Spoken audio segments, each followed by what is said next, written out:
Chris, you have the actual weight limit, what it's going to be? 5 tons, 10,000 tons. Thank you very much. So there will be a weight limit on Shivertown Road, which will limit the traffic on there to 5 tons. 5 tons. You will still be allowed to drive school Red buses, trucks, school buses, yes. emergency Oil trucks, as long as they're making deliveries on that road. oil trucks making deliveries. Any services that any resident on that road would need still be delivered by a truck. It just cannot be used as a through road for heavy trucks to get from 32 to North Paltz. So Shivertown Road will no longer be a through road for large vehicles. And we are doing this as, George, this is an unlisted action, right? Yes. That's it, okay, yeah. So that's a short form, and that's it. There you go. No one has any comments on or anything? I'll make a motion to close the public hearing. Second. Oh, we have. Oh, wait, I apologize, sir. You have a, I'm sorry, Susan. He's a nice big guy here. I'm sorry. Oh, no, I'm sorry. I apologize. We'd asked before. Did you have any comments on the? Yeah, no, I just want some assurances. Bill Schnitzer, 40-year resident of the village, 3 of them in Woodland Pond. We have minibuses. I don't think they're 5 tons, but there was some concern that the weight limit might go against those minibuses. We have 2 that do use Shivertown Road on occasion. So I don't think, you said something about buses, school buses. Well, school buses are I don't doing think it. they would, these minibuses was way as much as school bus. Oh, no. Okay. They're not classified either as a school bus. Yeah. But they wouldn't exceed 5 tons. They're just I have to minibuses. see a registration, different vehicles, different weights. I doubt it very much, but I just wanted assurances, because some of the residents, somehow they found out about this, it's not on the agenda, and so I'm just asking that question. Yeah, the public hearing, it's been posted because we're actually, you need to change the law for this, so, because weight limits are controlled by law, so it's been talked about. It's for a on the while. town website, but it's at a public hearing at 7:15. Okay, that's all right. So, it's only 2 axles, the bus? Again, we would have to look at it. I would venture a guess it's probably less than 5 tons. It only says 14. I couldn't, I don't tell you until I saw registration. Yeah. There's laden weight, unladen weight. Okay. If the bus does pickups on that road, then No, it doesn't. it doesn't do it? No, they get on board at Woodland Pond and be taken to various destinations. So there was some concern that this would be possibly affect that, but I don't think so. But again, would there be some way you could contact Woodland Pond, ask them what the weight is on it and so forth? Well, Just to be assured. As long as it's not the only road, if Shivertown was the only road that you could use to get from 32 to North Putt, then the law says I wouldn't be able to make that 5-ton road. It wouldn't be able to go there. But there's Henry Du Bois, there's Forson Den, there's other routes. Many of those, the bus quite often takes people to doctor's appointments, shopping, to Kingston. Well, we have the bus route right here. We're not talking about the loop bus, we're talking about Woodland Pond's bus. That's the Woodland Ponds bus. Woodland Pond's bus, that's what I'm talking about. So We have 2 buses. if it is in excess of 5 tons, then it would have to use Henry W. Du Bois or Shivertown. The registration would indicate the weight, or if you open the driver's door, the weight would be on a steel plate, I believe, on the inside, Chris, of the door, is where they list the grades. Somewhere. If they open the door, so you could ask for Woodland Ponds. Somewhere, it's both on the registration and it's also on a metal plate, I believe, inside of the driver's door. I'll take that back and get in contact, I would get in touch with management. Management owns the buses, right? Woodland Woodland Pond, Pond Health owns- Alliance technically owns everything. Okay, so I would just ask whoever's in charge of the buses what the weights are, Okay, and then communicate to the highway superintendent. okay, All right? thank you, but I'm here for some residents for, as you know, sometimes get excited over that. Okay. Anyone else? Did you? No, you're not here. I made a motion, and I seconded. Aye. all in favor? Aye. Aye. Thank you, so we close the public hearing, and we will reconvene in 2 minutes. 2 minutes for the regular scheduled meeting. If anyone needs, I believe, are there any agendas on I'm not sure, I see a lot of stuff I here, see a but lot I'm of not stuff that we sure. don't have, so that's interesting, but that's okay. I just don't know if these are agendas. Kitty? So we, Sugartown Road is done? No, now, the public hearing is closed, and we will take action on it later in our regular town business.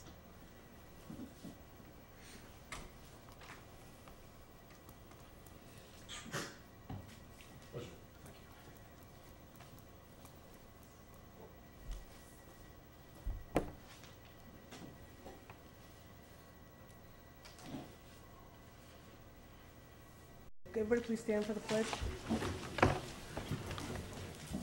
I pledge allegiance to the flag of the United States of America and to the republic for which it stands, one nation, under God, indivisible, with liberty and justice for all. I'd like to ask everybody to please remain standing for a moment of silence for the children and families in Newton, Connecticut.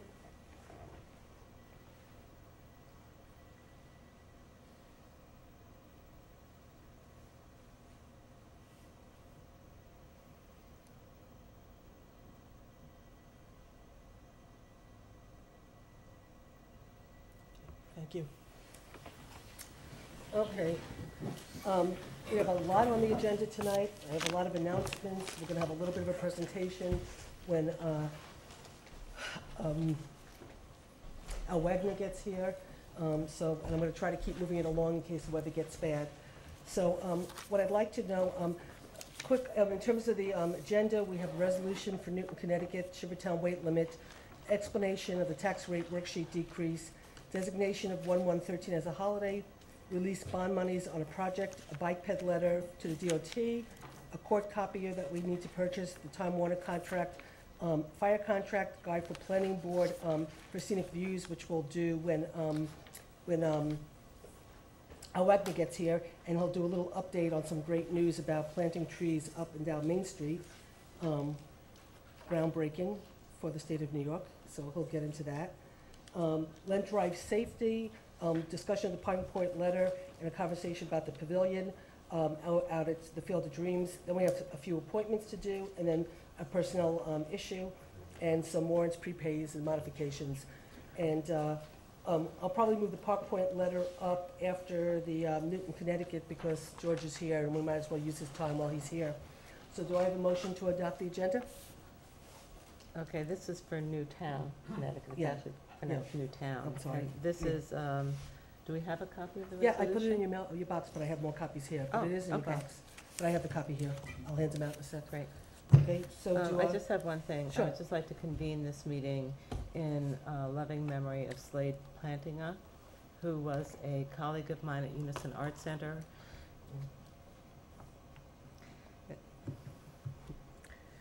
We're going to do this meeting in honor of Slade. She died suddenly just this past week. She was ill for a while, but it's a great loss to the community. She was an amazing person.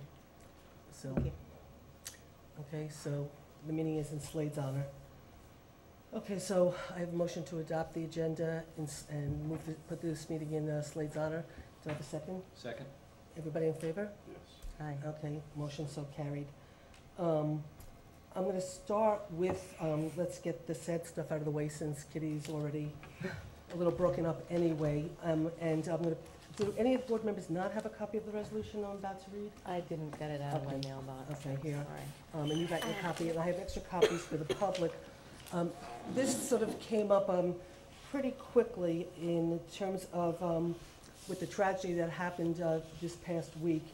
And in a conversation I had with George Rodenhausen, I'm sorry, not George, I'm talking to so many lawyers, with George Lithgow yesterday about Park Point, I happened to just ask him a question about what local governments could possibly do in regards to what's been happening with all of these killings in around the country. And George and I threw around some ideas, and obviously, you know, the right to, bear arms is a Second Amendment, it's constitutionally, dealt with at a federal level, but there is conversations about possible, bans on assault rifles and stuff. So George, actually, really literally almost overnight after the conversation we both had, drafted a resolution that he sent to me this morning and said, you might want to talk to the board about adopting this. And I think it's an incredibly thoughtful resolution. I don't believe it steps on anybody's rights. I think it deals with a lot of the issues, whether it's mental health, whether it's having a national dialogue. I think it's incredibly thoughtful, and I, as the supervisor of this town, am incredibly proud to bring it forward to this board. I did send it out to the board members today to ask if they felt comfortable with me bringing this forward, because I'd never want to put anybody in a position where, I bring something forward and they feel uncomfortable. But the board members who got back to me, said, please put it on the agenda and please let's bring this forward. So it's with, Susan, yeah. I think we skipped public input. Oh, I did, we did, I'm sorry. Okay. Is it okay if I do this and then I'll go to public input since we're already somewhat there? Is that okay with everybody? Okay. Okay, you're right, Kitty, I did do it. I had a lot of announcements also. I know. I think you just got so upset, I just got, Thanks. okay, so I will do that, I'll do this a little out of order. But I think it's, let me just read to you what we have here. Whereas the town board of the town of New Paltz, on behalf of the residents of the town who share the sorrow of the nation at the recent tragedy in Newtown, Connecticut, wishes to express our condolences to the victims and their families, to their community, and to all whose lives have been affected by the tragic events of December 14th, 2012. Whereas the age and innocence of the victims makes last week's tragedy profoundly moving, but the realization that the tragedy in Newtown is only the most recent in a trail of tragedies that spans the nation and spans decades demands action.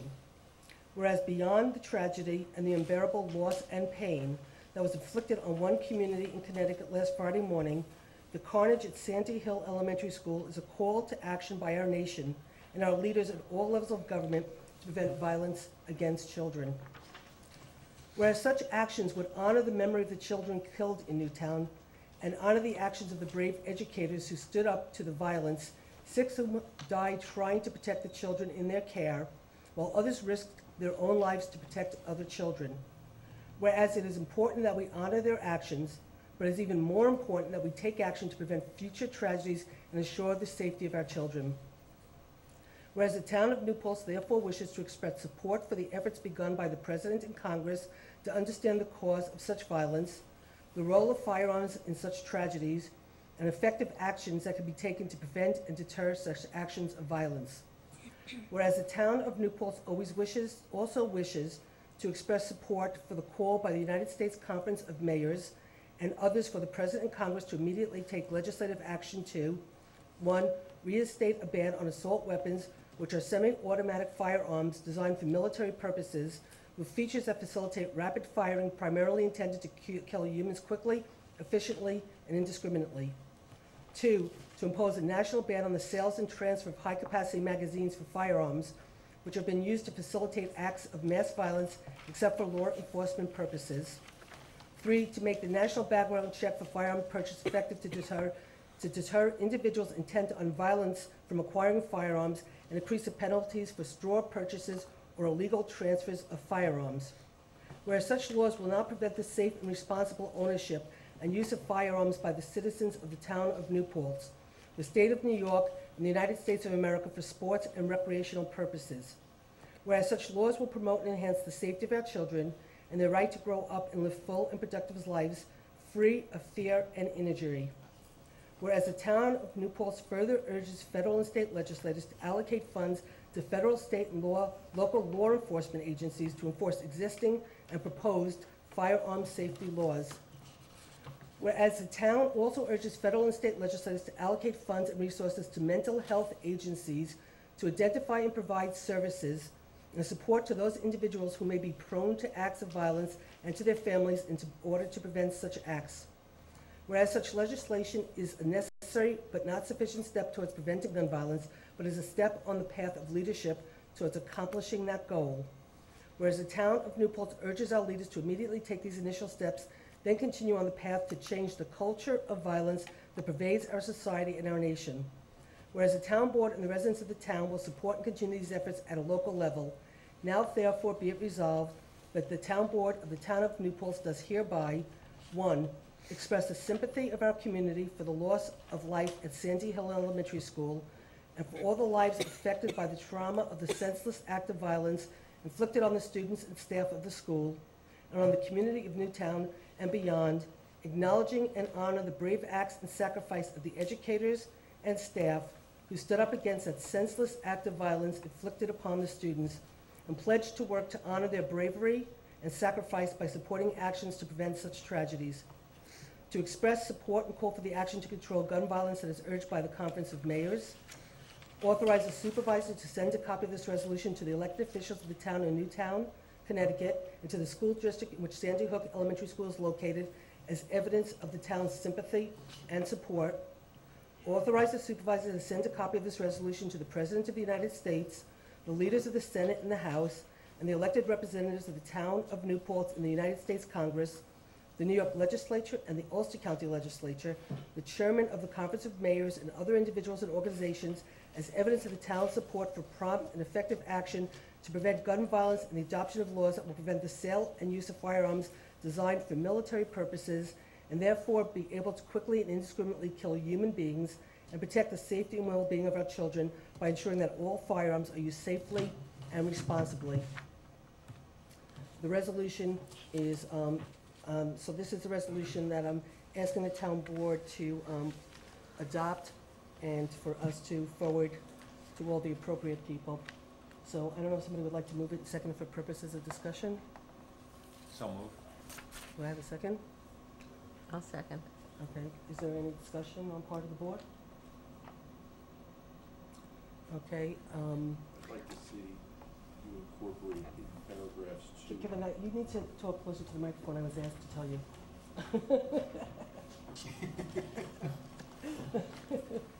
I'd like to see incorporated into paragraphs 2 and 3 a reference to. I'm sorry, Kevin, in the whereases or in the resolve? In the resolve. Okay. In the whereas, you have a statement about allocating resources to mental health agencies to identify and provide services support to those individuals may be prone. Put that into. I'd like to see you add that to paragraph 2 after the word mayors, Okay, and also in your letter to the president. okay. So we're gonna take that whereas about the mental health and add it into the resolve. Add the Yeah. substance of it, Okay, which would be to allocate funds. Right. which, thank you for that because, So after the word mayors, just put and to allocate funds and just track the language okay, from the whereas clause. okay. And thank you for that suggestion because I just know even in Ulster County alone that we've been, that the county has cut services to mental health. And, you know, all local governments are really facing a lot of pressure in terms of the tax cap, in terms of the economy, sales tax, cuts in revenue from the state and federal government. And unfortunately, because there's so many mandated services that the county has to provide, the very few things that can be cut is mental health, the sheriff's department, the community college, and that's about the extent of it. So what's been taking a lot of the brunt in the county is mental health. And it really is critically important that from the local level all the way up, we understand the importance of being able to help our people who need the help, because ultimately, if we don't help them, we all get hurt. So that is critically important. Any other? I would like to keep the motion open, but I wonder if there is anybody in the audience who is here to speak on this. Well, I don't think anybody necessarily knew about it, but would anybody want to speak about it before we adopt it? Sure. Hi, I want to thank the board for allowing me to speak. My name is Mike Cavanaugh, and I'm a member of the New Paltz Ride and Gun Club just up the street. And I'm a Scoutmaster of the Boy Scout Troop 7 in Kingston, New York. And we sent a small number of our scouts to Newtown today for the funeral of one of the young men who was killed in that tragic incident to serve as an honor guard. And like all of us in the shooting community, as in the larger community, we're stunned by the events of last Friday. But unlike most people, shooters have been kind of suggested, made to feel as if somehow we're to blame for that event, and that the only way for us to pay to make good is to relinquish some of our rights to own firearms, and to object is almost tantamount to supporting child murder. We know that the gun that was used is rarely used in crime. You just can't conceal a long gun or a shotgun, on your person. Criminals kind of stick out when they've got a 3-foot long piece of steel on them. So, this all goes to this so-called assault weapons ban, goes to what I call the good gun, bad gun fallacy. Some guns are good, like Grandpa's hunting shotgun, and some guns are bad. And if we can only make the bad ones illegal, we'll be safe, we'll be okay. And I think that's nonsense. For a felon, for somebody who's mentally ill, a little .22 rifle is too much gun. And for a law-abiding citizen, the biggest, scariest gun you can imagine is perfectly safe. So I would urge the board to remove this section about the assault weapons and the large capacity ammunition feeding. There's going to be lots of discussion in the national dialogue in the weeks and months to come. I wouldn't recommend a specific solution of that type, but other than that, I can have no objection to the resolution. It seems extremely well-written and big-hearted. Thank you. Anybody else like to speak before the board takes action and then opens up public comment? Okay, with the board, I have something to say. It was Sure. on the news the other night. I don't know if it affects New York State. I have to look at the probation. But an ex-felon, after 10 years of being released, has the right to buy a firearm, and yet not the right to vote. Just to let you know. So once he's released, 10 years later, he can buy a firearm. But he can't vote. thank you. Anybody else like to make any comment? Would the board like to have any discussion? The only thing I would like to add is in the first whereas after the third whereas, there's a number 3, make the national background check, and then after that we have a whereas such laws will not prevent the safe and responsible ownership and use of firearms. We're using the third, so this is 1, 2, 3, so you're actually on the 4th or 5th? Okay, you're on the second page. I'm on page 2. Okay, And it says, whereas such laws will not prevent the safe and responsible ownership and use of firearms by the citizens of the town of New Paltz, the state of New York, and the United States of America for sport and recreation purposes. I would like to add for sport, comma, self-defense and recreation purposes. okay, you're actually in the resolved? I'm, Are you in the whereas? I'm in the resolutions. We have a resolution that we have a whereas that has Let me, you know what, actually, 3. let me get to your, I have the one that has all of our names on it, so let me look at yours. Okay, we have a whereas that has 3 bulleted Okay, oh, right here, items. okay, yes, right there, So the okay. one right after that, Okay, whereas such Says laws for- will not prevent, okay, for sport, self-defense, I would add the word self-defense in there. for sport, comma, self-defense, and recreation purposes, right? Right. Okay. Okay, any other comments? Okay, sure. I'm David Smith, I'm resident of You have to talk louder, nobody can hear you. I'm David Smith, a resident of the town, and I am very appreciative of the effort to try to offer some empathy and condolences to Newtown people.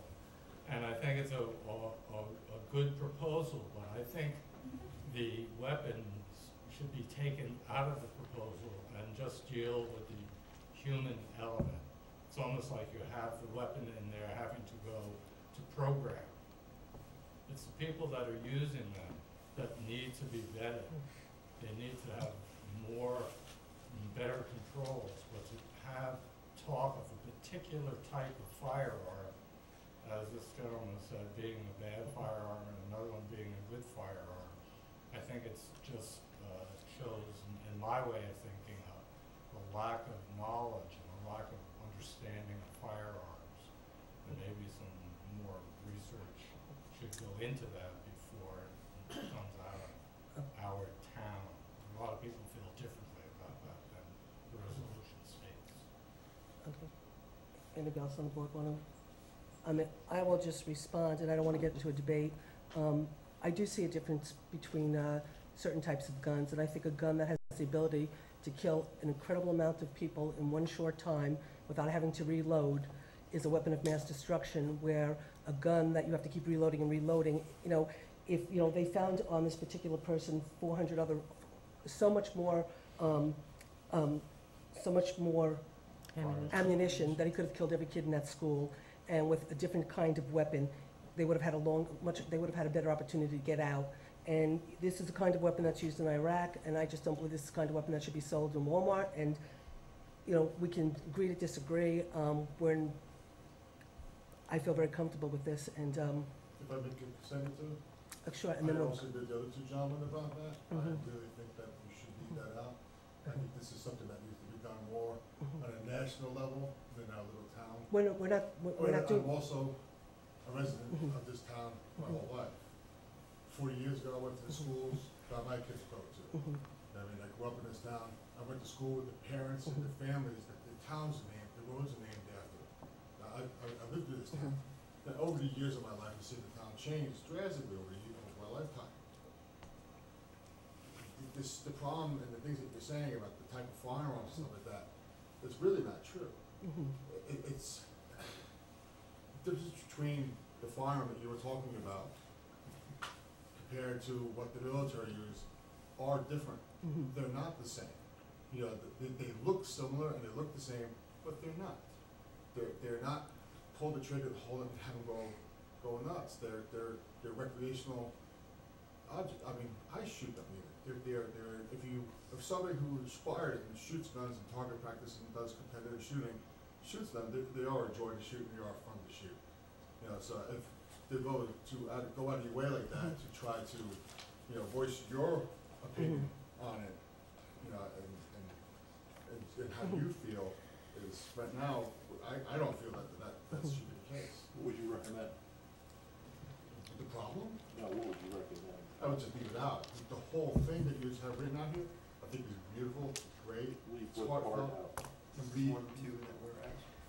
yeah, for the assault weapon part.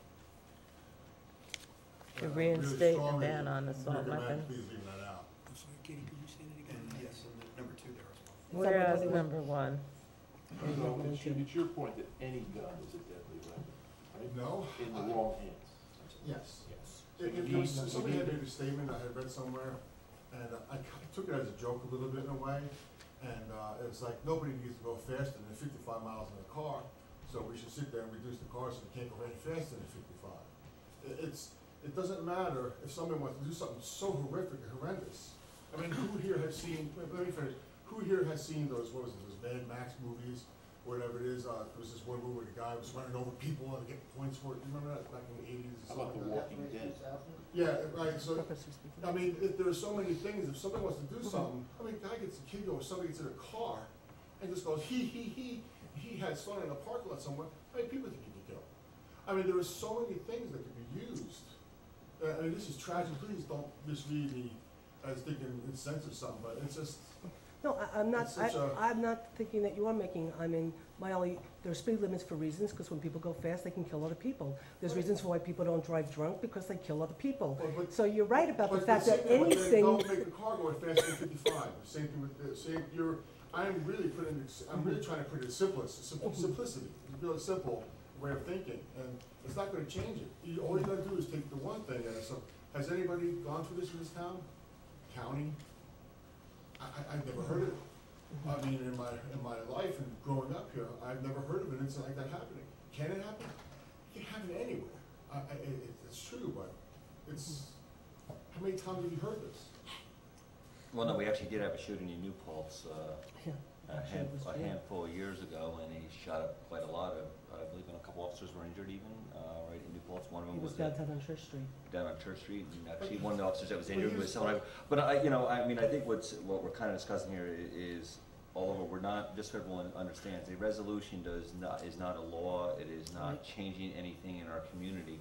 The president today is actually backing a bill that's going out before Congress again to reinstate the ban on assault style rifles. I don't want to get into a discussion what the styles are, and you're absolutely right.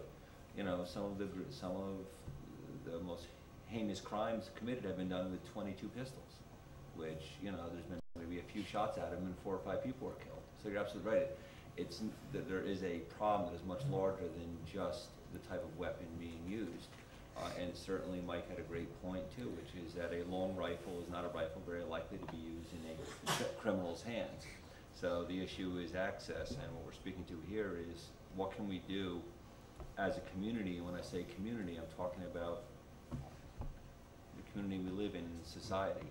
Is what can we do to try to limit access to these two people that should not have access I to want them? people to stop acting on emotion right now, because that, I mean, when I first heard of this, I couldn't watch the news. I really, my wife started watching the news and shut it off. I have kids, I couldn't fathom somebody dealing with that. You know, we're all acting on emotion. Our government's acting on emotion. Our presidents and all our representatives, everybody's acting on emotions right now, and we need to wait until emotions are gone before we start acting on it. But suppose the rule was a little different.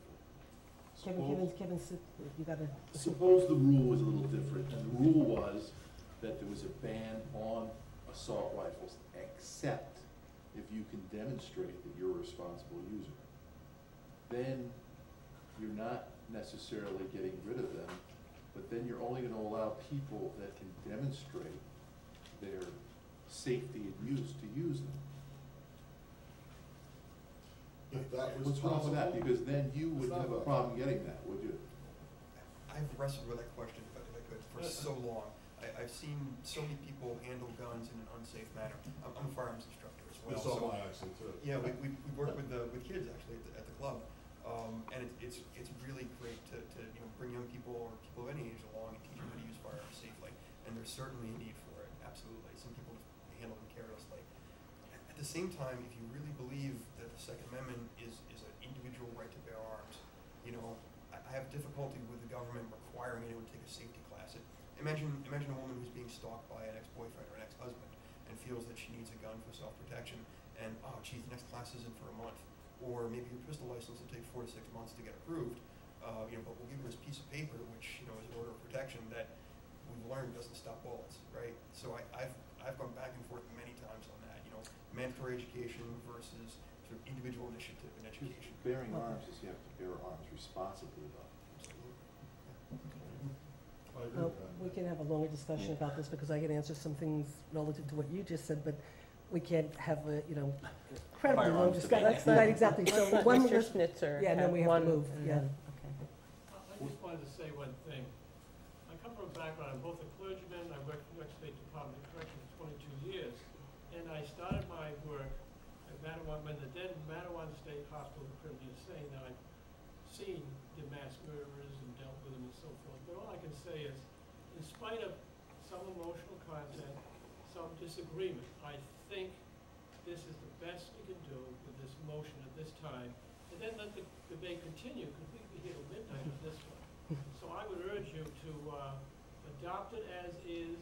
Maybe it's not perfect, but I think it's very necessary to make our voice heard with the language about assault weapons. I know what they look like, and I know what they can do. So I think that I can empathize with these gentlemen in their abilities to teach and be responsible. But I think we've gotten totally out of hand, and I think some action be taken. We're not going to be able to take that action.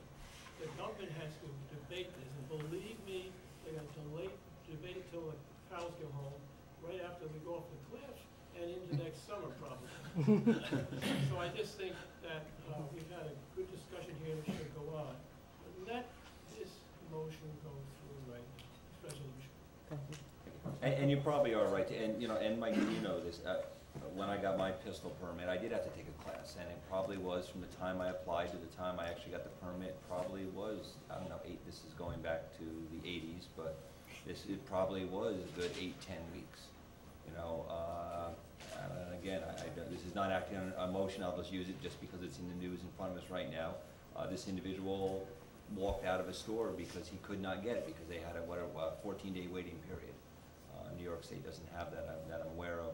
They might have it for youth. I don't remember when I bought my hunting rifle, you just went and bought it. I don't believe that's still the case. I'm not. There's the instant check Anyway, system. okay. Okay, anyway, regardless, Okay, but so there is a waiting period on some weapons right now. But I think Kevin's got an idea too. Why don't we just carve out an exception? One comment, I'll be very brief. then we really have to cut it off and we have to move on. Go ahead. I think you find, you represent me, right, as a resident of this town. You can never represent everybody because everybody has a different opinion in this town, but I would willing to listen to you. My point is that whether you're, whatever side of the party line you're on, bipartisanship, et cetera, I think you would be extremely surprised how many people you would never believe that they were a gun person are actually on your side of the political line. I think you'd be shocked. No, I wouldn't. And if you send out something that represents them saying this without a little more input from more people, I think you're gonna find out there's a little more resistance to this than you think. That part of it. Not, of course not the resolution part that, you know, the first part. We're 100% for that. I'm looking to have some input from you in modifying the resolution. I agree with the. To carve out an exception for responsible users. Again, this is just a message that we're sending from our community, and you are responsible users, and yes, you should be able to do what you want with your firearms. So I'm okay with the resolution if we maybe put in after the word purpose, military purposes, except to responsible users. So reinstate a ban, except to responsible users, after the word military purposes, and that way I'm trying to accommodate your input. The language is so indefinite that you're talking about any semi-automatic firearm. You could talk about a 10-shot 22 Ruger, and then you could talk about a 223 in the same breath. It's not the same kind of weapon. One's an assault weapon, possibly, the other is not. But you want to eliminate semi-automatic weapons. That's not what's on the table. So should it say semi-automatic weapons? What about, what if it What says should we it state a say? ban on assault weapons? I think this just take out resolution semi-automatic should not firearms. It include says- any reference to weapons, to deal with people. Yeah, Well, Well, this says really- designed No. for military Yes, purposes, yeah, which I I think, feel comfortable. I think, You know, check out people, see that everybody's good and happy. Good, happy ones that'll do it, they'll do it any way they want. They'll grab The a truck and problem they'll with what take you're it saying- all out. You can say the same thing about crystal meth. No, Really, and it's, No, you can say it's you the cannot people, say the same but it's thing right about there in crystal front of the meth. people, and they try it, Listen, and then they die and they kill people. I mean, it's the what same you're thing. saying is that people that are law-abiding citizens have to prove that they're law-abiding citizens to use the rights that this country gives us. I For think it's certain just kinds of easier weapons. to read that For, again, for for the, military there is no purposes. for certain kinds of That, you weapons know, in we're the talking about Constitution of this disease. country. Okay. Well, It doesn't You know, say that. that's- no, I realize that. So what you're saying is that I have to prove that, and, that I'm a law-abiding citizen, even though I already have been. I'm, Well, I can tell you this, I'm okay, guilty now before we're this. good, I wanna get into a little deeper. that's what you're I saying. understand what you're saying, but you have to look at what's happening in our country too. What do you think The Walking Dead does to the mindset? What do you think all these games do to these kids? Right. They're losing their whole notion of the value of life. If you have a And problem what with kind a of video guns game, are they in then the you video should deal games? with No, that. no, I realize that. But at the same time, there are certain kinds of weapons that are extremely dangerous, and only people that know how to use those weapons responsibly should be using them. I'm Would you not saying disagree with that? I am not saying that somebody that has a mental defect should have a weapon. So I'm not saying. I'm okay with responsible people using weapons, all of them. Could I have a Well, moment okay. to speak? Well, I know actually, there's we- a dialogue going on, but well- I could try to simplify this very Very easily. quickly, and then I am sorry, but I have to cut off because we do have a whole agenda for tonight. Was this on the agenda previously? Did people know about this in advance? Was It it part was- of a, was it no. published anywhere in It was advance? added to the agenda very quickly. Today? Mm-hmm, Okay, so nobody knew about it in advance. that's right. And I'm sure you didn't expect this sort of dialogue to occur, and it's Not kind necessarily, of, no, actually, quite frankly, that's, in fairness, you walked in late. We I walked in late? I'm sorry, I've been here before you guys. Oh, okay, then I'm sorry, but as you know, we read the resolution, but then Kitty had reminded me that I didn't do public input. I asked if we could do this now, but then we did open it up to public input, so in fairness, we did open it for a debate. I Okay. understand. So what I'm saying is that since the only opportunity for public input has been right at this very meeting where nobody knew about it ahead of time, Mhm. and you didn't realize that this was going to be controversial. I'm sure you Oh, thought that's it not was- true. That's not Okay, true. you realize it was gonna be controversial? That's not true. Well, in that case, I would highly recommend either striking the parts that the people here are agreeing need to be struck at this point, or leaving it for more discussion, because this is too quick, and you're obviously seeing that there is resistance to the things that you're talking about. So part of this process is supposed to be a back and forth. It's not supposed to be one or two people who have an idea and say, let's just do this. You're supposed to be getting feedback from the community, and obviously the feedback is not all positive. So maybe a little more time. It's not such a rush. I don't think the president's waiting on the other line for this letter immediately. It could wait another week or another meeting or something like that. That's just my suggestion. Again, okay, well, we need to close comment down. I will say for myself, and again, it's what, the board's wishes, it's something I've believed in for a very, very long time, so it's not this one tragedy that's changed my point of view at all. And it's something that I've been working on for a very long time, and I've, on this issue, specifically about kids and guns and these types of issues, so I feel very comfortable, very confident about it. It's not, for me. But when was it open to public comment? We're done. I'm sorry, we're done, okay? And one person's point no, of view. I agree, I understand that, and that's why it's up to the board to choose. Because you know what, at the end of the day, honestly, you know what's gonna happen? We can have as much public comment as we want. And ultimately, it's fine. Maybe the board would like to wait for public comment, and maybe the board will change their mind. I can just assure you, there's nothing, any of you could sit here in this room right now telling me that I would never support, I would not support this resolution because it says what I believe. So we can disagree. You know what, I never wanted to touch a gun in my life, but I actually want to learn how to shoot a gun. I just have all the police officers telling me that they don't want to teach me, okay? I've had friends political say, Susan, I'm not ever going to go near you with a gun. I would like to learn how to shoot a gun. I never wanted to shoot a gun. I do now, okay? That doesn't mean I still don't believe in this resolution. I don't think it's the right thing, and that I am very comfortable passing it tonight because we could have hours of conversation, and at the end of the day, this is not a subject that anybody who is on either side of the issue is going to change their mind, and let's just be honest with each other. I'm not going to change your mind, you're not going to change my mind, not with this subject. So I feel very comfortable doing it tonight. I think So, it's not a disregard for procedure. so we have a motion on the table. Yes. Can I make a motion Sure. to amend paragraph 1 to state, reinstate a ban on assault weapons, which are semi-automatic firearms designed for military purposes in the hands of irresponsible users?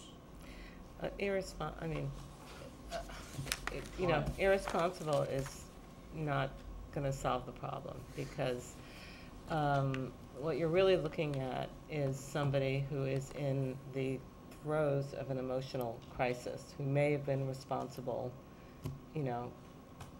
24 hours before, and then something triggers something else. So it's not, if we get into sort of judgmental words like responsible and irresponsible, we're not really solving the problem. At the same time, what I'm trying to do, Kitty, is work with the input from our community to try to fashion a resolution I don't, which might be. I don't appreciate think what you're trying that to do, but I word would, solves the I would, problem. Bushmaster, the gun that we're, of this issue, was actually a gun So, designed to serve a we are in the middle of a conversation here at the table, and We are the voice of the public, because nobody else is here. no, I understand that. But us, and you're not But, listening to us. but, no, it's not a matter of not listening to you. I think it's a matter of, I don't think there's anything that could be changed in this resolution without taking out number 1 and number 2 that will make anybody in this audience happy. Okay? Let's all just be really honest with each other. We can massage this to death as much as we want, but at the end of the day, if we ask for a ban on assault rifles, which are used for military purpose, designed, a reinstated ban on assault weapons, designed for military purposes with features that facilitate rapid firing, primarily intended to kill humans quickly, efficiently, and indiscriminately. Without taking that out and taking out number 2, you will never agree with anything in this resolution if it has that in it. That's my belief. Now, if you truly think that we could have an honest conversation to come up with something that will satisfy you and satisfy me. And you know what, I would actually, truly, would 100% respect your opinion if you actually knew of exactly what the firearm is that you were talking about. The problem with society today is the society today is not educated in these things. And now, once you are educated in what this firearm truly is, then I think personally would sit there and wholeheartedly then would really listen to your opinion and really might even agree with it if you actually knew what you're talking about. You actually don't, you obviously don't know what the firearm, it's a firearm, it's not a weapon. A baseball bat for heat is a weapon. As far as I'm concerned, it's still a firearm, it's a gun, it's not a weapon until it's used as such, like a pencil in your head. All right, the pencil's now a weapon.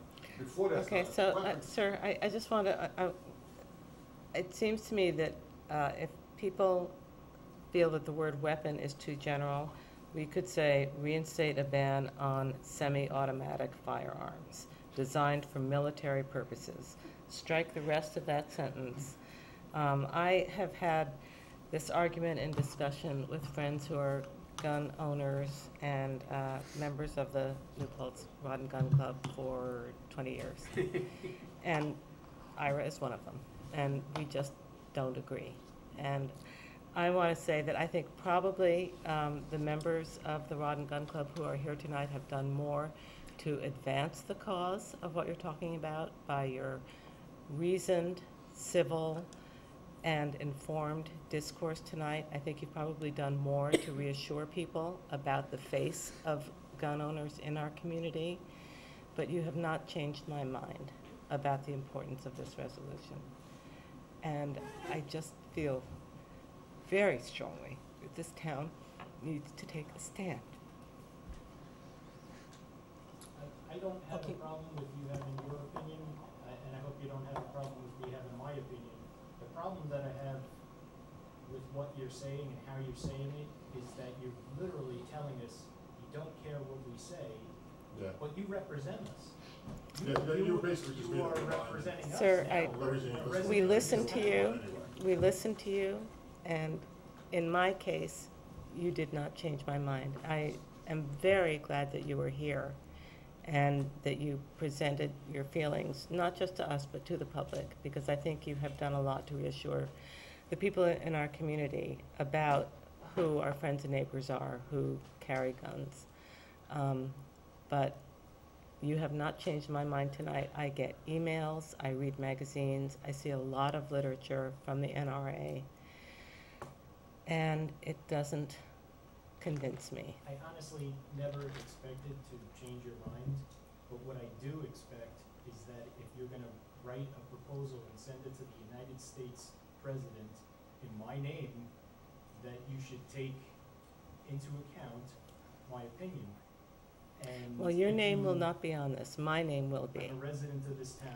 But only the 5 board members here, I'm a resident of this our town, and names you're will appear. representing me with this proposal. But You guys can always send a we letter personally we if you are want. the only people whose names, right. Sir, we pass a lot of laws that do not have unanimous support in our community. We tend to disagree on a lot of things, but you still have to represent us.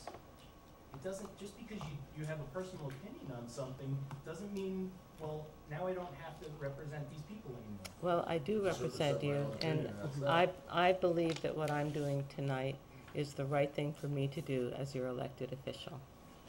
That's the best I can say. I can say that you're certainly not Sir, representing me my very term well. ends in December of 2013, and I urge you to run for my seat on the board. Okay, any other I'm not discussion on the kidding. board? I'll have to think about it. Really? Thank you. Thank you. No, I appreciate it, and I'm, Could you say at the end of your resolution that this is the opinion of the board and not the people of Newport? It says the town board. it That's says, the third and fourth word, the town board of New Paltz. This is our resolution. From the board? Yes. The problem is though, when you do a resolution though, it's, we would have to strike the part where it says, when you start a resolution, it's on behalf of residents we of can the take that town. out. So, no, and it's on the first page. No, I Yeah. understand that, I'm saying Yeah. where it says, whereas the town board Yeah. of town, New Paltz, on behalf of the residents of the town, let's just take it out, whereas the town board of New Paltz who share the sorrow of the nation, and let it be Fine. the town board. I am Okay. very And comfortable also on with the doing first that. page Okay. too. Yeah, that's Yep. what I'm saying, on the Yeah. first Yeah, whereas, good. whereas the town board of the town, and we can say on behalf of ourselves. There, okay, so we have We'll say struck on the language we'll that say says on behalf ourselves, of the okay? residents. So we'll say it's on behalf of ourselves, ourselves. Is that okay, George, for us to say that? Well, Or just take out on behalf of the Let me residents? just, there's a difference between the whereases, which are Okay. statements about specific parts, Right, and the resolution itself. right, The resolution itself, it says the town board right. is doing certain things, and that's your conclusion, your resolution. The whereases that talk about the sympathy of the town and the residents, I think are not objectionable. Okay, well, okay, that's a good point, because because it says, whereas the town board on the town of New Paltz, on behalf of the residents who share the sorrow of the nation, wish to express our condolence to the victims and families. I don't think anybody wants that out, so we won't take that out. Thank you for pointing that out. Whereas, okay, so let's just look at where else it talks about the community, because most of it's all The about the. paragraph- There's two The places. paragraph that seems to be the one of concern in the Right. middle of the second page says the town of New Paltz. So where we say, whereas the town board of the town of, we'll say, whereas the town board of the town of New Paltz, town board of the town of New Paltz also wishes to express support for the call by the United States Conference of Mayors to immediately take action, so it's coming from the town board.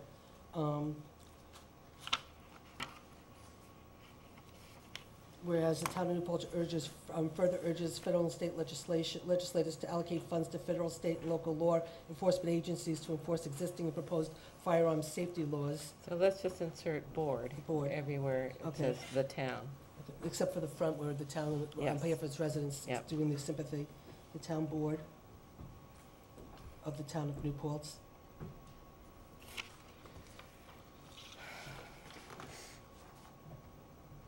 Whereas the town board, so we'll correct it to make sure it's Okay. everywhere that it needs to say town board. Yep. It says town board, anything on behalf of the residents is taken out unless it talks explicitly about showing sympathy or anything that has nothing to do with weapons specific. Right. Basically, that number one and number two. Yeah, If those lines were eliminated, Mhm. you have a beautiful document, yeah. in our eyes, Yeah. and I'm sure in the entire town's eyes. Mm-hmm, It's this number one and number two, where we get very specific. mm-hmm. Thank you.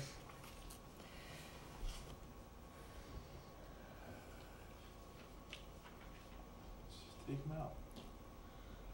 I'm not sure. Well, we have a Wait, wait, so motion, what's- where we was- have a motion seconded. If you want to, Really, what we're trying to do is ban the people that are the shooters. well, I mean, it's. you know, it's the not next really- session, we can talk If that about, kid's mother was alive, I would demand that she be in jail and incarcerated to the end of the days because. Somebody of her had to know lack of- something, but whatever. Yeah.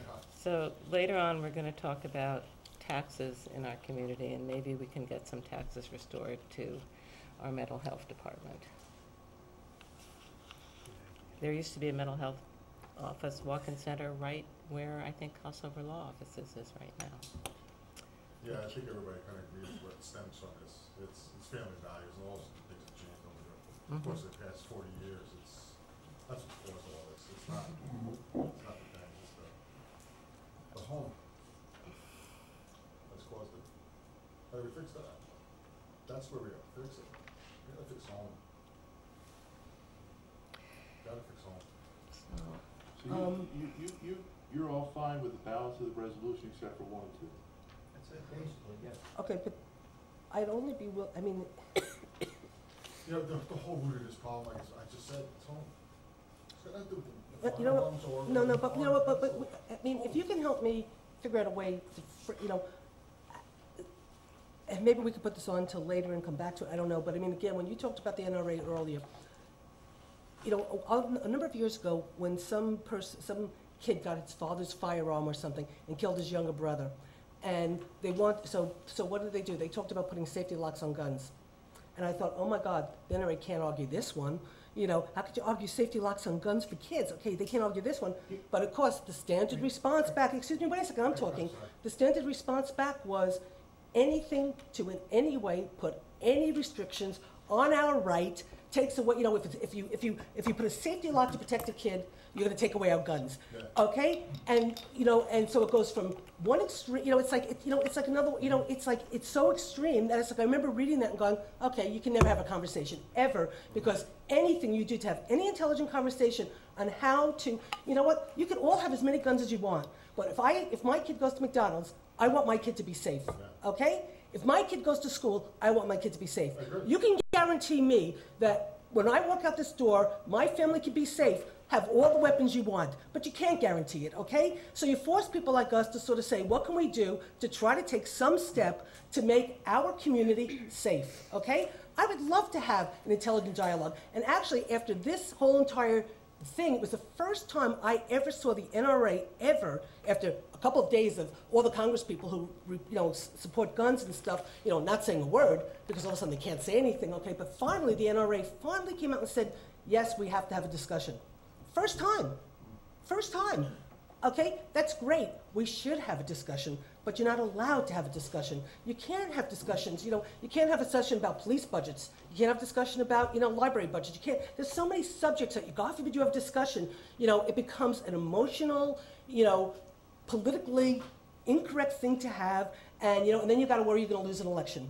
Well, you know what? The short time that I have to be in public office to make an impact on the things I believe in makes the time that I'm here worth it to me, okay? And if I never get elected again, that's fine, okay? Can I give you a little ease about something with the Sure. NRA? I'm an NRA firearms instructor. Mhm. Right? I have all the ratings of all civilians that can be taught. Every single class that the NRA teaches, like someone like me teaches, they all have one thing in common. They all teach about firearm storage, firearm safety, and the responsibility of a firearm. Hear me out? Yeah. And a firearms owner's responsibility. In other words, you're responsible for that firearm. If you're home or away, if someone comes to your house, breaks in, takes your firearm, you're responsible for that. We teach all our students to lock up your firearms, lock them in safes, guns and locks, whereas every single class that's taught by someone like me who's a certified NRA instructor, that's what we teach. The NRA is, teaches this now. So I want to ease your mind when it comes to NRA with that. That is something that we teach, everybody that we teach is taught. Okay, and I'm going to just tell you one other quick story, and then the board can decide if there's a way that we can try to find something that no, it's okay, that has me too, but I'll just tell you a very quick story too in terms of up at the county legislature, the sports federation. Okay, we give them money all the time. All the time, we used to give them money for safety, to teach kids how to be safe with their guns. All of a sudden, one year they decided that they wanted the money to cage the pheasants, for canned shoots. They were going to cage them, and then they were going to release them so they could shoot them. And they wanted to use taxpayers' money for that. We have very strong supporters in this community that are anti-hunting, anti-guns, anti-whatever. So we have our gun club people. We have our, our Animal humane rights. society, animal lovers. Okay. Does it ever cause So, conflict? excuse me. Does So, it ever cause conflict? right. Okay. So I, at the legislature, try to say to the Sportsman Federation, okay, why don't you do this? Take the money, that we give you, the taxpayers' money, use it for gun safety. That's what we've always done. Then there's no problem. Okay, and take your private money, okay, and use it to do the whatever kind of stuff. And you know what they said? Nobody's going to tell us what to do with our money, and they refused to back down. Okay, refused to back down.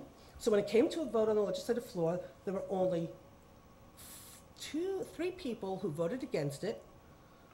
One was Brian Shapiro, who's the head of the ASPCA up, and whatever.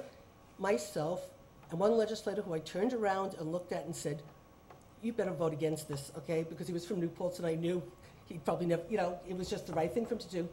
But there was a legislator in front of me who was so morally opposed to giving the money. And she sat there and said, this is the hardest vote I could ever give because the hundreds in my community are going to hate me if I vote against this. And she voted yes, okay, even though she didn't want to. And she went like this. She goes, that was the hardest vote I ever had to do. And I rubbed it back and said, it's difficult being in politics, isn't it? She couldn't take a vote that she had a vote a way that she was so against because she was so afraid of the vote. When what I was asking was just, let's find a way to solve this problem, and make this work for all of us. We could all live happily ever after, but it was like, you can't tell me what to do. So how do you have a conversation like that, So I'm willing to find a way. That's what we're here But for. I appreciate that, That's what I'm but, saying. I try to say why. And it really is the family values at home. It's family at home that causes this. But- It really is. That's the problem. We need to figure out how to fix that and start there, because all you're gonna do is you take one tool away, they'll find another tool. You take that tool away, they'll find another tool. I mean, you can say, if we could all sir, want to say, go blink, That's where the argument begins for me. That's where the argument And there are no analogies for me with automatic firearms. There are no throwing books or speeding cars or knives or anything. There is no analogy to a semi-automatic weapon in somebody's hands. You can put anything else in their hands and they can't kill 20 children.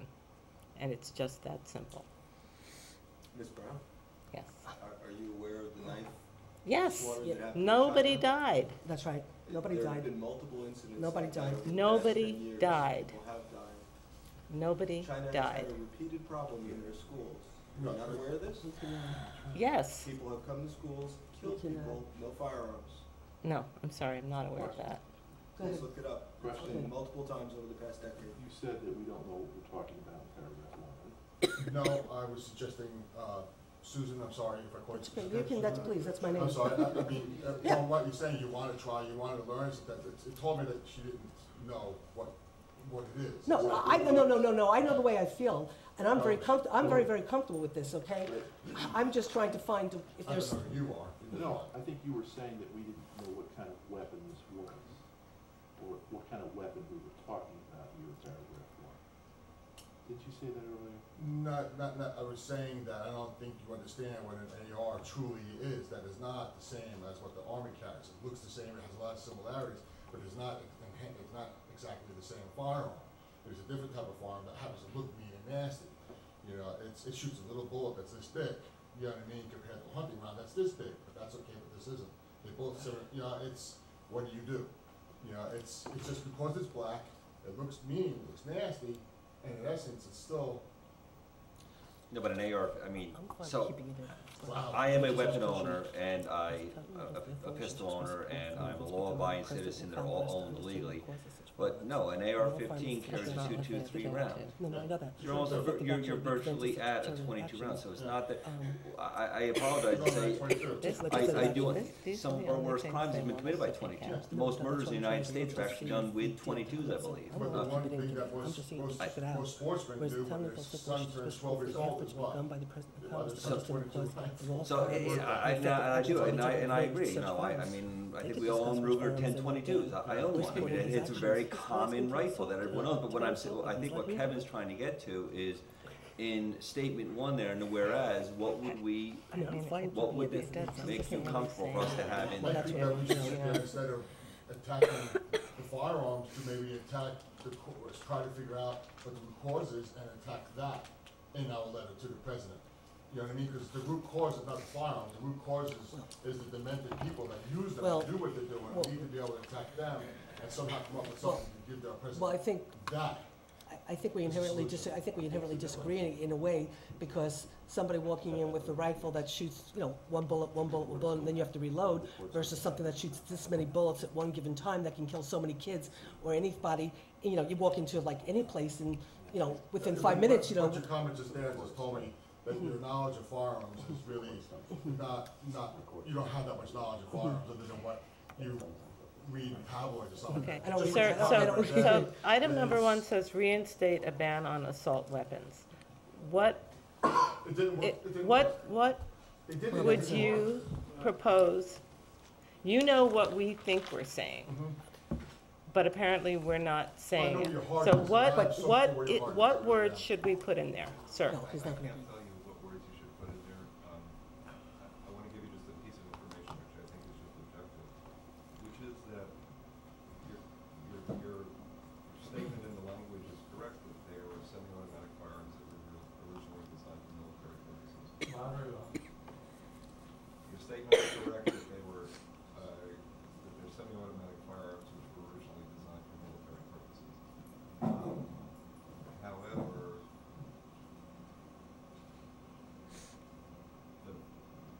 then going on to say their purpose is to kill humans quickly, efficiently, and indiscriminately. We've actually agreed to strike that, Okay. portion, You did. that the end of that sentence. Okay. Because what it leaves out is the fact, which again is hidden by the pro-gun control side, that these weapons, these guns do have a sporting purpose. They're used ubiquitously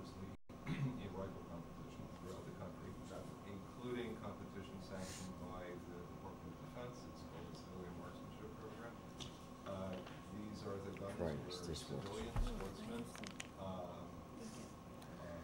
have reached new heights, I'll put it that way, in terms of precision and scores and, championship shooting, right? So, the last few days I've been hearing this a lot in the media that, there's no sporting purpose. And Kristen Gillibrand, who I really, really appreciate today, said there's no sporting purpose. And so, the information I'm trying to deliver to you is that your language as it is, whether you leave in, I didn't catch which parts you had decided to remove from point one, but your language as is doesn't acknowledge the fact that these do have a civilian sporting purpose. And so I haven't helped you. I need to stop for a second. Thank you. I need to, George wanted, our lawyer who drafted this, would like to say something. Well, a couple of thoughts. One is that you are having a dialogue with people who have different views, and who do own and use weapons or firearms. And I think that's an important dialogue to continue. And one of the things that you could do in this resolution is incorporate the town board's intent and desire to do that. Because it has to work as a set of shared social values. You can pass a law, but if it doesn't actually get enforced, it doesn't help. So I think what the communication that's going on here is important, and it could be incorporated in the resolution to help express that. The other thing that I think you could consider doing is looking at the resolution after some time, after you've had that dialogue for some time. And to the extent you are informed and have a different view because of whatever information that you may not have right now, that's an opportunity to amend the resolution or adopt a new resolution that says, we're going to do this instead, or we're going to modify this instead, or we support this, but only so far. You can craft something which is more particular to, which reflects the style and reflects the community more. What this is based upon is a resolution of the Conference of Mayors. It's something which has been highlighted last week because of and it is, its position is taken by New York City, I believe Chicago. There are other members of the Conference of Mayors who are spearheading an effort to have that particular set of actions constitute immediate action, because it can be done. It has been done. And there is, frankly, in this national discourse, these same issues will play out. You're simply saying, we believe these are actions we support. The conversation that takes place at the national level will determine what happens. And frankly, I think there was an assault weapons ban for a period of time. And in science, one of the ways you can test the efficacy of some measure is to have it in place for a while, take it off, and see what the change is over time. And I think there will be statistical evidence one way or the other that's going to help promote that. But the last point is personal, it's not determined. But when I looked at a resolution that supported banning assault weapons in 2008, what struck me is it listed probably 8 different events where assault weapons that were banned were used in crimes that killed large numbers of people, and I could only remember one of them, Columbine. But yet, these were like 10, 12, 15 individuals. And these are anecdotes, but when you start looking at those points along the trail and saying, in 2008, they could list these, and in 2012, I'm thinking of different places. It's rather striking. So I do believe this conversation is very important for the town, it's important for the region, community. I think it can bear fruit to have that conversation, it's worth doing, and it's necessary. It's not really an option. If you don't have a conversation, you pass a resolution tonight, and next year you'll do something else. So I would encourage you to perhaps consider amending the resolution to reflect your commitment to continue that dialogue, and certainly revisit this resolution at some point in the future, is it not? So your suggestion is to keep the language, have it from the town board, because it's the town board's feeling. Keep the language in, with the reinstate a ban on assault weapons, which are semi-automatic firearms designed for military purposes, but we're taking out the other stuff. Keep all the stuff in, add a clause in about a dialogue with the community, pass it that way, then have the dialogue with the community, and then maybe later do another resolution that sort of might have, maybe this community could solve the problem. So then would it make a difference if you envision the way you look at it? There are 65 million plus weapons out there. We institute a ban now, they're not gonna go knock on everybody's door and say, give me your weapon. It's gonna be new weapons. Is that going to make a difference at this point? If we had no weapons, then I might be with you. But there are all these weapons out there. They're gonna be there. So what do you do about all the weapons that are there? If you want to just institute an assault ban on people coming in now? Yes. People coming in now are Yes. better than they were 50 years ago. You're gonna have a better shot at mental health being in the picture today than in the past. So if you cut off any new people coming in, all you're gonna have are people that maybe are mentally ill. Can I, That's another way to look at it. can I recommend a friendly amendment Sure. on my amendment? I'm trying to read this so I can see. All right, so I think paragraph 1 should read. Are you doing paragraph, which is one that's? The whereas. Okay, where we're at, Whereas okay. number 1, I think, you go and it says, whereas town also wishes to express support for the call of the United States, conferences of mayors and others, for the President and Congress to immediately take legislative action to impose a ban on weapons in the hands of irresponsible users. And then go right to 3, make it 2, make the national background check for firearm purchasers more effective to deter individuals intent on violence from acquiring firearms and to increase the penalties for straw purchases or illegal transfers of firearms to include significant criminal penalties.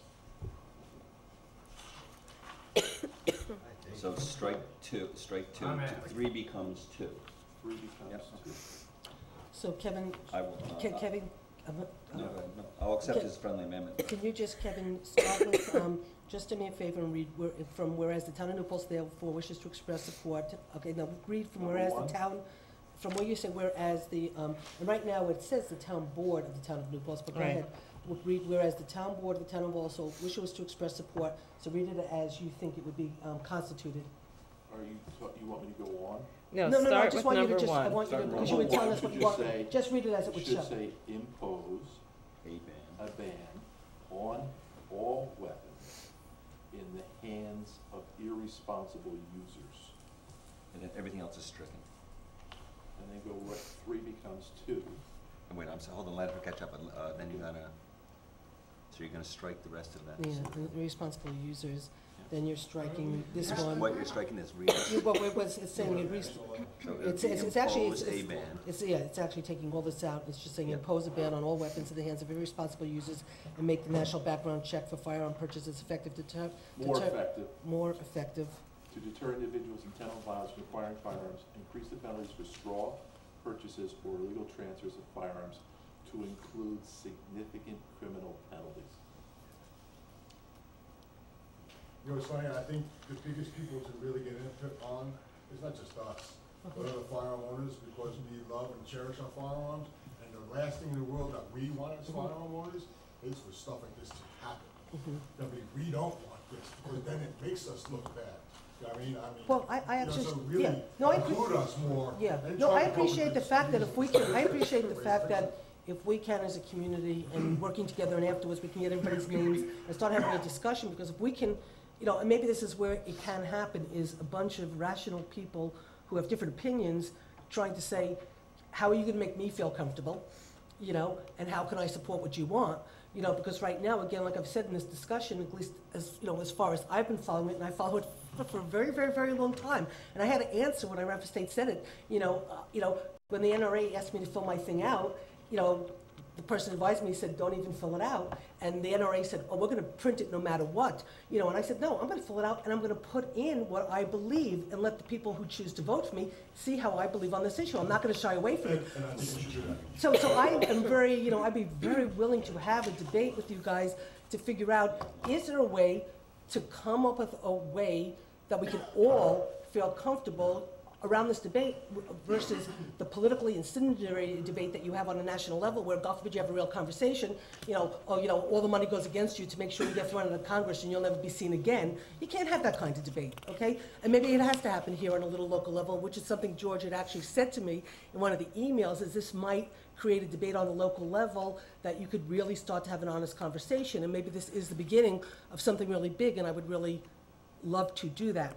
So let's go back, because I think Kevin, some of us feel pretty strongly problem- about this tonight, The but problem with your amendment is that basically that's the gun laws that we have now, right? I mean, the gun laws we have now do prevent irresponsible people from getting guns. Here's the thing, though, they're still getting them, right? Right. So I think this group of people and this group of people have to figure out a solution. We're not gonna be able to do that tonight. I don't want them getting them. Those solutions have been discussed, like how to not be able to buy guns at sales and stuff like that that aren't properly tracked, where background checks aren't being done. So there's a lot of ways that people can go out and buy weapons that they're not really, haven't been licensed or permitted for, received instruction on how to use them responsibly. You can still do that in this country. And if that was minimized more, and there's a lot of ways to do that, then, you know. Yeah, I think education to kids too is really, I mean, they We don't. need all of those when we were things, but kids, we it's were not around it. working. We need all of those things, it's not working. In The China- reason I'm willing to entertain this motion is that I believe that semi-automatic firearms are more dangerous than any other firearm out there. And for me, the sentiment and emotion that is expressed in this is something that the people of Newtown deserve to hear from us. But if we are going to take any meaningful action, I think it needs to be to call for, to reinstate the ban on semi-automatic firearms. So I do not accept all of your friendly amendment, but I accept the other 90%. so, Ms. Brown, can I make a comment? No. I think need we to- really have to, at this point, we really have to wrap this But up. I would welcome a community dialogue Well, at we some will have to point. continue to have community dialogue, but Kitty, let me just, so I can understand something. Can I also Sure. one point about that paragraph? It starts out by saying you agree with, or you're supporting the resolution of the Conference of Mayors. Right. As the amendments stand, they are different, and that would be. You can say we're supporting most of the resolution of the Conference of Mayors. Well, we could put the, we could put the brackets, You could, right. you could come in with some language that says, well, we sort of agree something else. Well, let me then ask a question. Well, let me ask a question. If we just say, whereas the town board of the town of Paltz wishes to express support for the call by the United States Conference of Mayors and others for the President of Congress to immediately take legislative action, whereas such laws, I mean, if we're saying we're supporting what the President's doing and what the Conference of Mayors are calling for, Yeah, we're maybe just we don't have, not, maybe we don't have to actually, Actually, you What? don't have that in there, then, do you? what? Then you really don't have to have those. Well, that's what I'm asking in a way, is in a sense that we don't have to necessarily, The enumerated paragraphs were taken from the. I know, you took your, Recommendation. Mhm. That's their agenda. well, that's their agenda, we're supporting their agenda, but we're not putting specific things in here, which makes some people feel more comfortable. Right? Rosanna is getting the flu. By the minute, I can hear it. So, for her sake, we need to Move either take an action tonight or table this. Well, can I suggest Sure. what you might want to consider, if this is something you want to discuss further? This part of it is bifurcated. Leave the expression of sentiment and solidarity with Newtown, adopt that, and leave the resolution about what to be done for the next meeting. That's Okay. less immediate, because it's not going to happen immediately. think we should have a subcommittee and appoint some of these people in the audience and have them, come up with some language. So basically, Okay, we're well, I mean, it just says- gonna send them a condolence Well, no, card? it says, whereas the town of New Paltz therefore wishes to express support for the efforts begun by the President and Congress to understand the cause of such violence, the role of firearms in such tragedies, and effective actions that can be taken to prevent and deter such acts of violence. I mean, that's a strong statement, and I don't have a problem with that statement, you know, and, and then in other words, you know, whereas the town wishes to express support for the call by the United States Conference of Mayors and others for the President and Congress to immediately take legislative action, and then just take out the specifics, which is causing agita to some people in the audience. Well, to I mean, ask I them feel to strongly. take, but no, I mean, to ask them to take legislative action, but not to specify on what issue. No, because well, it's in the Conference of Mayors, So you would just want to, where would this begin? it would say, again, this is hard for me because I have no problem with this being in, you know? So, you know, I'm going against what I want, but that's, okay, you know, compromise is compromise, but, okay, whereas the town of New Paltz therefore wishes to express support for the efforts begun by the President and Congress to understand the cause of such violence and the role of firearms in such tragedies and effective actions that can be taken to prevent and deter such violence. Whereas, You're gonna keep everything in all the way up to immediately take legislative action, period. well, that's what I was thinking, but Kitty Yeah. was saying Well, you go right down, legislative action, period. legislative But action. legislative action to do what? That will, That would be up to the Conference of Mayors. right, Yeah, in other words, we're exactly. supporting the Conference of Mayors. And the president to take some kind of action to deter, To effectively, the role of understand the cause of firearms. violence, the role of firearms and such And tragedies, such tragedies right? and effectively actions that can be taken to prevent and deter such acts of violence. How about we do it this way, whereas it's important that we honor their actions, but it's even more important that we take action to prevent future tragedies and ensure the safety of our children, whereas the town board of the town of New Paltz also wishes to express support for the call by the United States Conference of Mayors and others for the President of Congress to immediately take legislative action.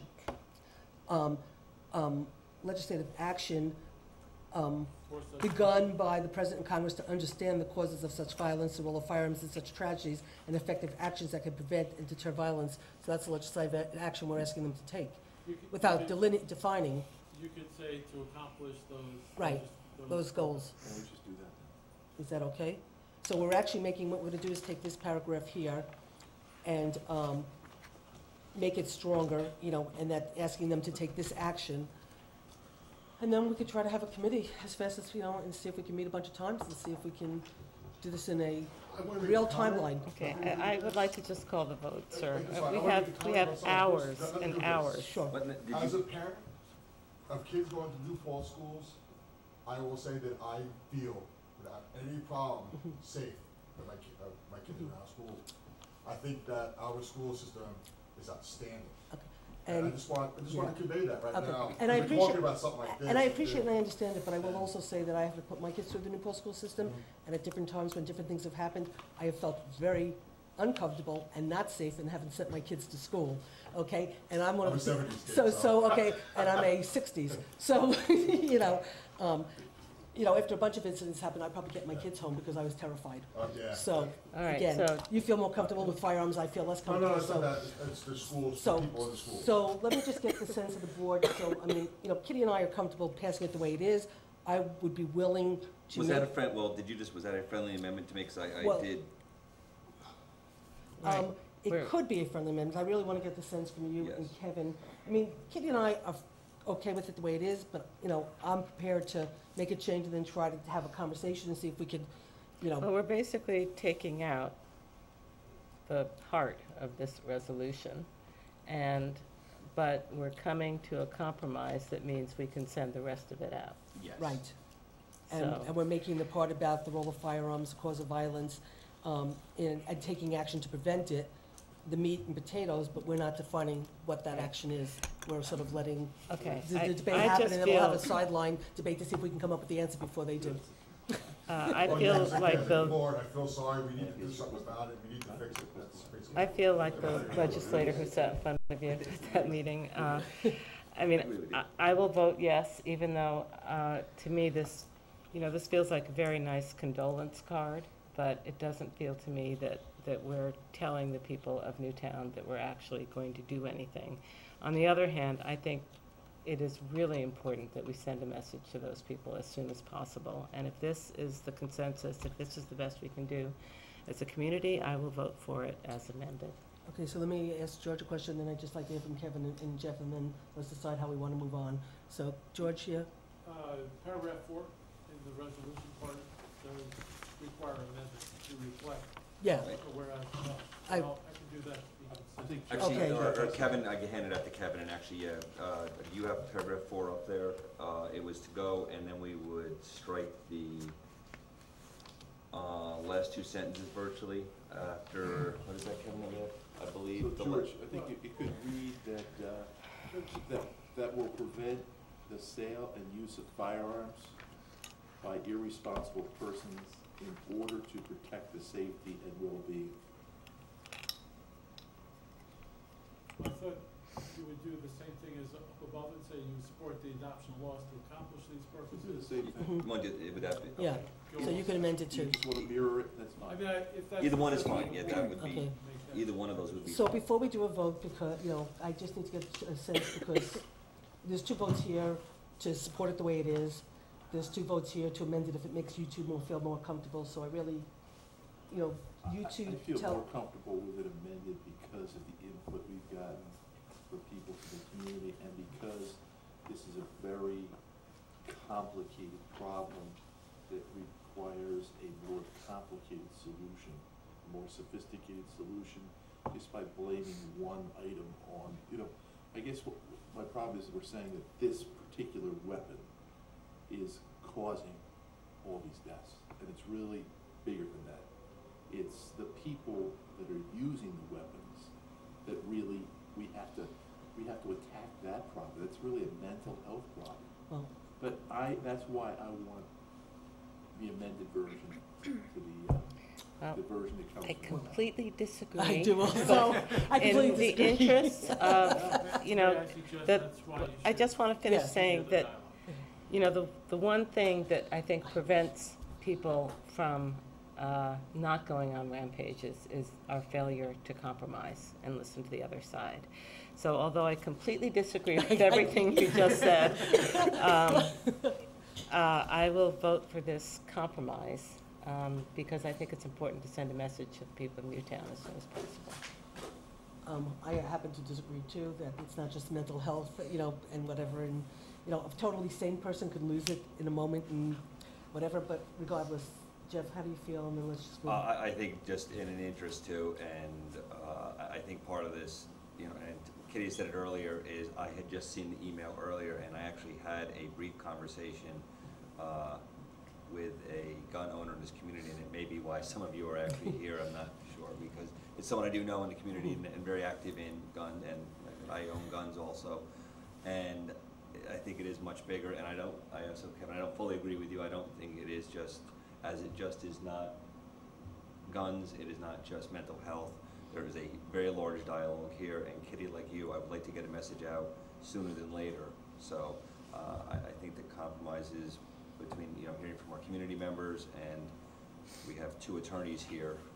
If we could get this out in this form now, I'm more than happy to continue this dialogue and get a different version out. And I'd like to see what our president, he's supporting a bill. I did not get time to read it today. I just saw that was in the news today. I'd like to read his version of the bill. So And just we be can make it- prepared that when we do see that bill, We might- this town board may bring a motion to send a letter of support to our president. So we will get it on the agenda in a press release. We invite you all to come back, and we'll talk about it again. Just don't put anything else on the agenda for that day. Yeah, right. Please write your Okay. names and numbers down, please, before you leave. No, I actually do want to get your contact information, because I think there might be a unique opportunity to see if we could, I want it to be fixed. I don't want a patch. Yeah. And this is a temporary patch, we're trying to. Well, I think it's great in a way, to have members of the NRA who are willing to talk with people who, are on the other side of the issue. to see if there's a way to come up with something that we can then get out there on a national level to say, hey, guess what, we might actually have a little answer, so, The coalition starts here. right, exactly, Right. okay? I've often thought, we're just like a couple miles up the road here, if the town board wants to come down and see what we do. I told you, I want to learn how to shoot, nobody's willing to teach me, okay? Because nobody wants me having a gun in their hand, okay? You want to have a conversation about mental health? So can we just have this vote and Okay, then take so, a okay, 2-minute so, break? Yeah, okay, well, so I have a motion I to accept accept this with the amendment as per Yes. Kevin Barry. Yes. Okay, so that's a second. Yeah, second. Okay, so on the amendment, all in favor? Aye. Aye. Aye. Okay, on the resolution? Aye. Aye. Aye. Okay, motion so carried. Thank you all. Okay, And, short break. Okay, A quick break. and then, Quick break. Oh, everyone wants to okay, leave. while we do a quick break, I can get your contact information and, You no, we need have so much to do what? tonight. Go to the hospital. Let's take a quick break. I don't know, is it the flu? Or if Mike, you just want to leave your What? contact for Susan, and then We we will, just as soon let as you we know, come and out. then everyone else. So we are going to start with public input. Was there anybody from the public who would like to speak? Yes. Okay, now let's just wait until they get, okay, and can you just focus, get the camera on the people speaking? I'm standing away from it. Okay. I will be brief because Mr. Webb probably thought I ran off the road. I'd say it would be about a half hour during public input. This is all very interesting. I have some questions, and actually they have no national or international implications. This afternoon, as a resident of Woodland Pond, some of the residents were somewhat upset because suddenly the gates closed at between the town and village line, and they wanted to know, well, what is going on? And everybody was shaking their heads. Now, I asked around, and it seems that the residents there on Glen Drive and so forth were very, very concerned about all the truck traffic, so forth and so on. And it's a very unsafe condition. Now, the problem with this was they closed the gates, and that would make absolutely no difference because these were all the big trucks that were going at the construction site for a new house. Now, I don't know what their concerns are about traffic other than that, because they're completely wrong. It had nothing to do with Woodland Pond. So then I went and I have purposely, now after the road was finished, it's been open, and it's very nice. Woodland Pond paid a huge sum of money to bring the road up to the standard so it could be dedicated. And as driving around, I kept track of how many times I went through there where there was, I never saw another car in either direction. Very seldom was there another car would pass me. Very seldom was a car in back of me. And they complained that the UPS truck is coming through. I mean, they come through everybody's road, I understand. So I don't understand for a minute, as a resident, as why this unannounced closing of the gates occurred today. Could you please give me some answers? Okay, thank you. It's I on will- the agenda. It is on the agenda, so we need to do public input announcements, and I'll put that on first so I can explain it very quickly, what actions we plan on taking. So if you don't mind waiting 5 more minutes or 10 more minutes? Well, Oh, your wife will be sure I ran off the road. we did. Okay, do you want to go, you want to use my phone and call her? No, seriously, would you like to use the phone to call her? The phone service here is terrible. No, I'm saying, would you like to use my phone up in my office? Yeah. It's, the phone, the doors are open, just hit, So you go, will be taking this up in a few minutes? Yes, It's yes. on the, It's on the I would like agenda. to do the Park Point letter. Yeah, we're going to. Okay. Anybody no, else? no, I'll move it up, I can We move it will up. move it. Good, if you go into if you go straight ahead, there's a phone, press 9, hit a button, press 9, and then dial out, okay? Okay, anybody else for public input? Ira? Okay. Do you want to use the microphone and come up or whatever, or will you be able to be heard? Or just sit down? I'm watching. I know, I know, it's very scary. I'm sorry, I shouldn't have even asked you to get up. That's okay. I want to make sure this gets Okay, out. So, I just know your voice isn't very, yeah, I just wanted to make I sure don't know if that it's this on. gets out. I actually don't know if, All right, No, it's on. I'll speak as loud as I can. is it? Is it on? Okay, well, Sometimes that mic okay. can really That's okay. Yeah, project. okay, well, that's okay, as long as I had wanted to make this statement at the meeting at which the 2013 budget was passed, but the public input was closed by the time the budget was passed. At that meeting, certain members of the public attacked both Jean and Susan over the police budget without knowing all the facts or the details of what was going on. They based their attack on a story that appeared in the newspaper based on a statement made by a board member after the public hearing on the budget was closed. As it was not televised, the background and details to this statement did not reach the public, and the context was therefore lost. The purpose of this suggestion was to try to start a dialogue with the village over paying their fair share of the police protection for the village, which the town is required to provide by law, the same as the county or state police are. Especially as the town goes out of its way to provide extra protection to the village so as to protect the downtown business district. At the budget approval meeting, Susan presented all the facts regarding the alleged defunding of the police department. Unfortunately, those with an agenda did not bother to listen. After the presentation by Susan, the proposed police budget was passed as presented to the public at the public hearing. I have seen many police budgets over the past years. Some were slash and burn with no regard to the safety of the residents. Others were overfunded to build up town reserves to be used for other departments who go over their budget through budget transfers.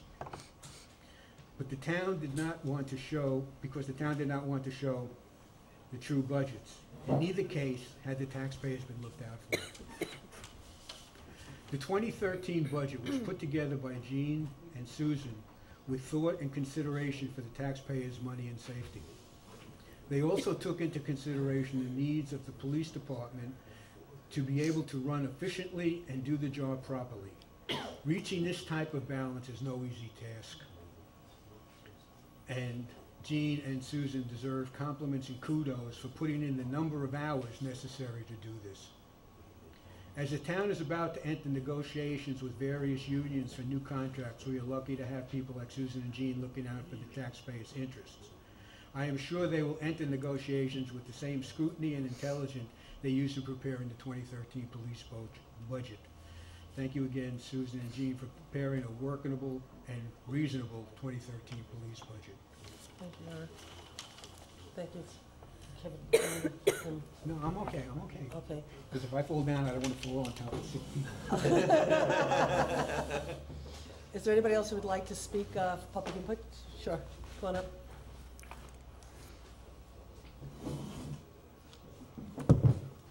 How are you?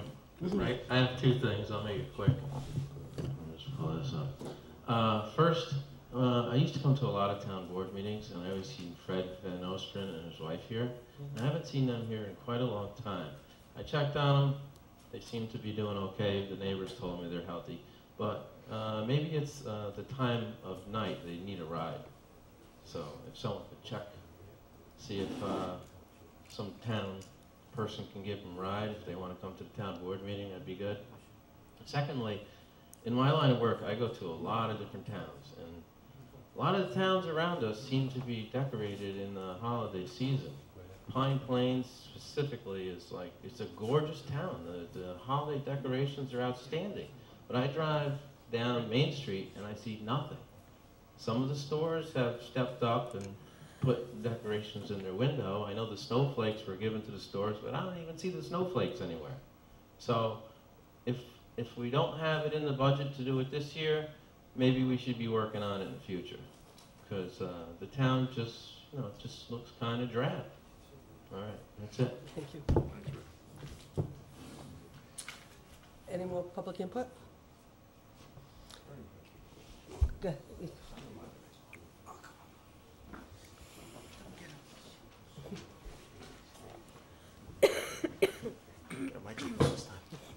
Hi. Hello. First of all, I appreciate everybody's work in that last discussion. I know that was very challenging and not easy. to me, that's what good government is about, that you guys do the hard things and make the difficult decisions, and that's why you're there, and I'm gonna leave after this. Anyway, no, I really do value what you guys do. Specifically, I wanted to speak briefly about Park Point. I'll try to be very brief, because I was here recently and told most of you my viewpoints. Kevin, you weren't here, so you didn't hear probably most of the things that I had to say. And I made a couple of points to Kitty that I would like to restate to the group, because you might not be aware. So first of all, I'm a property owner in New Paltz. I do own rental property. I rent to college students. And I have a very vested interest in the town and the village being healthy, because I'd like to be healthy and I'd like to continue to stay here and grow as they do. And I think that we've done pretty well.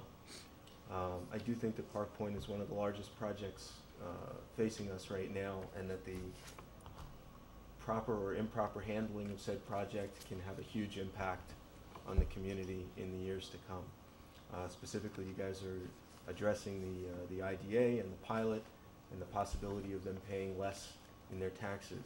The approximated tax value of the property is $50 million. The approximated taxes that they might pay is around 1.5. And if they got the pilot, it's a range, but it might be 10% or less, 150,000, which is a loss of 1.3 million or more a year. So just to bring something in perspective, I know they made a lot of, in the fiscal impact statement, they made a point about giving us a water treatment plant, which is a lovely gift, and I'm sure we could make use of it if we had one. However, the actual value of that plant, as stated in the plan, is $2 million. That's a pittance. If we're losing 1.3 a year, we'll buy our own. 10 of them. Stack them over the next 2 decades. So it's just important to recognize in, comparison what we're giving up to get things. The other quick thing that I wanted to mention, just for you, Kevin, that you might not have heard is, I don't know if you read that study, the fiscal impact study that they offered, but it's quite flawed in a number of ways. One of the biggest ways is the vacancy rate was listed at 0.3%, which was done by the Ulster County Planning Board study that they did in 2010. I made the point that their sample group was extremely small. The U.S. Census did a much better, much more well-funded study in 2010, and they estimated that the vacancy rate was 7.3% as opposed to 0.3. So that's a huge difference and would make a huge impact on the town one way or the other. 0.3, we desperately need housing. 7.3, we're actually, a reasonably good community. And by the way, every week I look in the newspaper and I see plenty of rental apartment ads. So obviously not everybody's renting everything. The 2 points that I made to Kitty that I wanted to share, one of them was the one I just shared about the water treatment plant. And so the purpose that I had in sharing those points, they came up during the discussion that you guys had at the last meeting, so it was past public input, is to try to simplify some of the arguments or discussions that you guys are having. And the first argument that I was trying to simplify was, it's not really that worthwhile to discuss all the benefits of the water treatment plant if you're paying 20 to 30 times its actual cost. You're really not getting those benefits. You could build your own, you could buy your own. That was one. The other discussion that I felt a lot of time was being spent on was the appropriate way to measure public, not utility, public service use of the Park Point project. So you're talking about the police and the fire department and the ambulance. And they were kind enough in the fiscal statement to try to estimate their own numbers of what they thought they would be using, and you guys were discussing whether or not those numbers should be supplemented or adjusted. And fortunately, as I explained to Ms. Brown, we have a lovely formula to do this already to determine every property's appropriate contribution, and that is the property tax code and the assessment process. It's already right there for us, and that's why they should pay the $1.5 million a year as opposed to $150,000. Just to give you an example, I know multiple millions of dollars of property in the village of New Paltz that rent to college students. Those college students do not use the school systems in any way, shape, or form, and yet school taxes are paid on all of those properties. And that's fine, that's the way the tax code works. Everybody puts in an equivalent share so that we can all get out the services. Just because I don't have children and don't send them to the school district doesn't mean that I don't believe we should have a school district. I absolutely do. So in the same sense, you know, the project that they're looking to build, regardless of what those individual students or faculty are going to use out of the public services, they should pay their fair share. And I hope that that will be the essence of the letter that you guys send to the IDA. Thank you so much for listening. Thank you. Thank you. Anybody else like to speak during public input? Okay, so with that, I have a bunch of announcements, a lot of very good news to actually announce. So very quickly, the first thing is on January 16th, at the community center right behind Town Hall is going to be a Ulster County Tool Library informational meeting. The Ulster County Tool Library is aiming to support the communities in Ulster County to develop a safe food system that improves and increases the nutritional level in the Mid-Hudson Valley. To this end, the UCTL has developed a strategic plan to fund itself and acquire the educational material needed to fulfill its mission. The Ulster County Tool Library is currently developing 3 programs: Tools for Local Food, which is a program that will loan tools to farmers and gardeners for the entire growing season. You Fix It, You Keep It. The program promotes the recycling of old tools as well as training community members in homesteading skills. And the Tool Library, a 2-week loan program for tools the library has in its inventory. The UCTL will be located at the New Paltz Recycling and Reuse Center. The new location will host a diversity of workshops, will store tools for farming, gardening, and carpentry, as well as books, videos, computers with educational resources to support the community to become food sufficient and energy efficient as part of the New Paltz Waste and Sustainable Initiative. The first Fix It workshop will be held January 26th from 10 to 1 at the Reuse Center located at 3 Clearwater Road by the Bullfields. Bring tools to fix or fix one of ours. And that's by Laura Pettit, our recycling director. So January 16th at the Community Center from 7 to 8:30 p.m. And then January 26th from 10 to 1 at the Reuse Center. Well, that's not just an announcement. We've never taken action to allow the use of town land for these tools to be stored there.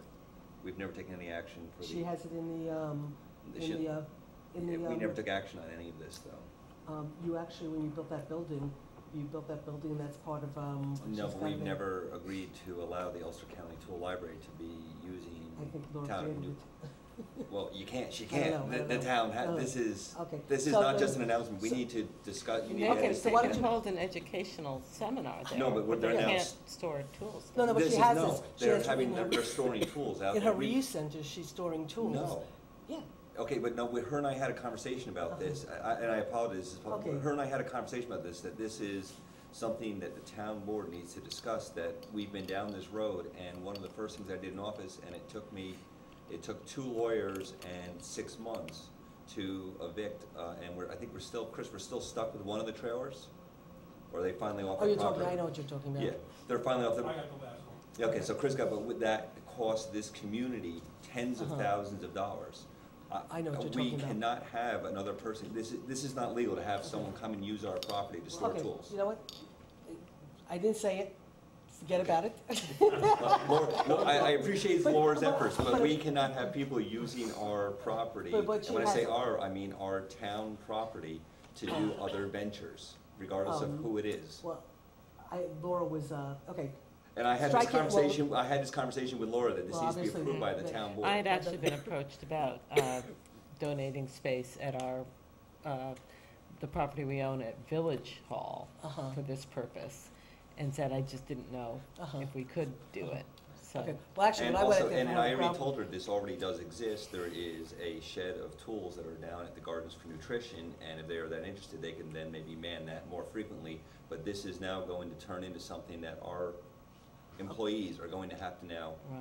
assist with. Laura should not be putting any of the town time into this, this is not what we pay Okay, so Laura to then why do. don't That's we, actually a great idea to redirect it to the Gardens for I Nutrition. actually did once already, and I thought I was successful in that effort, Okay, and well, the apparently two of you not. will be put on the recycling committee for next year, and you two can take care of this and make sure it's handled correctly. Well, So no, strike- but we need to handle it now, though, because we Okay. potentially have someone using our property, and when I say our town property, without Okay, authorization. so can we put that on the yes. agenda for later tonight, but we can Yes. get to it when Okay, so we'll Okay. deal with this because I don't want to deal with it All now right. when people are waiting for us.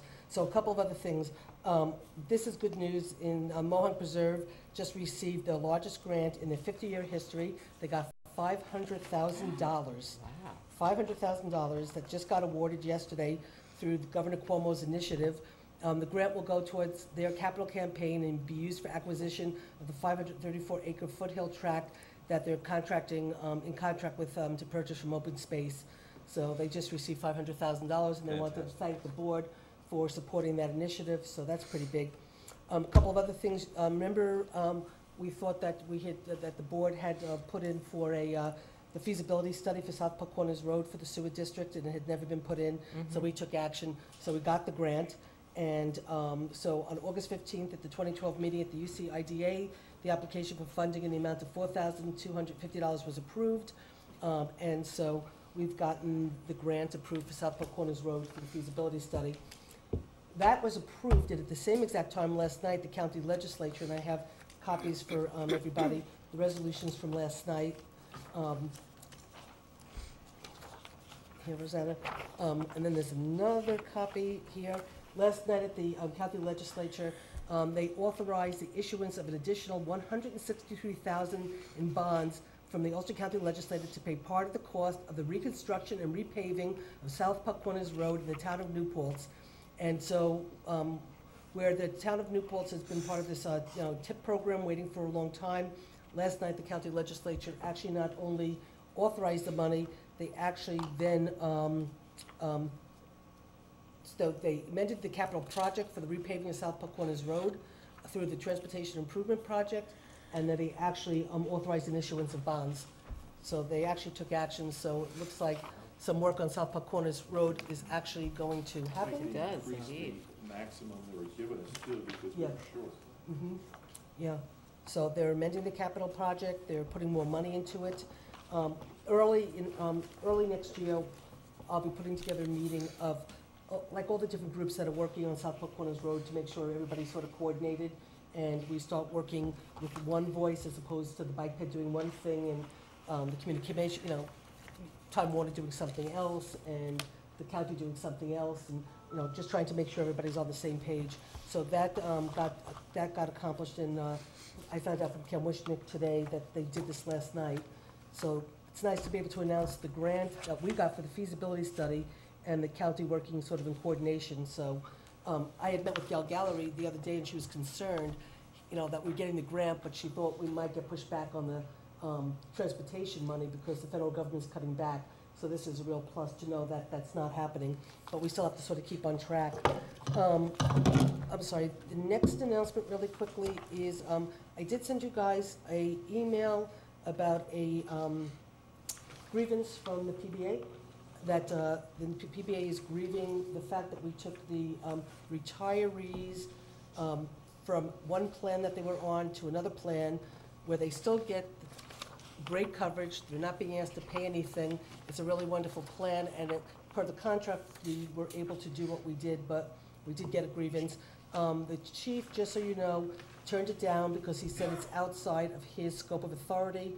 It was forwarded to the police commission because the police commission are the people who are the first line of defense to handle this, but they will forward it to the board because it's also probably outside their authority, since we were the ones who made the decision to change the health insurance. Bill Wallens will be here tomorrow for negotiating with one of our unions, so I'll be able to speak to him tomorrow about what the next step is relative to this. But I got the grievance today, and I wanted to get it to you guys as soon as possible and put it into the record because, that we received it, and we'll respond accordingly, okay? And I think that is it for announcements for the moment. So we can get right into the agenda. So if it's okay with the board, do you want me to just do a quick update on Lent Drive and what, I'm gonna ask you to do tonight, so this way? But we're paying George. Yeah, to be well, here, actually, and no, at this point, he said don't worry about it. 5 minutes. Well, actually, his time on this gets billed to Park Point. Oh, that's true, but he does have a Well, home to go to. I mean, it's okay, I mean, we could do this, it's just I'm afraid that this is gonna take a longer, so he can go home. Lent Drive, It's if only, it's there's nobody else here, I can just give an 5 update. minutes. It's gonna be 5 minutes, okay? So, I actually sent you all an email, so you guys pretty much know what I'm Yeah. planning on doing anyway, Yeah. so I'm gonna just do a very quick update. As we know, at least since this new board has convened, I can't talk about what happened before, but since we've gotten here, we've been hearing about Lent Drive and dedicating the road and the problems on that road since January 1st, and we've been working on it since January 1st. I think this board has been incredibly responsible in terms of trying to do what we could do to get that road done and dedicated. Jeff sort of stayed on that from the very, very beginning. We know that the Lent Drive people have been very concerned about that connector road and whatever. So, sum it all up.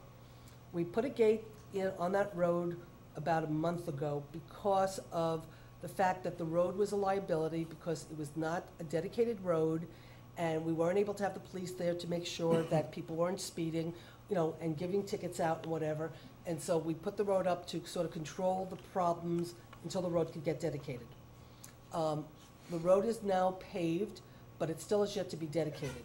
So we still have the same issues, and actually the issues are a little exasperated because now that the road is paved, but there's no striping and no sort of like narrowing of it, it's a beautiful paved road that people can even go faster, and the police cannot do tickets, so it's still just as dangerous, if not.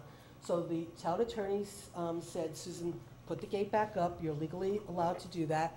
And in the interim, what I'm gonna be asking the board to do tonight, Chris is going to be, the road will be getting striped for the bicycle and pedestrian portion of, the road.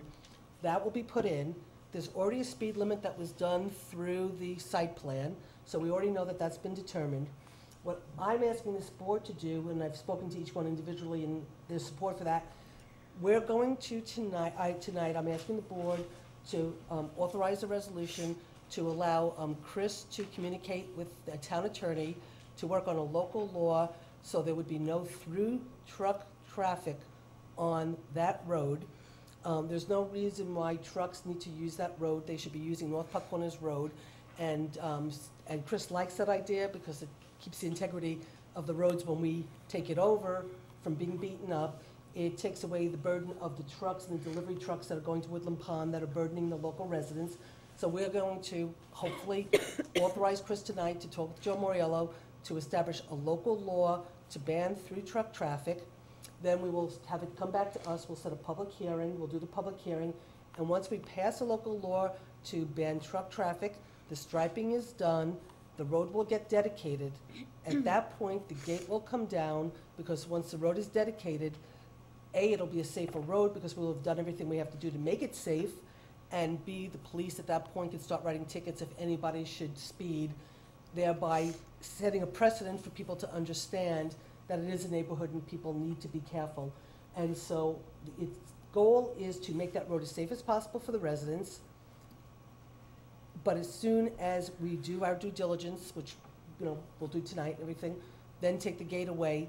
And what I've said to the residents of Lent Drive is this board has basically done everything we can to take care of the issues brought to our attention, to balance the needs of Woodland Pond and the residents, make it as safe as possible, and at a certain point, once we dedicate the road and the gate comes down, if they want to take on the issue of changing that connectivity and closing that road, they need to go to the village planning board and address it with the village planning board. But we've done everything we possibly can to help alleviate this concern, address everybody's whatever, and move forward.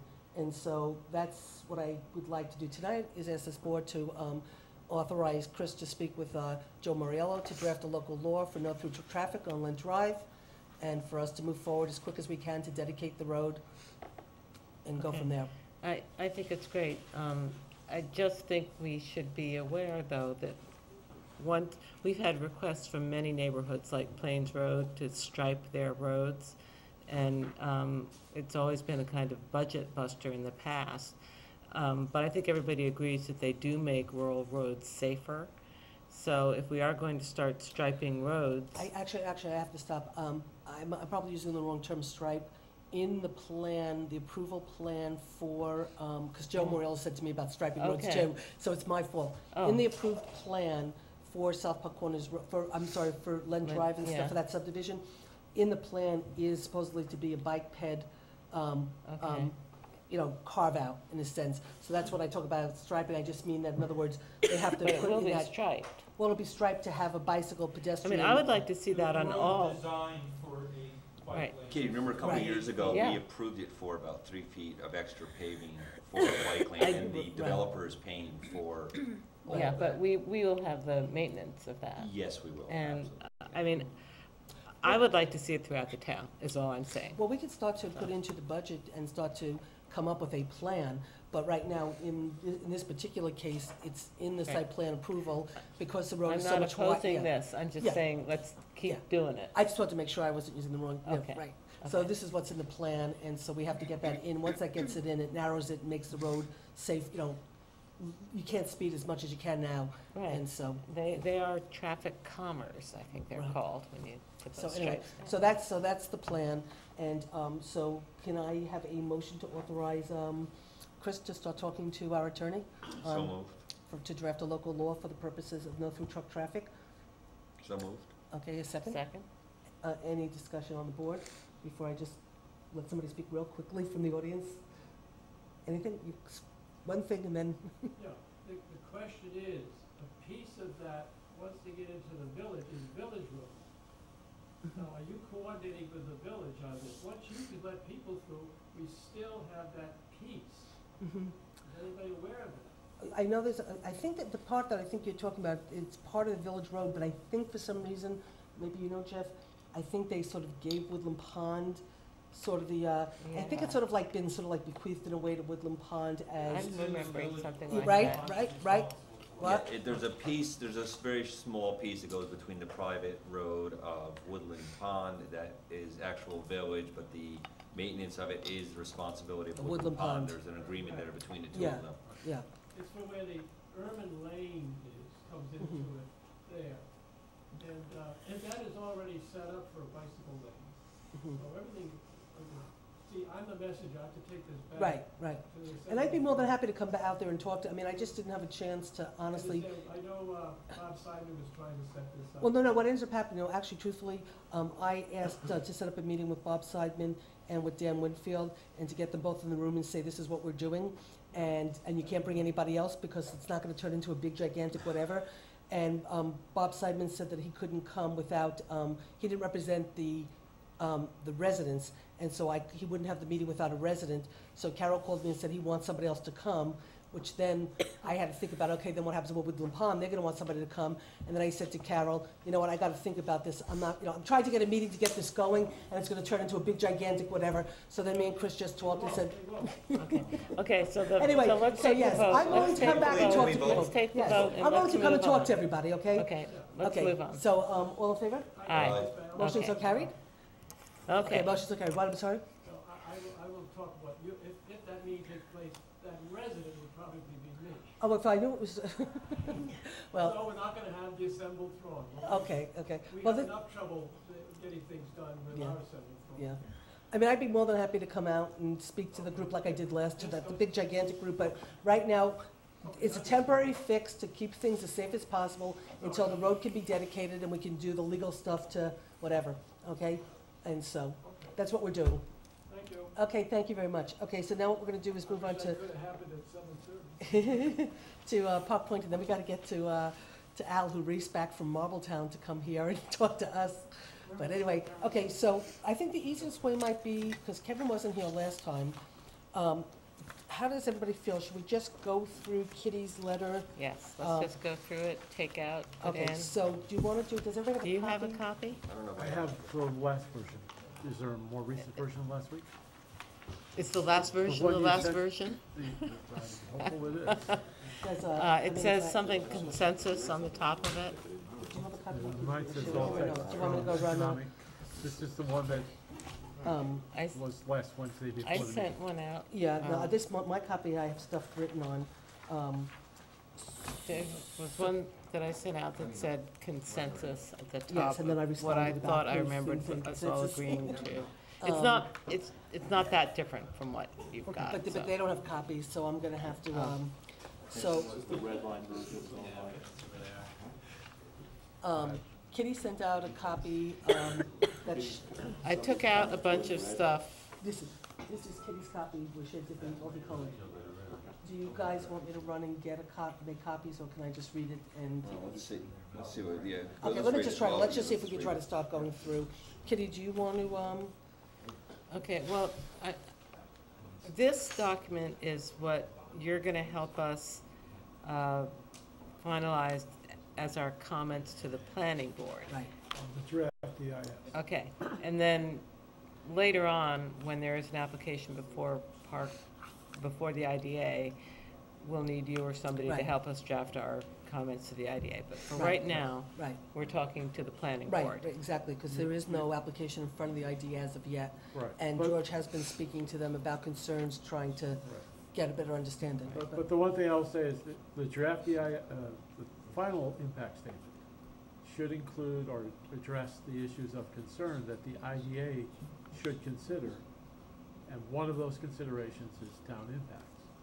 Okay. So it's certainly clear to the planning board that there's need to clarify the assumptions, state fully the impacts, and memorialize that in the impact statement as the balance sheet between the cost and the benefits Okay. of this project. Okay, so what I've added since last week, and then we can go into what I took out.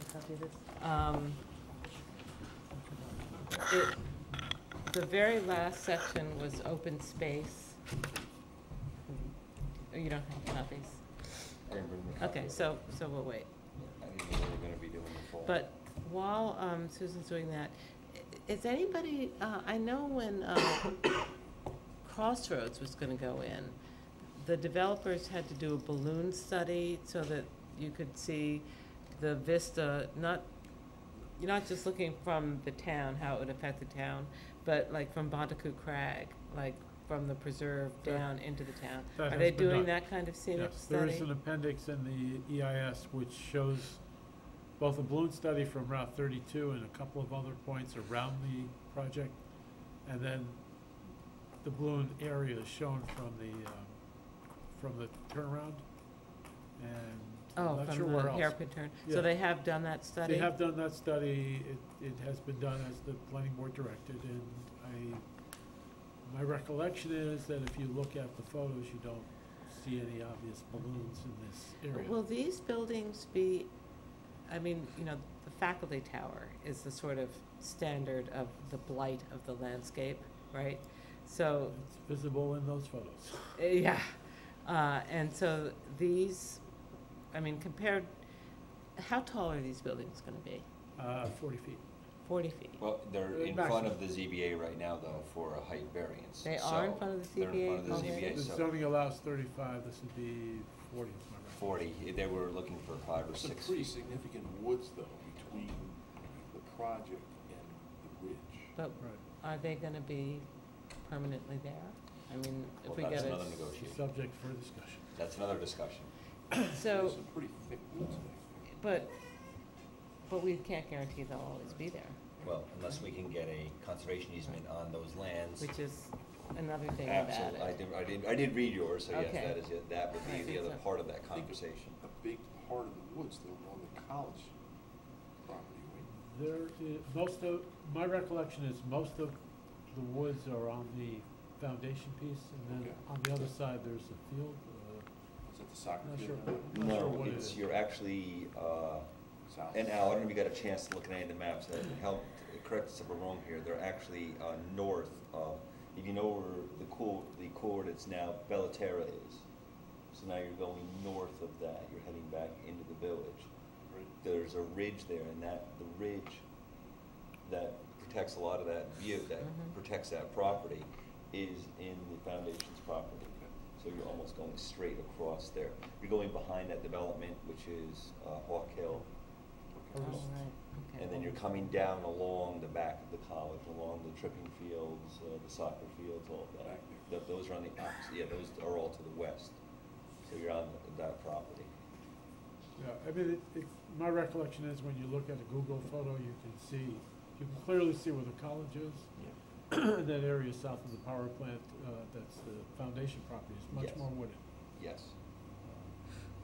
But, And there has been discussion about preserving that woodland, and the foundation has one view about things, and I have a somewhat different view about okay. whether or not But, that's but possible. the town board does not need to comment on that. Somebody's already making the case Yes. that that is an important vista. That's what I think I spoke to you about last week, is some comments are particularly within your ambit of responsibility. Water, sewer districts, things of that nature. You decide how that happens and what information you need. With other aspects of the project, you may have general concerns as far as the impact upon the town, general consistency with the plan, and you can certainly comment about height variances, the need for protection from the ridge, and those other things. But they're not, they're more general in nature. But we have a town open space plan, and, you know, we spent a lot of time and money asking the community to identify important vistas. And, you know, one of the things that came back was not just the view out of town, but the view into town. So as long as somebody is, you know, I don't know if it would be the town, would it be the open space committee, which branch of our town would say, by the way, we want to make sure that the view from the preserve is protected. Well, it can be all of those people as far as saying it should be done. The question of where it actually gets implemented is where the agency jurisdiction comes to play, and that would be through the site plan process and the variance process, because the impact upon the community of issuing a variance is one of the considerations for the zoning board. So there's two boards which have mechanisms to deal with it. But again, calling out the need for that to be done in the process does no harm. Okay. It's certainly appropriate for the board to say the things you just said. So the scenic vista from the Mohonk Preserve, in consistency with the open space plan is, I mean, that's really what you really can Needs summarize it as. to be, okay. Now, the balloon test will also be presented to the ZBA then, probably? It's included in the IS, so yeah, I mean, it's, Part of the. everybody's got it, whether they've all looked at it yet, I'm not sure. There's, just so you, the zoning board now, it's at this stage of the process, is doing something similar to what you're doing. It's looking at the project at the EIS and commenting on how the EIS addresses the kind of considerations it has to consider. So looking at the visual impact analysis, it's there. They're not going to make the determination yet, but if there's something that should be in the visual impact analysis so they can do their variance procedures, that's something they should identify. So do they need a height variance in order to cluster and have less of a In footprint? effect, that's one of the things that they're trying to accomplish. So they could get 260 units on that property in shorter, fatter buildings. Yes. And take up more land. But what they're trying to do is have less of a footprint by going up taller. Yes. But we know for a That's- fact that they could get the exact same number of units on that property without getting a variance. We've looked at the density calculations, the number of units allowed, and they could get more than they propose. The question of whether they could put all of those things there, I believe Dave Clauser has looked at and said it would be feasible. He's not done the detailed engineering, but Yeah, I mean, that's stay- the problem, is that the alternative, it seems to me, you know, you can do the math, right? We can say this many bedrooms, this many square feet per this many acres would yield 1,000 units, I think is what we got from Dave. But don't you actually have to submit a plan that shows how they would fit? you may be thinking of the subdivision clustering process, Okay. which shows that you have to submit enough of a plan to demonstrate you do comply with the standard subdivision requirements. For the site plan, that's not a requirement. Looking at the alternatives in the EIS, there is an obligation to look and evaluate different alternatives, including the no action alternative. I don't think we required a build-out consistent of units as if it were designed for the RV zoning Well, district. I guess what I'm trying to get a sense of from the town's perspective is, because I'm feeling like we're seeing a lot of commercial requests for variances, and I'm not convinced that they, that there's a hardship there. I guess what I want to be convinced of is could the parcel accommodate that density without a variance? And is the town giving a variance? Because we have height restrictions and all those things because that's what our town likes. That's what we consider good planning. So if we're going to vary from those uses, is it because we're getting something else back? Are we saving open space that would otherwise be taken up if the development had to sprawl more? Well, that is a argument that is made in the draft EIS. And the planning board will be looking at all of the EIS to see whether it actually represents the planning board's view of the circumstances. There was a fair amount of discussion at the last meeting with Park Point on the ZBA meeting that I was at also. The questions that Kitty's asking were actually pretty much identical to what was being said at the ZBA because it was their first presentation. I must have dozed off. Yeah, it actually was a little bit later on, and that the variance needs to show, so they were using the example of the last one that was granted for both aesthetic and mechanical reasons. It was going to give greater efficiency to the mechanics of actually operating the structure. This was for Hampton Inn. Hampton Inn, and it was exactly. specifically so they could install energy-efficient units. It allowed more air movement, and also the Right. aesthetic of the pitch was also considered. Right. So is that what we're seeing here? they need to report back. I mean, that's well, for example, one of the things that the applicant addressed at the zoning board was that they could build a flat roof structure, which would not meet those aesthetic objectives, but would allow it to be consistent with them.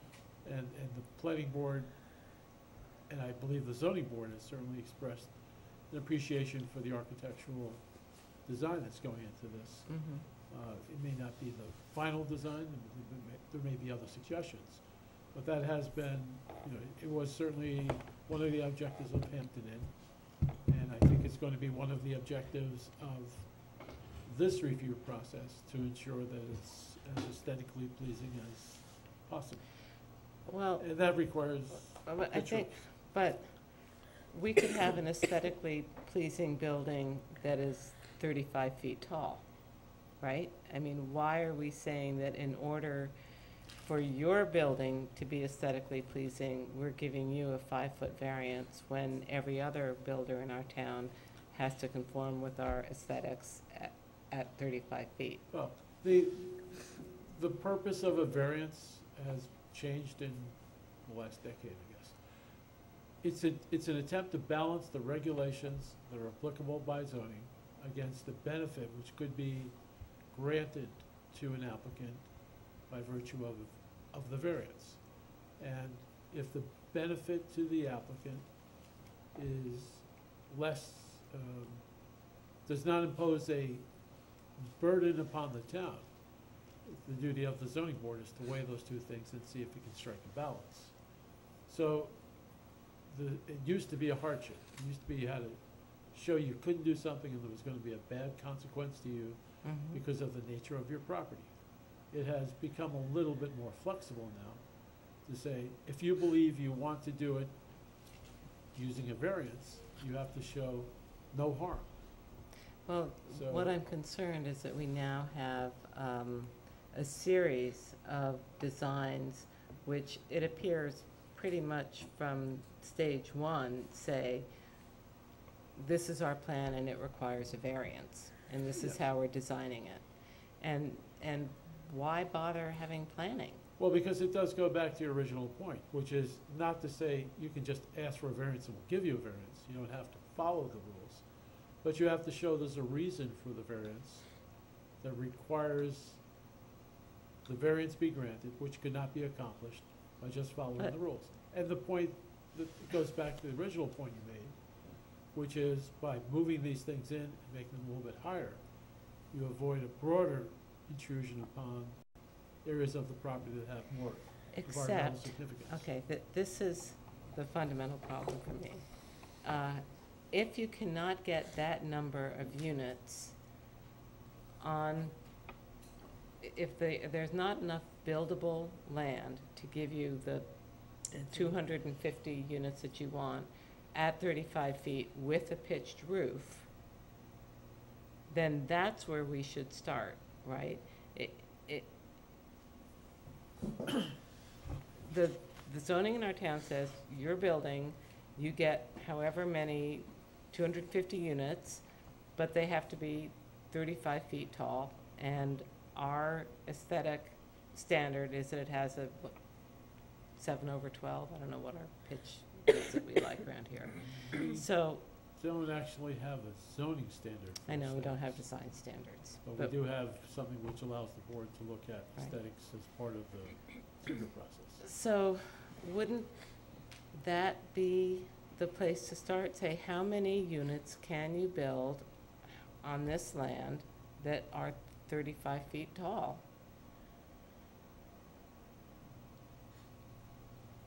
Well, What's the Well, they purpose of have, that, so you're not doing it. Because that conforms to zoning. But actually, they have located, because they have said they can build them with a flat roof. they can within- do it with the flat roof, they can move it into parts of the, I mean, it's. Well, there's it's- two variances though too, so there's, the other variance they're looking for is the separation variance. So they're also There's, looking, there's actually three. there's three, yeah, there's another one too. Can I just ask one real quick question before, and, is the planning, I know sometimes with a lot of projects, what happens, they come with one thing, but then the planning board asks them to change it, which then forces them to go for the variance. They created it with these variances as part of their process, or did the planning board in any way direct them to be trying to do this? They did not direct them to design buildings that require these variances, but they did direct them to avoid impact on the treed areas, on the wetland areas, and at the point they came in, there was, interestingly, the law was going to take effect, it did take effect, and then it went away, the wetlands law. So there are buffers that the applicant has sought to respect. There are some areas where there are intrusions into what had been the buffer, and that would require the planning board to make determinations pursuant to the wetland law, but currently the wetland law doesn't apply, so they can use those areas right now to do construction. And are they?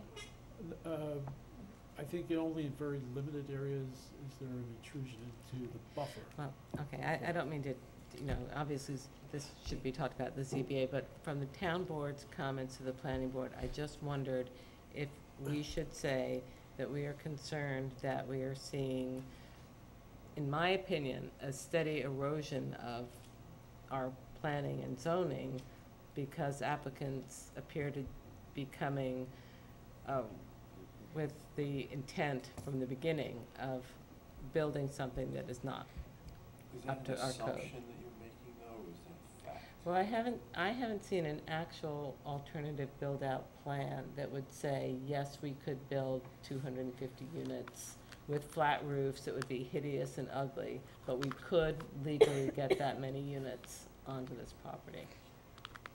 Have we seen that? Plan, no. So, I mean, it's just sort of their Why would word. you want that? Because I want to make sure that we're getting something for giving up the zoning that every other builder in our town has to conform If you to. had them spend the money to prove that point, and then said, well, we don't really need that anyway, we'll go back to this other model. Well, that is what the process requires, is that you do submit a plan that says, here's the worst thing we could do under your zoning. We could you know, cover this much square footage, and we don't want to do that. But the only way we cannot do that, the only way we cannot do this is if you let us do this. But I haven't seen a plan that absolutely says they can do this. But I would think that these people, knowing the community and knowing the history of the community, aren't gonna come in without a proposal that kind of is tailored to our community and what we're known for. So, There was a series of discussions, and I think they have attempted to do that. There's some discussion about how well they've achieved it. But the way I would respond to your question about a plan is this. When you look at subdivisions, you will typically, you look for areas which have a house location, a septic location, and a means of access. If you have a cluster subdivision or you have very small lots proposed, getting that septic area may be a problem. You may, the planning board may want to say, show us a plan where you can put this, prove that it's possible. Right. If someone comes in with a 20-acre lot, you don't need to have that conversation. And in my experience, if Dave looks at a plan and he says there's a housing site there, I don't really care how big it is, because I trust Dave's judgment. And I think he is able to do that with larger site plan kind of development such as this, so that from my perspective, I think if the engineer says, not Dave, Well, but I any mean, engineer. Dave did provide me with the math calculations. I think he said there were 29, you know, they were using 29 acres, and if you multiplied it by this many, whatever the RV zoning is there, they could have built 1,000 units. But, you know, I haven't seen it on paper.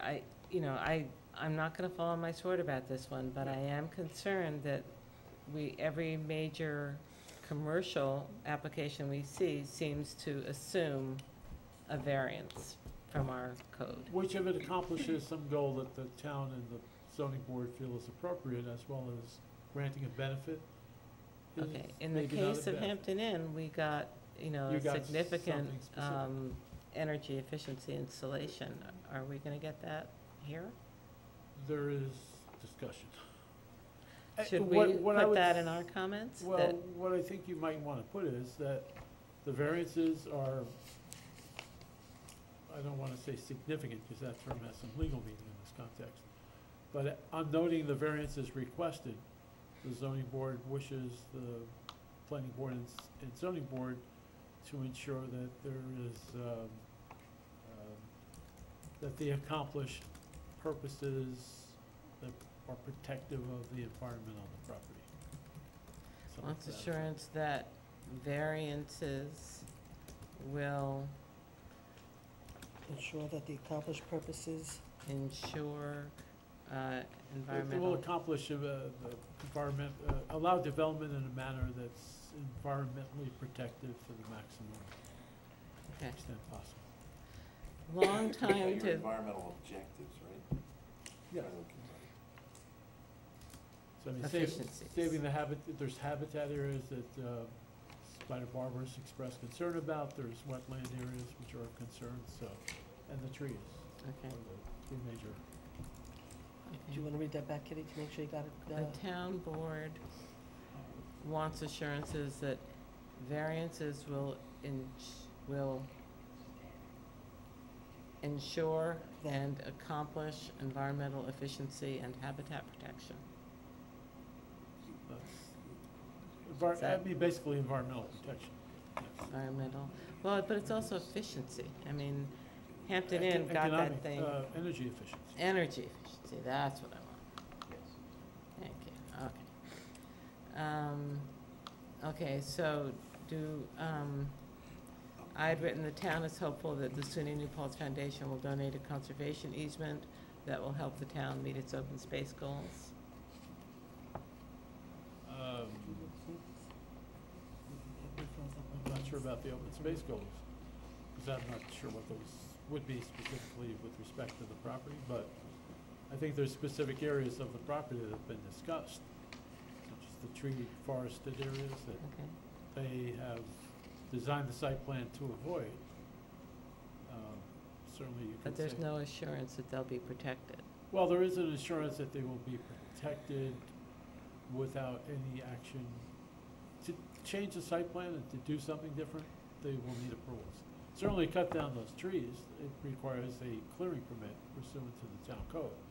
So there's a process that you have to go through. To put But not something if they there. revert that land though back to To state. SUNY. Yeah, If they right. revert that Once- land back to SUNY, is the perceived risk is that I see too, is that if that land goes back to SUNY, then they can do as they please with it without looking at any of our zoning. And I'm sorry to, Kitty, before we leave it completely, the ZBA variances came about when they realized, and after discussions with us, how difficult a PUD was gonna be. So once they realized the PUD, then they knew that they were gonna have to go for variances. It originally started with the variance list, I think there were 8 or 9 now they're down to, I believe, 3. Okay, so to move this along, since it's so close to 10 after 5 after 10, can we go through, Kitty, you know, just, everybody's got copies now. Okay. I don't know if I don't think there's extra copies because we're having a problem with the machine, but I can give it to anybody after. So the first one that you have is drawing new students into the town. Yep. So I'm not gonna read everything that they said, I'm just gonna, what I would like to ask is where you say the basic premise of this project is flawed from the town's perspective. It's not the number of students enrolled at SUNY that increase the town's burden, it's the number of residents that the town provides services for, and this project will add 700 new residents to our town. Okay, that's not in, I mean, that, I don't have a problem necessarily with that statement. I think you're actually saying the burden is every time more students come in, we have to provide services, that's the burden. What I do have is the whole next portion, going down to the Park Point sample lease, about the shortage of affordable housing and the fact that this project needs to worry about what happens after people graduate and how they're gonna be able to be accommodated in our community through affordable housing. I don't think that's the onus of this project. If we believe we don't have enough affordable housing, then we have to create zoning and, you know, encourage projects for affordable housing. So I would just, you know, I have no problem with the first part, I just really don't feel that this is appropriate for us as a board to be bringing into the conversation, because I don't think it's the responsibility of this project to, Well, except that there is a section of seeker that talks about growth-inducing characteristics of a project. And I think this is a classic growth-inducing one, because we're bringing in a whole new population every year or two who are by very definition temporary. And it's not, you know, if this were just a typical housing development and we had 700 new families, at least we would know that number. But to say, you know, we're gonna have 700, I mean, assuming, I think they can say for about 2 years, generally a graduate student would stay. 2 or 3 years. 2 to 3. So the turnover is gonna be every 2 to 3 years.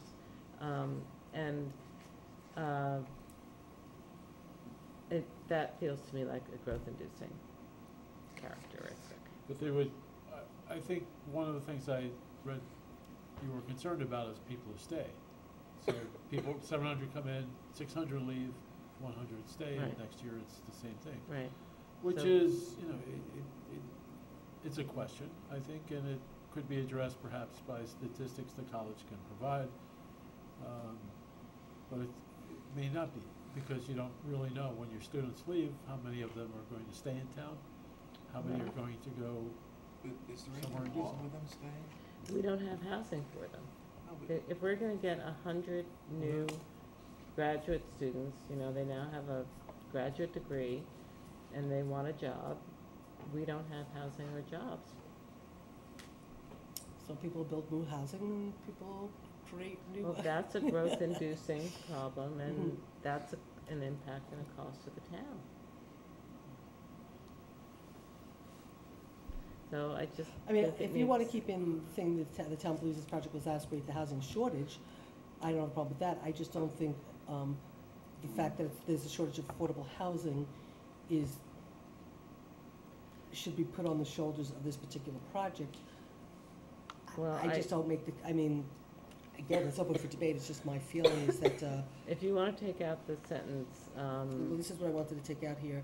There's Right, the shortage of okay. affordable housing in New Paltz, however, this project aimed at one population that does not need housing, people who play, have a place to live as they're commuting to the college now. I'll take that out. Okay, and then, But I do want to leave in that I believe this to be a growth-inducing alteration of community character, and I think it needs to be The college considered. has represented that there will not be an increase in student enrollment. There is some discussion which has come up about, well, maybe more graduate students would be enrolling if they had housing.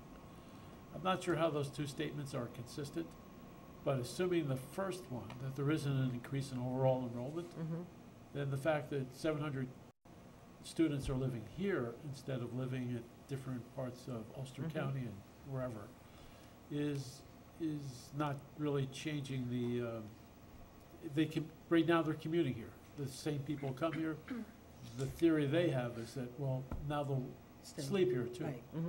So it's not changing the total number, it's changing where they sleep, It's not basically. changing the number of enrolled students, but it is adding 700 new residents to Well, our it's community. adding residents, and in terms of the impact on water and sewer, there may be increased water But a and sewer commuting impacts. student doesn't come 7 days a week, right? They have classes maybe Monday, No, I Wednesday, mean, Friday. there could be impacts that result from Right. that change of sleeping location and residence location, which is different than an increase in enrollment, more graduate students and more people Right, we've never staying over. challenged their statement that they're not going to increase enrollment.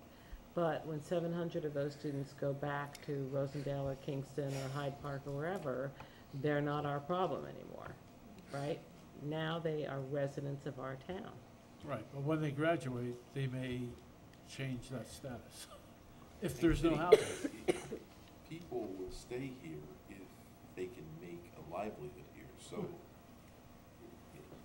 there aren't many jobs here to speak of. Right. There aren't any industries here to speak of, so the likelihood of them staying here in the future is pretty small in comparison to other communities which have opportunities. Sure. Well, actually, no, but the that's why problem- how you become a bedroom community. Right, and that is the problem. In other words, that's what has created New Paltz. Bedroom to what? It's a bedroom. We're a bedroom to New York City. We're a bedroom to Albany. We're a bedroom. No, we really are though. And that is, they're increasing every year. They increase the number of buses going out of the trailway station.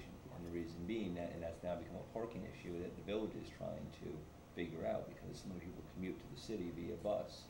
So you do need to look at that impact of, again, and that's that one I put on email too, is what is this, the impact of how do we decide what the impact is of that traffic of two different pieces? And one is the 700 now moving there, which are going to come both from current residents on campus. Some of the commuters are gonna go there, some graduate students are going to go there. And now you're going to have a little space in the community, people are gonna move into that. And now you also have residents that we're only coming here 2 days a week, 3 days a week. So now you're increasing the cost of your services to protect these people, fire, ambulance, police. You and I need to pay that. How do you have a mechanism in place to make sure that this fiscal impact we can afford? Because you're absolutely right, I agree with you, you're absolutely right. The odds of these people staying here and working in this community are very, very small. They may take a few bartending jobs, or waitress jobs, or service industry jobs. The rest are going to commute out of this community because it's a great community to live in. Consistently, we're being voted, You know what? one of the If they greatest paid communities their to live in. taxes, they could stay and become professors or teachers. What do you mean if they paid their taxes? Okay, so let's, If this project paid its full taxes, Well, if it did.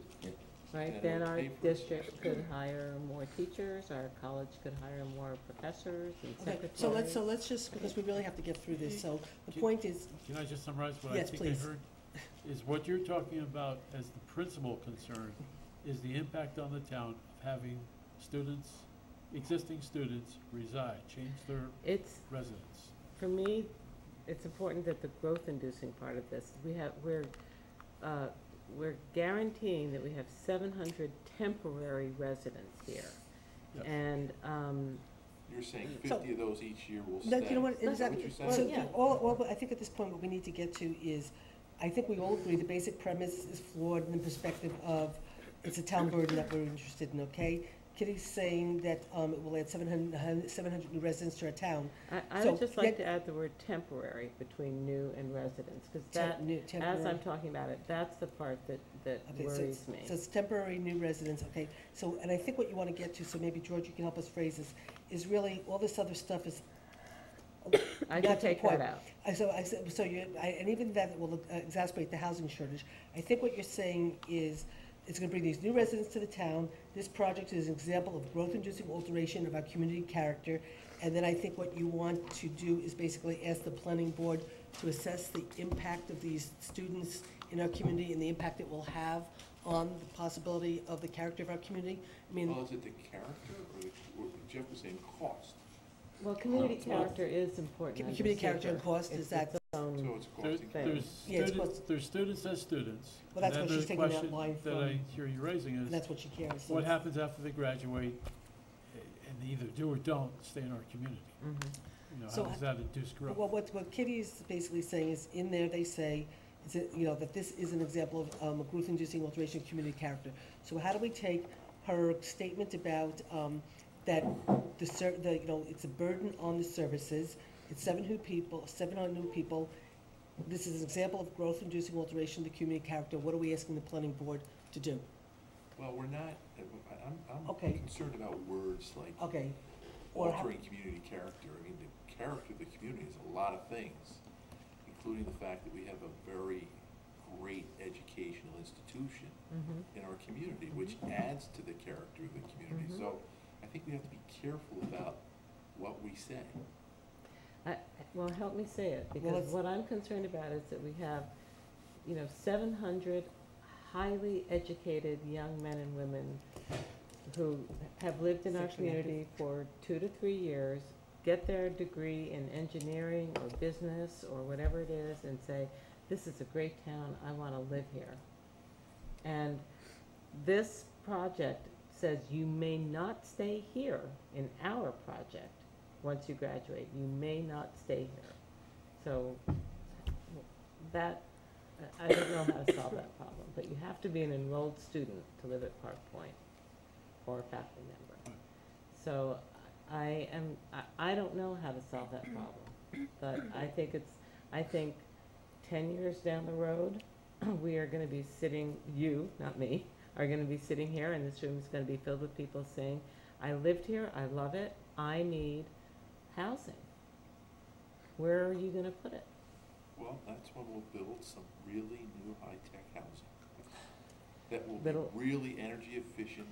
We don't need these big mansions Where? anymore, Kitty. I mean, Well, the there's- problem is, Okay. well, Okay, we can't solve the problems, we have to get something to the planning board. It's 10:15, we've got somebody sitting here On waiting page for two. bond, we have So somebody what- waiting to what do a is the presentation. question? So how do we take what Well, Kitty is saying? Address the impact Do of you wanna do moving it? people. I'll come back in January. You want to do that? okay, Yeah. Okay. good Sorry, idea. Okay. Al, it's okay. Al, Well, it's thank great, you. you guys can read it between now and then. Yes, thanks Al, Thank you. sorry. So sorry Okay, about that. sorry. No, Thank it's you. not your fault. No, So, Thank you, Al. Well, separate the two. You want them to address the impact of the students now residing in the town. Well, that, I think we actually talk about in police and all those kinds of things. My concern is that because this is temporary housing, how will the town accommodate residents who may no longer live at Park Point but want to stay in New Paltz? Well, you have the same problem with the dorms. You have 3,000 kids living in dorms, and they have the same experience, so But whatever not- you're doing with that is what you're gonna do with this. We're not meeting that need either. Well, then you're gonna continue, I mean, that's what you're gonna do. If you're not meeting it for 3,000 existing students who live in dorms, then you, Well, I presumably you're think not gonna there's a be- difference between a private exclusive luxury, I mean, that's how they describe themselves, housing development and living in a dorm.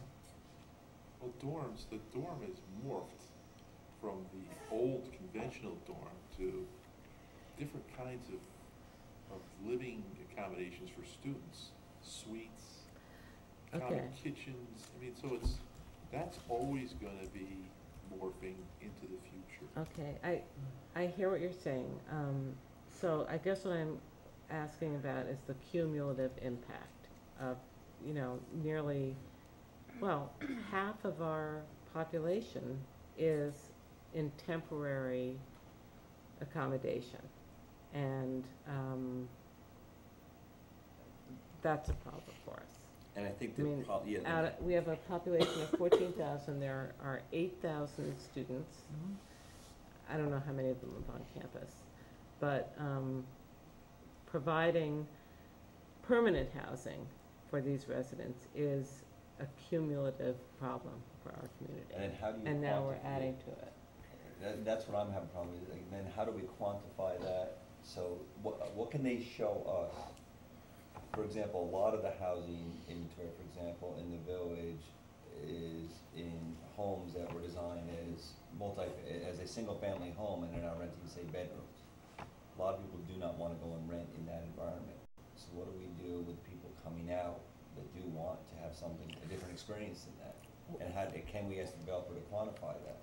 But is it this project's responsibility to quantify? Absolutely, it's part of the fiscal impact. I know, but really, you're asking these people to help us make a decision that really the community makes going forward. And so I think the community needs to understand what the community needs to do going forward, rather than trying to force this company to identify and reveal all that to us. So we talk about housing going forward. We talk about the lack of senior housing. I've talked to Ira about how much seniors pay for rent, and how we should have some affordable housing for seniors. I think as a community, and we talked about this with consolidation, we have to identify what we want to do going forward. It's really up to us. We have. I mean, you know, But nothing's been done. But we keep getting promised affordable senior housing, and we get, you know, a really lovely gated community that not everybody can afford to move into. We now have, we have Briarwood, we have Mulberry Square, we have Victorian Square. We keep building housing, and the demand continues to be there. So, I think our little town, I think it's 44 square miles or something, has a problem unlike most of our neighbors, which is we have a temporary population every year who live here for 4 or 5 years and then want to stay. Gardner and Rosendale and Lloyd don't have that problem, right? But how about They the don't have concept of 4,000 upgrading people. your housing stock? How about what? I mean, you have to also upgrade your housing stock as a community. And you do that through new projects. You can also do it by renovating the older, less efficient kind of units that you have, but there's a benefit to the community in upgrading the housing stock too. I'm not sure. There's a big issue I'm hearing, and there's I know, a small so proportionate contribution here. We got to, it's 10:30 almost. We got to figure out where we're going. Well, So- I can just leave it as a statement. I think it's an example of a growth-inducing alteration of community character. And we would welcome a discussion on how to mitigate this. We could certainly ask for identification of potential mitigation techniques that could be. Okay, so it would say the basic premise of this project is flawed from the town's perspective. It's not the number of, I don't know if I want to say the basic premise of this project, that's a little, that's. I don't think you want to say it's, I think you just want to explain, you don't want to say something's flawed Right. if it's not, I think you want to identify what you want, Kitty. And Well, you- it says the current housing stock does not meet their needs. Right, but I think what Kevin's saying is, say what the event is, don't try to characterize it, and say what you want to accomplish in terms of analysis or mitigation. Students come to New Paltz, students can't find housing. Are there techniques that could be employed to mitigate that for this and other projects? Okay. So Kitty has the statement, in order to determine the impact of this type of project, it's first necessary to examine the number of residents, and then it goes down. It is important to note here that this project will not create any additional SUNY undergrad students, it will simply offer additional housing options. And then with the next thing, then we go into, from the town's perspective, it's not the number of students enrolled at SUNY that increase the town's burden, it's the number of residents the town provides services for. Therefore, or the number of residents the town provides services for, period. Can you Then- read that back to me, Susan? That one Well, again? if you look at Kitty's, I know. I'm taking out the basic premise of this project is flawed, because I understand from a legal perspective, you might not want to do that. So I'm starting with, it's Number not the 10. number of students enrolled at SUNY that increase the But town's is burden. is that statement true? I don't even think that statement's true. It's not the number of students enrolled at SUNY that increase It the town's is. burden. That is, but there's a direct correlation, is what you're saying. No, they're saying they're not going to create any additional undergrad students. We're saying it's not the number of students. We accept that there will not be an increase in enrollment, but there will So it's the number be, of students requiring housing? That it's the number of new That residents. reside. They're Right. now becoming residents of our community. 'Cause So they've stated maybe that I'm most not of them saying are either that commuting clearly or enough. students that they're turning away. But even the students enrolled, they have an impact on the community as well, Yeah. even if they don't live Right. here. Right, Right. absolutely, but we But can't get anything from them. Now because they're- it's our burden 24/7 instead of for a couple of hours, 2 or 3 times a week, right? Yes.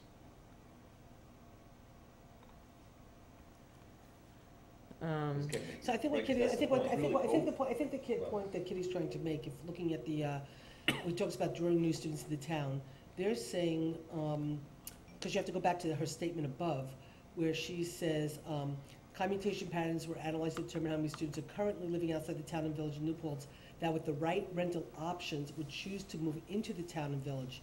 So they're saying if they give the right rental options, all these students will move into the town. It was determined that a large number of SUNY students are currently traveling from surrounding communities to school each day because the current housing stock does not meet their needs.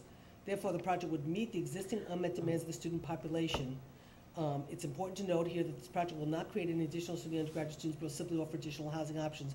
So I think the statement that wants to be met is the town's perspective is what impact will these additional students have on the services that the town will need to provide? And we need the planning board to understand that impact and provide mitigation. That makes sense. Okay? That's in essence what we're trying to get to. That's Yes. true with any resident that Right. comes in, But that they, resides. but they keep saying over and over again, it will have no impact because it's the same number. No, I understand that, but we're saying, no. But, so we need to get it No, in no, there but no, somehow. what they're saying though is, it's not that it's the same number. They're saying that they're providing a service by letting these kids stay here, so they're meeting a need because, they're providing housing because these kids can't stay and they have to commute. So now they're providing things, so they're solving a problem. You're saying you're not solving a problem, you're solving a problem for the college. Exactly. You're creating a problem That's for the exactly town. right. Okay, and so by having these students now become full-time residents, the impact on the services the town has to provide Yes. has an impact, and we need that to be considered and mitigated. Okay, That's a nice statement. Fully considered. Right, okay, so, okay, the town understands that enrollment will not increase, but the number, Roseanne, did you get that? but she's got it on the tape. but the number of new residents in the town We'll have an increased burden. Will increase the burden. Will increase Will. the burden increase the burden. on the services the town will need to provide. We're requesting the planning board to identify the impact. and Sure, work- the and wo- impacts are fully I'm assure that the impacts are fully mitigated. identified and mitigated. Right, assure that the impacts are identified and mitigated. The town board is requesting the planning board to identify and assure mitigation of these impacts. Okay. Okay? Yep. Okay, so that's fine with that one. Okay, number 2. Ooh. Okay, Well, I got Um, some crazy words here. That was number one. that was number 1. Okay. It's a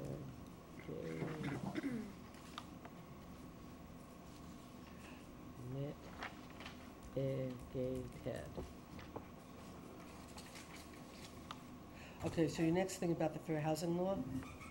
We have asked the applicant to address that already, so Okay. it will be I addressed. mean, I can tell you with, This would have come up with their other projects too, right? One would what- think.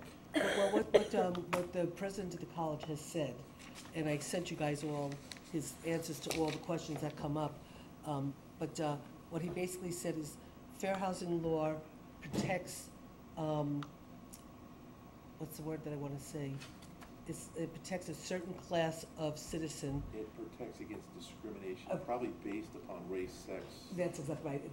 That's exactly right. Family status. So You're not allowed to exclude families. Not allowed to exclude children, actually. Oh, okay, there you go. Right, so he said that it was, There is actually some exemptions in the law, though, for seniors. You can have a senior project which excludes children. There may be others, but we don't want to do the research. We'll let them no, I tell know, us. that's fine, I'm just saying that what he's basically saying is students are not a protected class. So therefore, they can basically say it's only students. No, The students are not. But we're asking about the faculty housing. That's where the question comes in, right? I think you don't pay them enough to procreate. All right, is your question, Kitty, that if a faculty member, a husband and wife occupy one of the units, whether kids will be excluded? Right. And do we know what their position is on that? Their position is, it's really unlikely, basically, which I think is different than zero. Units, right? They will be 2-bedroom units. They will be 2-bedroom units. There is no prohibition intended, but I think they're just saying it based on their current, I assume they have faculty and they can. Well, we just want to. They can't exclude, like you just said, children are protected under the fair housing laws. So you can't, if you're gonna have a 2-bedroom apartment that a couple can live in, you can't reject a couple because they have a child. But we just need to get that. There's 30 units, there is the potential, I think the current rate for townhouses is about 0.2 children. Studies have shown that. So at most, you would think 6 children. Okay, so the we're just question gonna ask them to address the fair housing. So number 2 would be, do you want to create this, you want to keep in the statement from the study, and then just say underneath, please define. Well, we can put it under school Well, let's address it, impact. but I just want to know. We can take it all out of there and just put it under impact on schools. Okay, so you're taking number 2 completely out? Yeah. Okay, fiscal impact. Cameron Associates assumes that Wilmerite will seek a payment in lieu of taxes pilot, which will cover the costs associated with the impacts. Due to the deficiencies in IDA reporting, including unreliable data in annual reports, especially the supplemental schedule containing data on tax exemption and jobs, the Office of the State Controller has undertaken several initiatives. The town suggests that a more efficient approach to growing the economy is to keep the commercial projects such as this on the tax rolls, and that the increase in taxes that result in new business contributing to the tax base will generate more jobs by small business.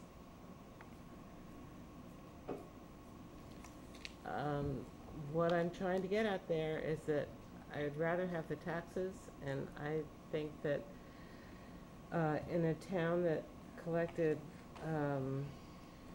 what was it, $1.5 million in taxes every year, we would just be such a mecca for new business. We would actually finally have some entrepreneurial businesses and other businesses that would provide jobs for all of these wonderful graduates. So the whole fiscal impact of saying there's going to be all this money spent on sales, there's going to be all this money rippling out into the Hudson Valley is great for everyone except New Paltz. That's because New Paltz is unique in terms of its collectible tax base. Right. And if you look at the map, I've referred to it before, west of the Walkill, see, west of the Walkill, the green area on the map? Yep. So you have big chunks of property that don't pay taxes. Okay, but Yeah, I but gotta the keep, Mohawk Preserve okay, guys, I gotta keep us doesn't focused. cost us Okay, anything. but we have to keep our focus on this. You're getting to the point of a tax abatement, correct? And Yes. assessing the fiscal impact and then evaluating that fiscal impact on the town as part of the EIS You know what review. I really want to know is it possible if the property is owned by a nonprofit and leased to a for-profit, so So It the can four- it can be taxed. I already checked that out. It can improvements be to the taxed. The entire The thing. project can be taxed. I specifically on the phone call, I think I had said, if it's owned by SUNY, the foundation is tax exempt, but it's built by a for-profit, can it be taxed? And I think I was told yes. But it doesn't matter in the sense that the next follow-up question is, though, they have the legal right to go to the IDA, ask for IDA bonding, and in that process, ask for a pilot. And Okay, so that's let me the just stop you problem. there, because the 800-pound gorilla in our room has always been, if you don't give it to us this way, we'll go and get it that way. So, the thing that I'm afraid of is if we say we really don't think this qualifies for IDA, it's not eligible, I'm afraid that they will just say, okay, we're a tax exempt organization, we're taking the whole thing under our tax exempt wing. They won't do that. I don't think they can do that. No other project they operates that way. Well, Wilmerite won't Wait, do it. does a college. nonprofit own the other? Wilmerite is not a nonprofit. No, what's gonna happen The is, SUNY Foundation We'll could go- say, okay, We're gonna we'll do take it. it. But then they'd have to pay for it. Wilmerite won't build it for them They in have that to pay for the whole scenario. project, they don't have the funding to do that. Right. No, Well, they just have actually- well, exactly actually- the same well, actually, that's not a- relationship they have. That's not, No. actually, that's not 100% true in the sense that the Dormitory Authority, from what I understand, has tons and tons and tons of money. I know that the college right now is they're building a new dorm, they're rehabbing all their dorms. They don't want to go back to the Dormitory Authority to ask for more money to do this project. But the Dormitory Authority has tons of money, so could they go back? Possibly. I mean, right? I mean, A not-for-profit could attempt to do it. There's no prohibition against doing it, Mhm. and they have to demonstrate that it's a viable project, which is what Wilmerite essentially is doing for them. So if they stepped into the shoes of Wilmerite and said, here's our pro forma, here's how it makes money, and we're gonna use all of this for our not-for-profit purpose, there would be an issue regarding taxation. At the moment, the only people trying to do this are for-profit with money. You don't have another group like that. The Moriellos are not, nobody wants no money to be What in this. I don't understand why SUNY, the foundation, couldn't say, okay, we're just going to go down this route with things exactly as they are. We own the property, we are leasing it to somebody else, but because we own the property, we are going to apply for 100% tax exemption because we are a nonprofit. No, but They they have to only build own the the land, buildings. they only own the vacant land. The improvements are owned by this other entity. And at some point in time, the improvements may end up being owned by the same owner. well, they are, Yeah. and after 48 years, they're gonna lease it for, they're gonna own it for 48 years or 40 years, and then turn it back over to SUNY. 46. And then turn it back to SUNY, right, to the SUNY Yes, Foundation. that's what the agreement. And then once it goes to the SUNY That's what Foundation, I'm saying. everything's But done. so, that's what I'm saying, so they can give it, Yes, You can donate it to a Absolutely. not-for-profit. Yeah, but they're gonna donate it after 40 years of income. Right. Yeah. They're not gonna Yeah. donate it now. okay, No so way. that's not a threat I have to worry about right now, is that if Well, we with the push too hard with rate of order, IDA, there that the are things- entire thing could become tax exempt?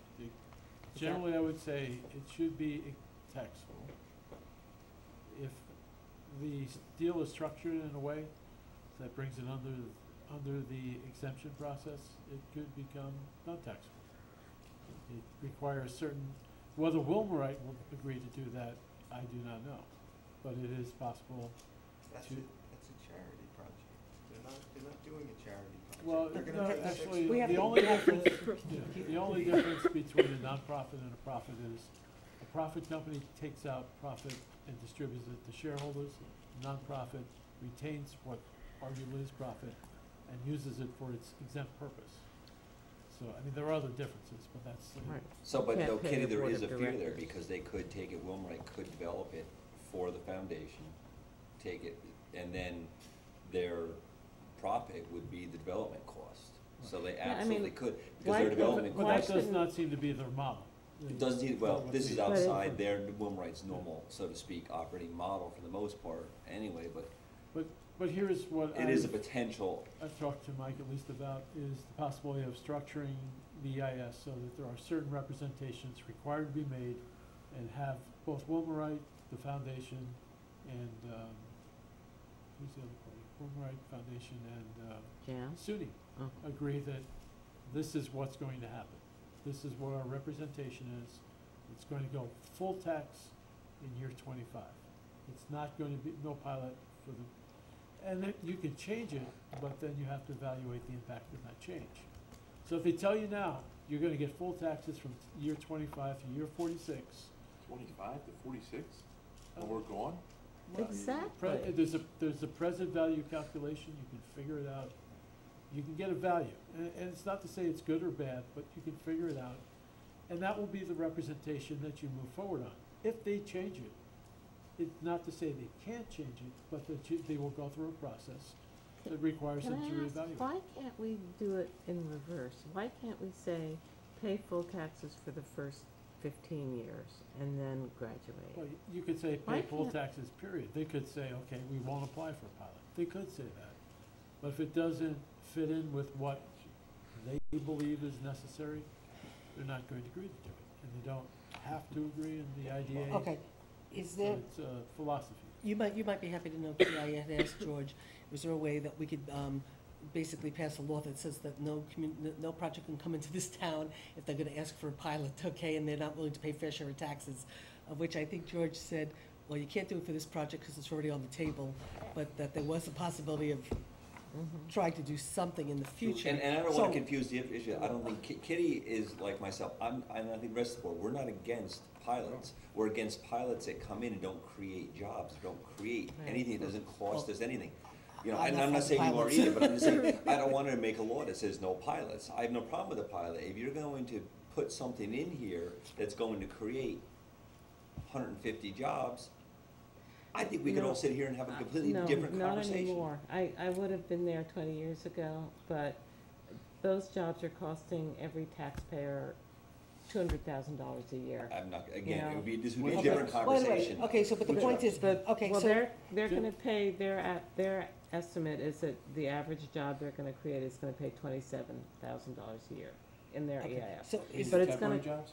they're gonna create 63 jobs, and okay. you look at their table Okay. and you Is divide there- the amount is there a of way for salaries, us- 27,000 a year. Can I ask Is a there- question, George? Yes. Just, No. George, the IDA, isn't it kind of a self-serving agency in a way? Isn't Well, it, isn't it really out for itself in a way? There's two ways in which I would answer that, yes and no. One is, the IDA exists for a purpose, it's stated in its law. Right. It's, The articulated purpose. yes, there are articulated purposes. I think the sense in which you're maybe asking about is, how does the IDA fund itself? And it funds itself through a variety of things, including county appropriation, but also fees that are generated by transactions. Right, and what So is their it do- fee on this transaction? I don't know. And But their lawyers get a significant fee as well for the transaction. Well, they pay for, they pay for the expense of They- being involved, yes. Wilmerite pays for all that, If it's funded. Well, it will pay an application fee. and it keeps them going, correct? I'm not sure it keeps. I them know what going. I know what you're getting, I know what you're going at, and. But I just think the traditional IDA. No, has you're gotten right about the more fact, you're out right of- about the fact that the fees come in, it keeps them, they bring in all these fees, they have a budget of $400,000, they blah, blah, blah, blah, blah. But, and so you're not wrong about that, but the board members, they don't get paid, so it's like in a way, ultimately, it's not like they're stockholders, so No, people I'm don't. not saying they're making profit. Yeah, I'm making just sort of profit. saying. But I'm You know saying that what? they also have a stake in making sure these projects happen, and I just think that, the IDA has, people run to the IDA now to get, That's a problem. tax exempt But- status. Well, But that's a if there's problem, I mean, that's can the you- problem, I mean, that's the exactly big what's going point. on. It's They not. hide under the IDA's tax. That's the saying, problem. people That's the hide on problem. not-for-profits too. Right. But may I suggest, the purpose of seeker is disclosure. And one of the disclosures is the impacts and the benefits. So to the extent you're ensuring there is disclosure of the impacts and benefits, and if there is an imbalance, that the agencies which have jurisdiction will consider that. You are doing everything you can do to make sure this is fair and as transparent as possible. So these concerns, the philosophy of whether you do it or not, It's left to the various boards to act upon it. But making sure they have the information to say, well, we're creating jobs that are only gonna be worth $27,000 is something they consider when they act. And you can say, given these jobs, given the impacts, we don't believe you should approve this. You can't change their jurisdiction. But just the whole philosophy of saying, It's, you when we know, get to pay me philosophy, it's- $100,000 a year, and I will represent you so that you don't have, your business will not have to pay Okay, but taxes. so- To okay. boil it down, we want to accommodate the college's needs. Yes. They have a need, and this is a vehicle for them to do the project without having to go to the dormitory authority to serve their student population, okay? But what we need is a fair contribution, whatever it may be, toward the cost of our services. We're boiling it down. Well, that's- Otherwise, you know- other landlords could take their properties, put them in not-for-profits, and not pay tax either. That idea's been considered, by the way. And pay themselves a very hefty salary. And I which wanted to is- turn my house into I wanted to, It's just that I actually it's gotta wanted. be reasonable. That's all we're and asking. that's what I'm saying, is you identify what the criteria for Sure, so reasonable. reasonable. Why don't we have a number already? Well, that's the question. That's, here we have a project. We do have a number, it's And we- 1.5 I million. know. Okay, sorry. There should be discussions about numbers. Well, this is what I'm gonna try to get to, is when we talk about That the would be fiscal the point impact. to make in terms of disclosure. Put- Okay. Make sure the numbers. So George, can we say in here, what we're trying to get to, we assume that Wilmerite's gonna go for payment in lieu of taxes, then can we, instead of saying we suggest a more efficient approach, blah, blah, blah, blah, blah, you know, ultimately what we wanna say is, we want the planning board to assess the benefit of full taxation versus, a payment in lieu of taxes that, is fair and equitable to the community, to, What we want to see is a comparison between the benefit of full taxation, the creation of 63 jobs that pay $27,000 a year, and, because we, in this document, are just looking at what is the benefit to the town. It is not our job to see what is the benefit to the developer, right? So the question we need to ask is, we want an assessment of whether or not the trade-off of $1.5 million in revenue every year is met, is valued at these 63 jobs that Why pay don't we just ask them $27,000. what their contribution's gonna be? Let's just ask them. What do they think Well, they about it? have well, it's Do true, we because know? that's exactly the point, because we don't know what Do they're we gonna know ask what for. they're thinking? There is a table. Well, there's that- with- yeah, There's a- a table that says they're gonna apply about Right. $155,000 a year. That's based on police calls. Right, there's one table in there that says, so they're looking at about 155,000. And there is a different methodology, which is in the new IDA Right. policy. It calls for a range between $450, I think, and $7 something per unit. And it's attempting to, give a range, give a finite number. Can I ask you a question? Yes. What's the rationale behind the break? Job creation. Break, Job No, but creation. This project isn't a job creation project. no, Because and it that's, It's to service the needs of the college. Well, the IDA though went almost behind everyone's back and then had a meeting that Susan was going to go to, and then they canceled it for a couple days, and then they went and had a meeting to put in a new category, and that's that new housing category, which they well, feel there's 4 types of housing they proposed. it's Two they adopted, one's dormitory, and I forget what the other one is. it's a workforce, dormitory, affordable, and senior. 2 of those weren't adopted. Right. So they have a purpose to doing that.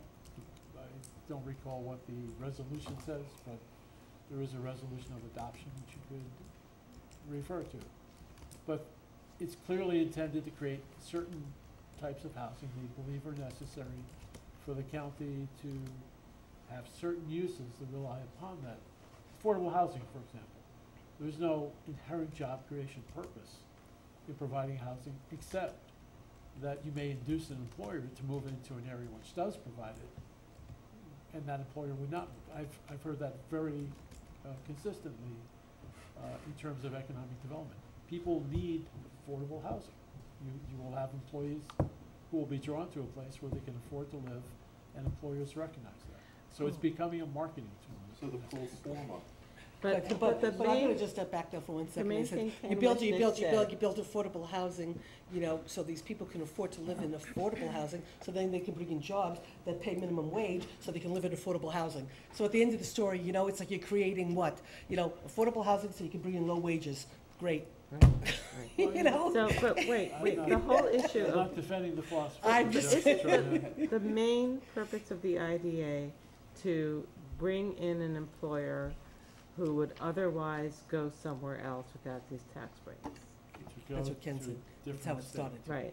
So what is the likelihood of this project going to Connecticut? Here, it's not likely because the college needs the housing. This college Right. needs the housing. But that- Here's my question, Kitty. Obviously, there's a pro forma statement they've done for this project showing operating costs and revenues and net profit. Now, can't we just sit down with them and give them a reasonable rate of return on their investment and see what's left over for us to pay for taxes? We have talked in an informal conversation with the one there's a- individual on the IDA board. He's indicated that there is opportunity to do that. And obviously, it requires consensus. So why don't we sit Can down I with just say them? that nobody, when I pay my mortgage, said, how much would you like to pay in taxes? We know you have a really big mortgage.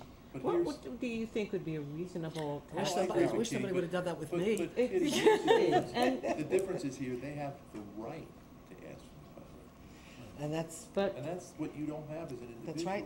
We have no And rights. That's a problem. I However, agree with No you. rights. Okay, the IDA is not mandated to give it to them. They have to first prove that they would go somewhere else, Or which that it- I think is gonna be Well, hard to it- prove. There's an aspect of but-for, but there's also, will you accomplish one of our goals? Will you do something that we want done in the county?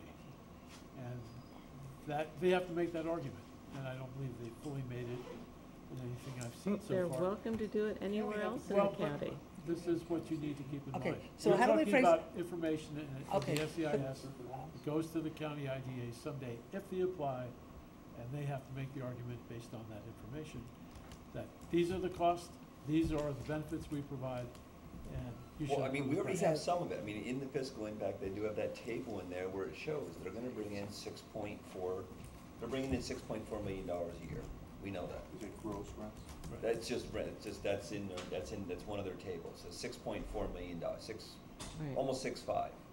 So, to Kevin's point, if we know the project is at a point, it's not in there though, at some point we'll know what the project's gonna cost, 35 million. There's 35 million is. So, I don't know, Kevin, So you have your gross rents, less your operating costs, gives you remaining cash that you use for debt service, and They're gonna- whatever's left over is profit. they're gonna have 1.5 employees full-time, or It- 2 employees full-time, once it's built out. For your immediate purpose, if the information is there, at the point when someone has to make the decision, they'll have the information available, and we'll make a determination. What's I fair and did appropriate. ask the IDA for the, whatever the offering is that is used to go out for state bonding, because I figured that would be the place where you would probably see the, profit and loss.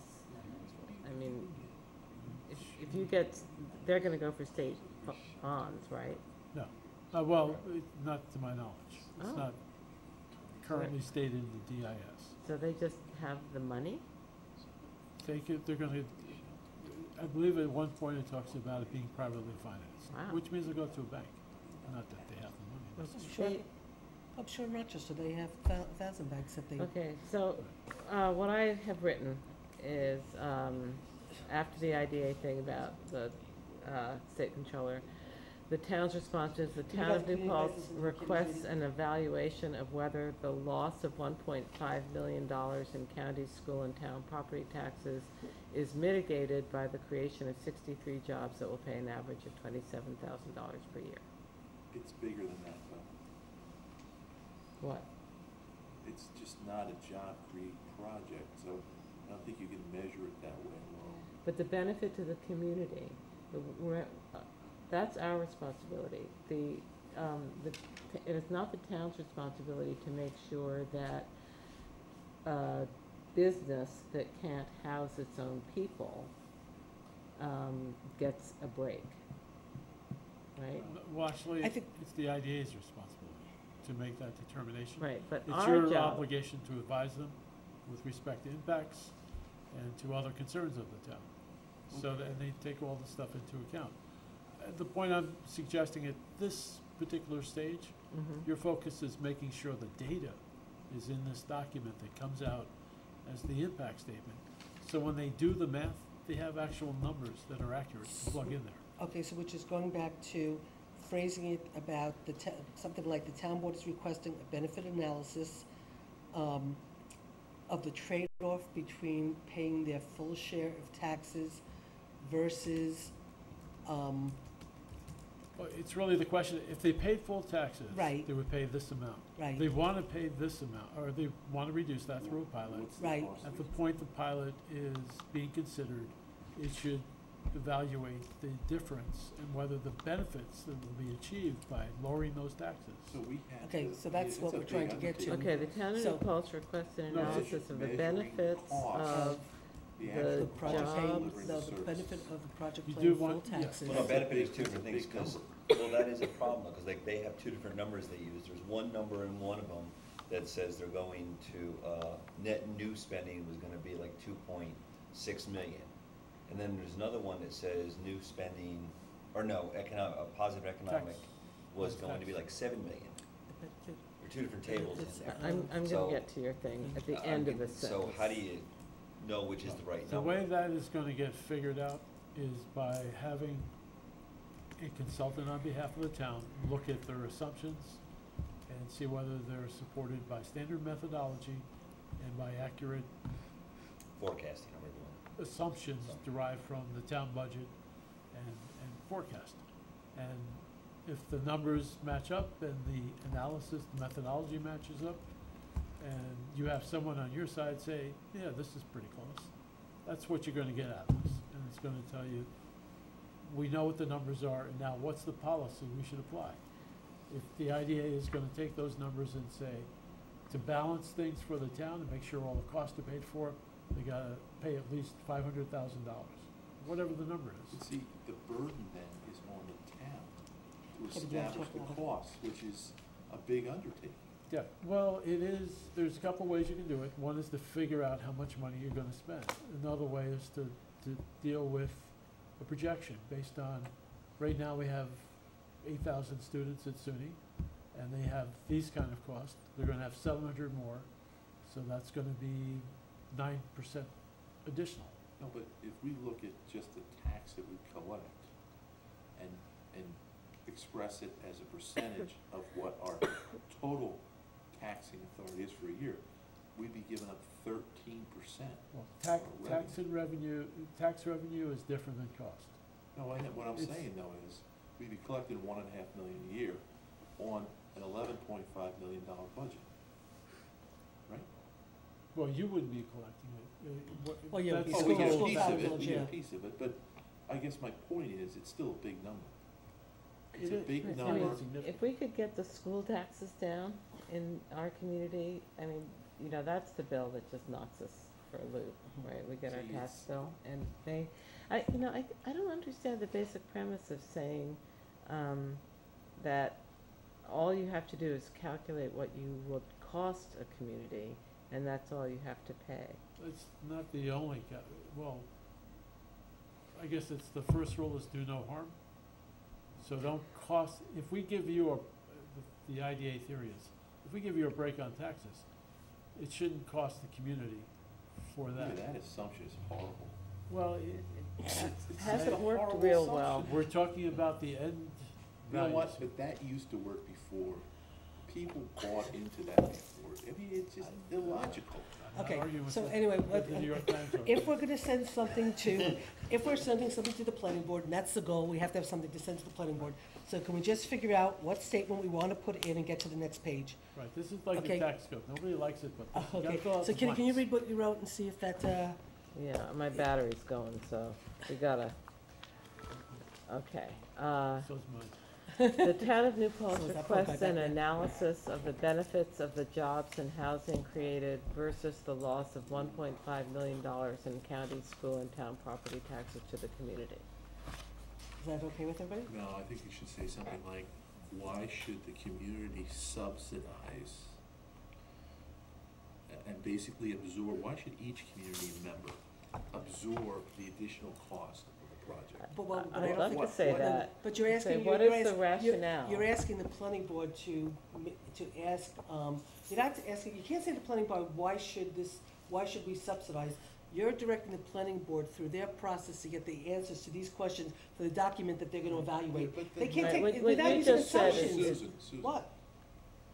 with all these projects, it's all statistical, right?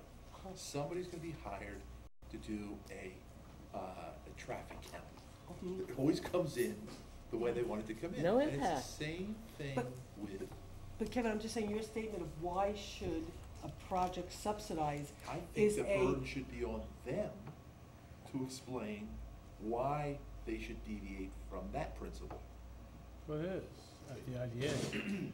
Yeah, Again, that's what we'll talk to the IDA Right. about. It probably is not germane to our comments to the planning board, but when we get to the IDA board. And I'm sorry, Kate, it did say there were, I think, 47 new cars or something. so the statement Just so you is, know, I did read it. I mean, there's a way to Or phrase 48 it, I'm cars. just saying, take out the subjectivity, because we're trying to ask them to, in this document, we're saying to them what work we want them to do to get the information, to put it into a document, that then they can say, you know, so, Then don't you want them to You know what? explain the delta somehow?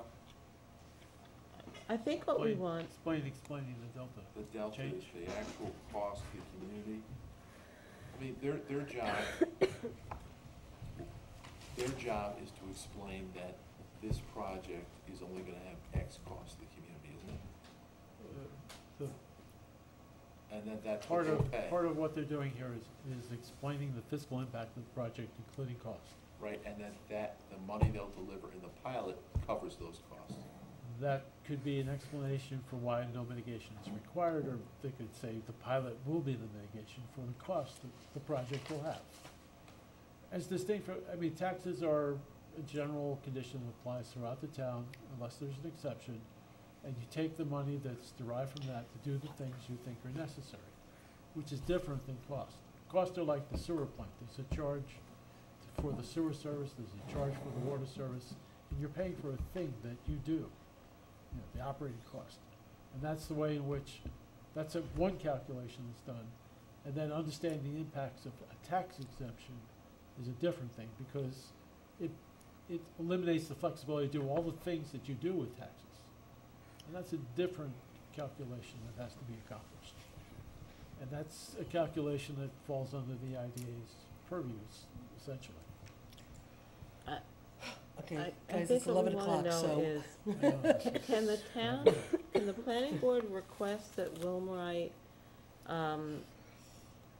state whether or not they will build the project if no IDA tax exemptions are given? Can certainly put that Okay. in there, yes. There was discussion with the chairman of the planning board about the possibility of establishing a two-member yes. committee. If the committee is, or if you guys designate somebody, those two people could work through these comments in the daytime and sort of refine them, consistent with the general discussion here. If you give them that authority, Now, we how- could. Is it appropriate for the planning board to Would they word it? have to work with us Oh, no, to what put I'd say together the is statements that we give to them? two folks with an interest in this topic could work through. No, what I'm asking is it appropriate for the planning board to, I mean, I sort of thought they wanted to create that committee going forward, but in terms of, is it appropriate for the planning board to work with the town board to define the questions that we want to ask the planning board?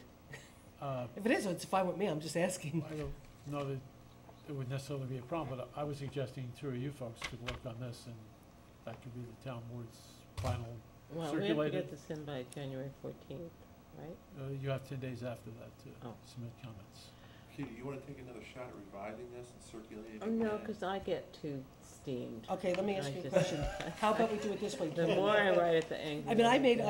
I did my, I wrote comments on mine in terms of what I wanted to take out, and what I wanted to put in. I just want to get back to this thing about, can we ask them to give us an answer about whether or not they will build the project if the IDA You does can not? certainly ask that they provide that answer. Okay. But for the FEIS purpose, we'll have an answer from them, but it won't be the planning board's conclusion. It will be the applicant telling us the answer.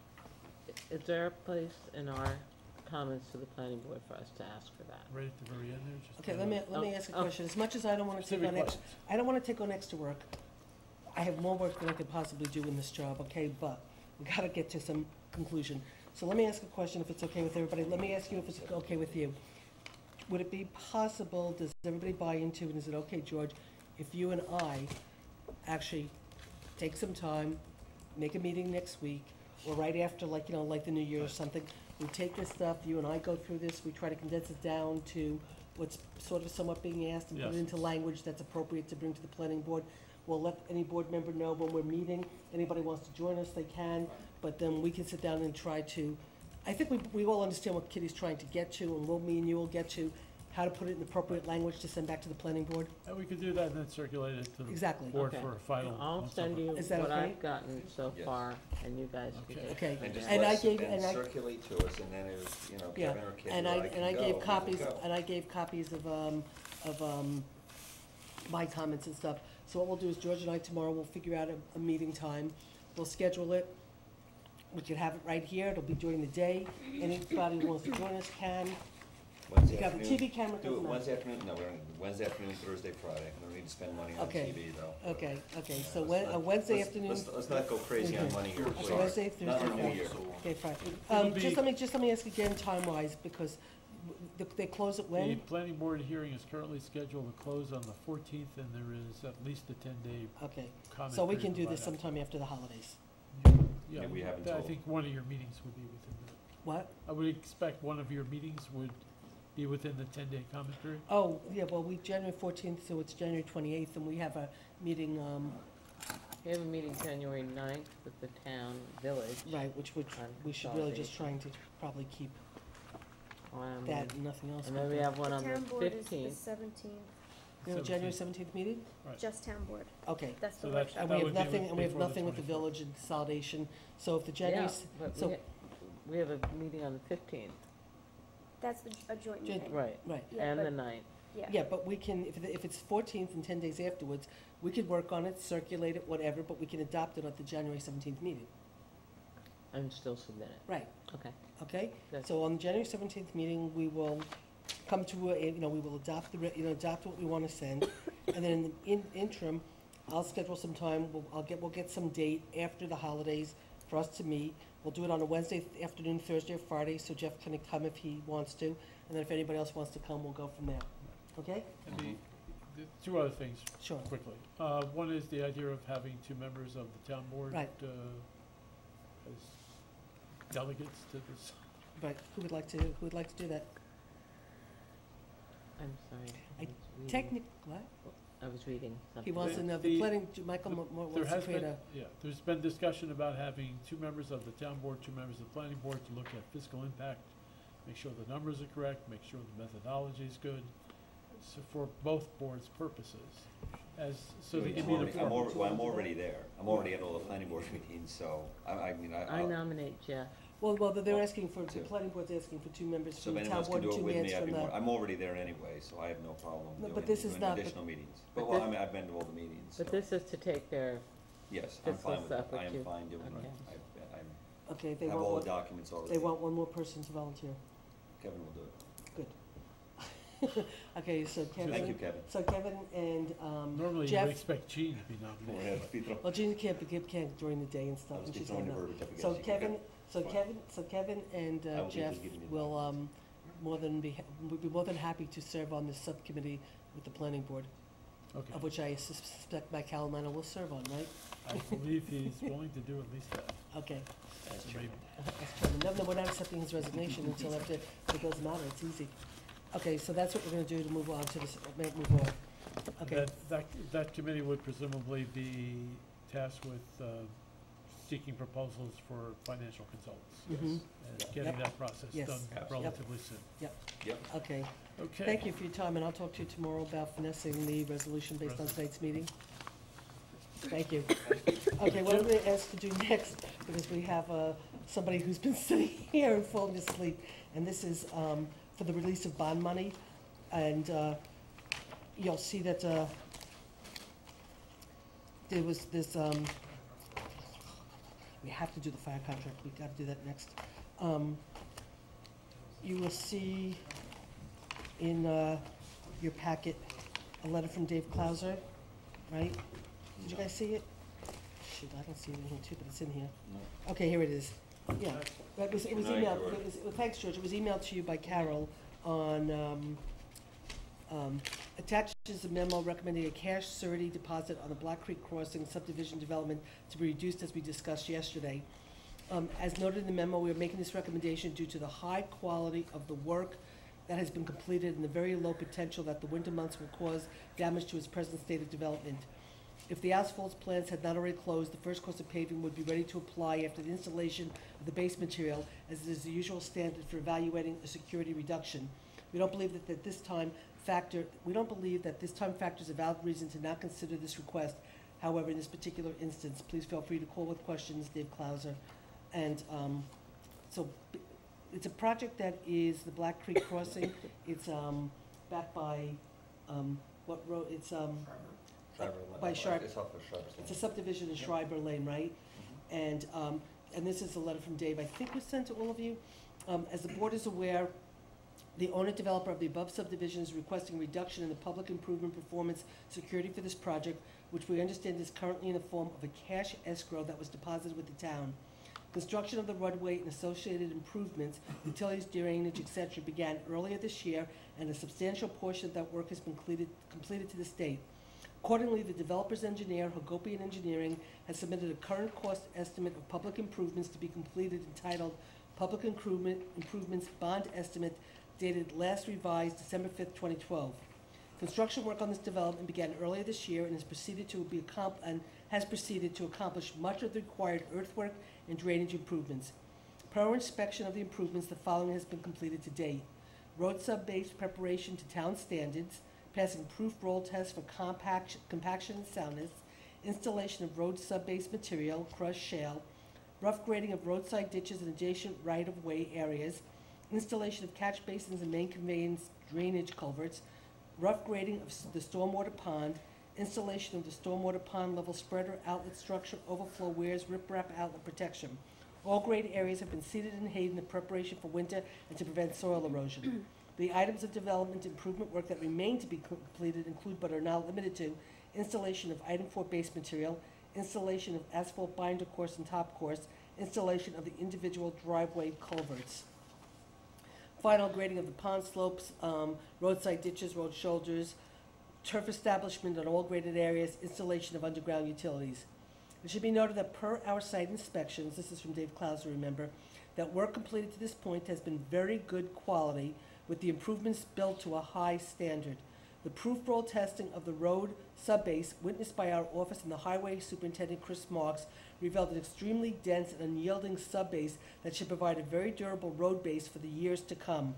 The stormwater pond, roadside ditches, and drainage conveyance system have been constructed in accordance with the plans using quality material and methods.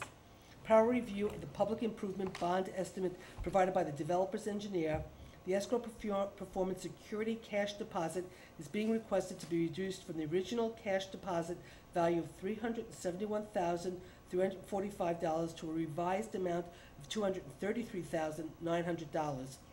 Based on the work that has been completed, it's our opinion that the requested reduction of security amount is more than sufficient cash escrow funding to allow the town to complete the remaining improvements should that become necessary. So it's from 371, they're going down to 233 that they're still leaving in the bank. Okay? It should be noted that approving a reduced performance cash security deposit prior to additional improvements being completed has not always been recommended by our office in the past. Typically, a reduction in security cash deposit is not considered until after the first course of asphalt pavement has been installed. However, due to the high quality of work completed at the site, the particular responsiveness to our office's suggestions and the recommendations, the excellent road base that exists, the very low potential for damage to the completed work over the winter months, and the fact that the asphalt plants have now closed for the winter, we recommend in this particular instance that the security cash reduction requested by the developer be considered by the board. If the board approves, the performance cash security may be reduced to the amount of $233,900 as documented by the developer's engineer. And I spoke with Dave at length about this, and Dave felt very comfortable about doing this. So moved. Do I And have- Chris, you're comfortable? There we go. Do I have a second? Second. All in favor? Aye. Motion Aye. so carried. It's worth sitting through this whole entire meeting to get that money back, right? You know woke what, up. I've seen him sit through one of our planning board meetings though, so you know what, this was a cakewalk compared to some of those, I know it was, so. Okay, motion so carried. Thank you Okay, very much. thank you. Okay, so let's try to. Sorry it went so late, thank you very much. Okay, we have to do the fire contract, and there's some stuff we don't have to do, but we do have to do the fire contract. We could. do need to do the, designate the holiday. Right, yes, we have to do that. Why don't you do that Want to do that right now? Yeah. Do I have a Thank motion you. to designate 1/113 as a So moved. holiday? Do I have a second? Second. All in favor? Aye. Motion so carried. We did the bond monies. We have to do the fire contract. Court copy will take a second, the Time Warner thing will take a second, because we're just setting a public hearing. Shivertown weight limit, The Shivertown weight limit, for that, we have to do the, we closed the public hearing. we close the public We hearing, have to go through the whole EAF and then situation. I'm supposed to tell you guys, past 11:15 is overtime. I If you know. want to, off, you can. Do we have? No, she needs it, I guess, for, Oh, never mind. I need it. okay, we're gonna try Never to, mind. thank you, yeah. Yes, we will. Okay, yes, I know. Yep. Okay, Sorry about did he text you?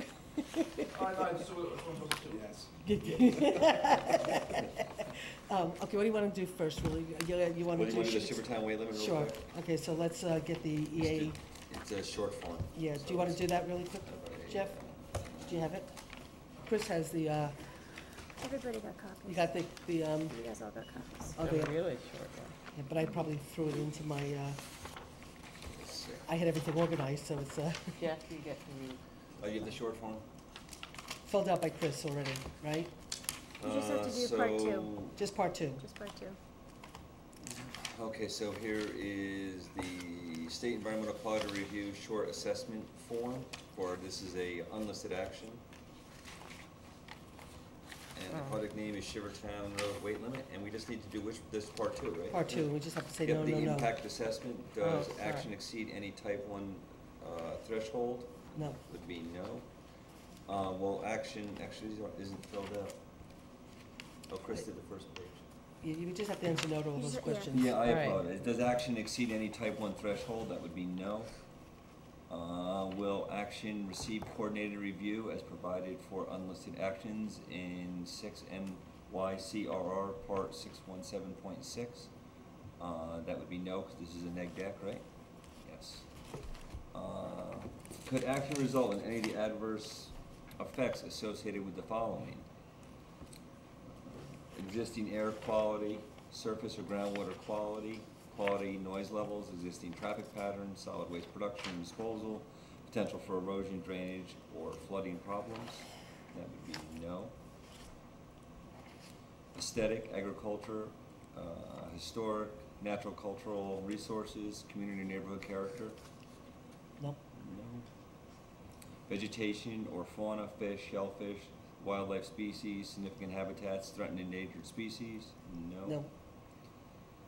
No. Community existing plans or goals, no. Growth, subsequent development or related activities likely to be induced by the proposed action, no. Long-term, short-term, cumulative or other effects not identified, no. Other impacts, none. Anyone stop me if they want. Will the project have an impact on the environmental characteristics that cause the establishment of a critical environmental area? SEA, no. Is there likely to be controversy related to potential adverse environmental impacts? No. That's it. Lead agency would be identified on the country. Why don't you fill all the rest out? Yep. We just had to do that. So That's now, it, yeah. so now what we have to do is read the resolution. It's like getting married. Resolution notice of determination of a non-significance negative declaration amendment to the town of New Paltz. I don't know if I have to sign this. Reduction in notice of determination of non-significance negative declaration amendment to the town of New Paltz Town Code to add a local law to amend Schedule 1 contained in Article 4, Section 133-5, Article 133 of the Code of the town of New Paltz to provide specific application of weight limitations upon Shivertown Road at a town meeting of the town board of the town of New Paltz, New York, held at the town hall in New Paltz, New York, in the said town on the 20th day of December 2012 at, the meeting started at 7:30, right? Mm-hmm. At 7:30 o'clock prevailing time. The meeting was called to order by councilman member, I don't know who called the meeting to order. Jeff. Councilman Logan. And upon roll call, the following roll was taken. I'm present, Jeff's present, Kevin's present, Jean is absent. The following resolution was offered by council member, who would like to offer this? Barry. Who moved its adoption, seconded by council member Logan. To wit, whereas the town of New Paltz Town Board has proposed a local law to amend the code of the town of New Paltz by amending this section to be entitled a local law to amend Schedule 1 contained in Article 4, Section 133-5 of Article 133 of the Code of the Town of New Paltz to provide specific application of weight limitations upon Shivertown Road. And whereas the town board of the town of New Paltz has declared itself lead agency under the State Environmental Quality Review Act set forth in 6 NYCRR 617.6D3, and whereas the town board of the town of New Paltz has compared the proposed action as described in the environmental assessment forms Part 1 and 2 with a list of criteria set forth in 6 NYCRR 617.12, and determined that the application proposed is an unlisted action, and whereas the town of New Paltz Town Board as lead agency has prepared an environmental assessment form Part 1, 2, and 3, which analyzed the proposed project, identified potential environmental impacts arising from the proposal, and described how these potential impacts are small to moderate and are mitigated by the measures elaborated in the EAF Part 3 and therefore are not significant. Whereas this resolution and notice of determination of non-significance negative declaration has been prepared in accordance with the State Environmental Quality Review Act, Article 8 of the New York State Environmental Conservation Law, and 6 NYCRR 617.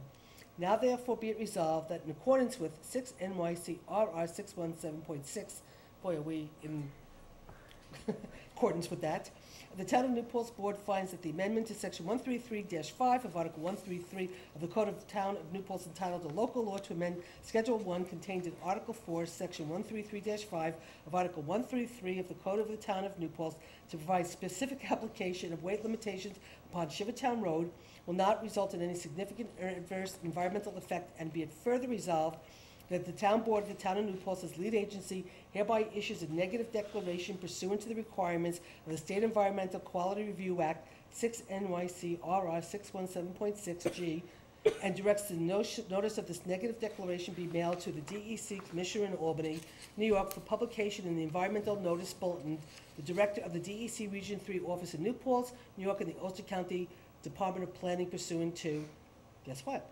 CNYCRR 617.10A2. So, Kitty? Aye. Jeff? Aye. Kevin? Aye. Jean abstain. Oh, Jean is Jean is absent. And aye. Motion so carried. Congratulations, Shivertown Road. Too bad Jim wasn't here to see it.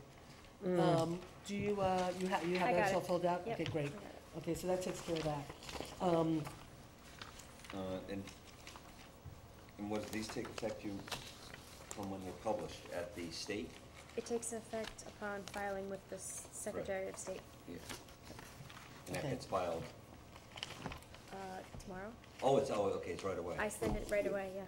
Fourth, which means Do you guys want? Tomorrow. Do you guys want to do the fire contract? Because that's really important we do Yeah. that. I So mean, let's I do- certainly want to get a payment, I just wanted to see the budget. we Yeah, need I to- printed it, I Okay. just, I might have put it, Old English. I think I might have already put it into Thank you, the Councilman. packet. So, here you go, Rosanna. Okay, I Here you mean, go. it was just hard to read their budget because there's ridiculous. so much is crossed out, and I don't know how they got to their final number that we're being, Well, this is the I mean, I'll go straight, I'll go straight to the problem. The problem is that, in the 2011 budget, the 2012 budget, you have the 2012 budget, you were given a number of 244. Somehow you were told, the town board was told, to put in 244,000 yes. for the 2012 budget, okay? But they're asking in this contract for 251,844. What I will tell you is the number that is here is the number I was told to put into the 2012 budget. So, I mean, the 2013 budget. So this is what I have in the 2013 budget, is this 251, right here, I have 251,845,000, of which we raised 226,680 in taxes and 25,165 in fund balance, which is what was in the fund balance. And so they were already going above the cap and stuff, so we took that. So that makes up the budget. So We're there- 7,000 shy. so yours said, so if we approve this contract, $7,800 has got to come out of somewhere. and the problem is, I don't know where it can come out of because of the fact that it's a special district, and it's not like you can move money around from. No, fire's not a special district. I don't know, see, I talked to Patty No, about it fire's today, not a because I thought special maybe we could district. take it from the B fund, the B surplus, but No, she you said she can't- thought it might not be. No, it's not a part, we don't have a special district, it's just Well- part of our budget, and as long as we don't take it from the A, it's fine. Because the village pays But its see own how it's, portion. it's established a fire protection district known as the New Paltz Fire Protection District. So, and she wanted to But call it's to the the- controller tomorrow to find out. But it's not our district, is it? No, the town, whereas the town of New Paltz has herefore established a fire protection district. It's in their contract, known as the New Paltz Fire Protection District, hereinafter designated as a district, embracing territory in the town wholly outside any city, village, as such territory is more fully described in the resolution. And actually, it was adopted in June 14th, 1951. It says it right here in the contract, described in the resolution establishing such district and duly adopted by the town board of said town, it says sad town, but of said town on June 14th, 1951, and stuff, and then entered into an agreement. So when I was looking at these numbers and I was talking to Patty, and I said, well, could we take the money out of the B fund surplus that we have, and she said, no, it's a special district, you can't do that. She said what we could possibly do, I mean, look, we could either approve the contract at the 244 and say that was the money that was allocated between the town and the village way back when you entered into the budget negotiations last year, or she said we could just sort of say that we have to do it in 3 checks. Our contract Well, for we won't next year, We won't have money in next year's budget. no, what ends up happening is we'd have to, because they go into March of the following year, Yeah. we'd have to make up the difference in the Following year, 2014 yeah, budget. I'm with you. Which I'm not saying I want to do.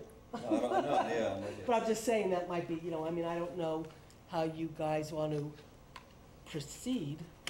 Is this number a flat number? No, No. in 2011, it was 241,343. Oh, no, you mean the total budget amount? Yeah, It's a very tight budget they run. they run a tight budget, but one of the constituents here was saying that there may be a surplus year over year, and somehow we were listening to a village meeting and said there was a surplus from last year. well, So, do we that's ever- what I was looking, that's why I asked for a copy of their budget, I believe because I it may have doesn't, that with me.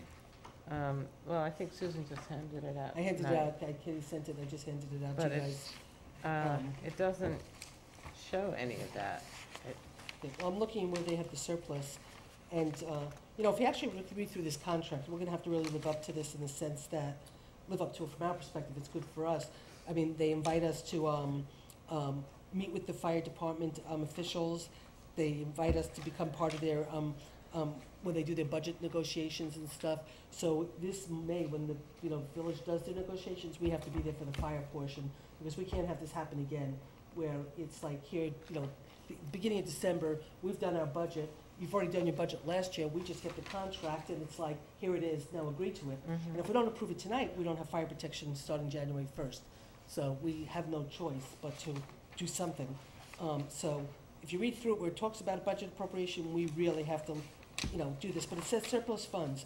The village agrees to appropriate in the village budget for the fiscal year of the village next following the expiration of this agreement an amount equal to all monies appropriated in the village budget for the operation of the fire department, which shall not have been expended for fire department purposes at the conclusion of the fiscal year of the village coming due during the term of this agreement, together with an amount equal to all proceeds received by the village from the sale of motor fire apparatus and equipment during the fiscal year of this agreement.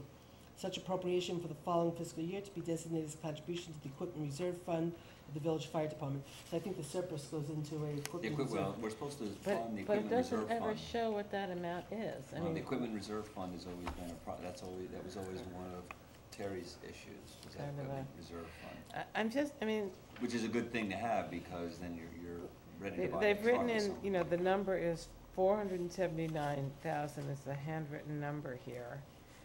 And then, I'm not actually sure if you Well, actually, add, number across the village and town.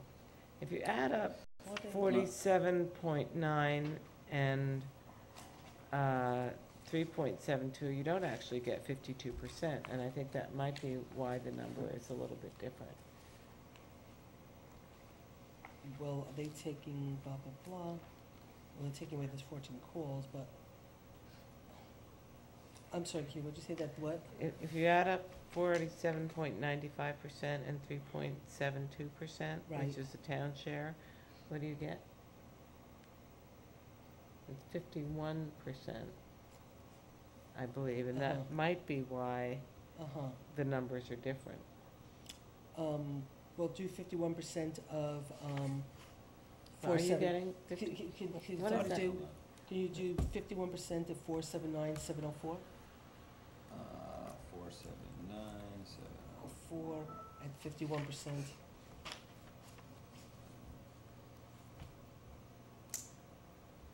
What do you get? That's 244,649. That's your number you have in the budget in 2012, 244.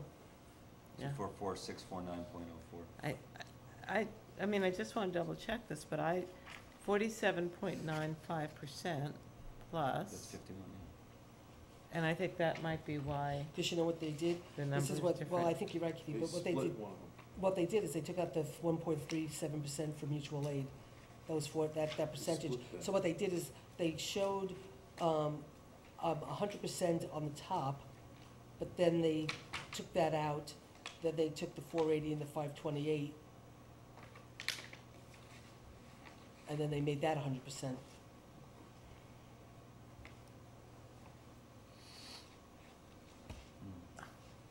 But that's interesting that it comes out to the 244, which is what you put in your budget. So I think this mutual aid was the part that nobody was expecting, Is that right? a new category or not? I think it's always been in there. So they took half of that and allocated to the village and half to the town? Looks like they allocated it all to the town. I don't think they did. Well, if it's 51%, we're now at 52.5, mutual aid is 1.37. No, they must have split, it does get split we because have they the took that through out, rate. and yeah. So it's 50, But- 51, 67. So plus it's that point number. 685. Right. Well, we could do one of two things. We can approve, Because their budget year they follow the village budget. Yeah. But back to my question about the surplus, if this is a flat number that we pay every year, how can there be a surplus? No, it's not a flat, because it changes every year.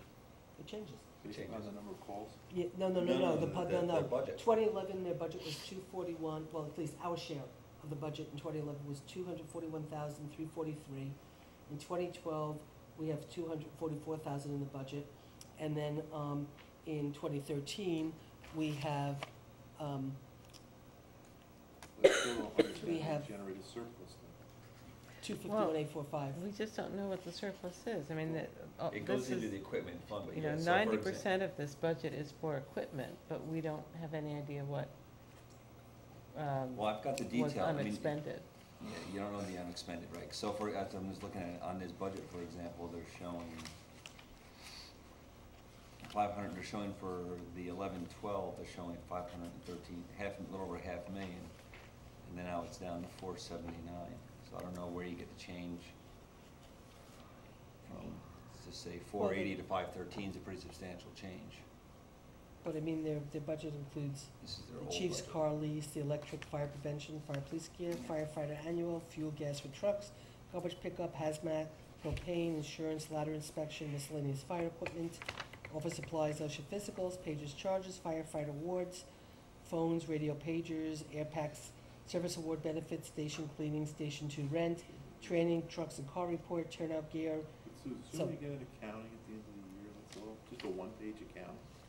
Oh, look at workers' comp. It's for 35 guys. Workers' comp is $120,000. Well, there's a reason for that too. You know, that's been looked into, and we should look into that again. There was a point where they were saying that it's possible that the workers' comp is also inclusive of village employees. Because they're under one pool. I wonder if that's actually still true. That's something that Terry had said at one point. I mean, this number is for all village employees. No, I don't know. We should look at that. It needs to be looked at. The workers' comp number needs to be looked at again. Because I remember that, him saying that, and I don't know if it was ever proven true or not. It is a big number. Wait, Because- is Terry saying that he This thinks goes back. that he What thinks is that it the in our fire budget? department takes the workers' comp for all Well, employees in the that- village? No, this number represents the. Everything. Because what happens is they're in a pool. They're all in one giant Oh. pool. Do you have our Oh, workers' you mean it's not comp? prorated? We never do ours like You this. don't think it's prorated? Really? Our workers' comp? Yeah. No, because you're paying workers' comp across different budget lines. Yeah. Right, but what's our, can you get the workers' What? comp for us real quick? What's the, Well, just get workers' comp from, hard to find, but, if you did the A fund, because, well, No, it's not, and we don't have it anyplace easy because we Yeah, you have do. it, where do I have it easy? yeah, just go to, didn't we do a whole It's- insurance? no, it's right, At the end of those benefits. yeah, it's at the back of each of us, okay, right here.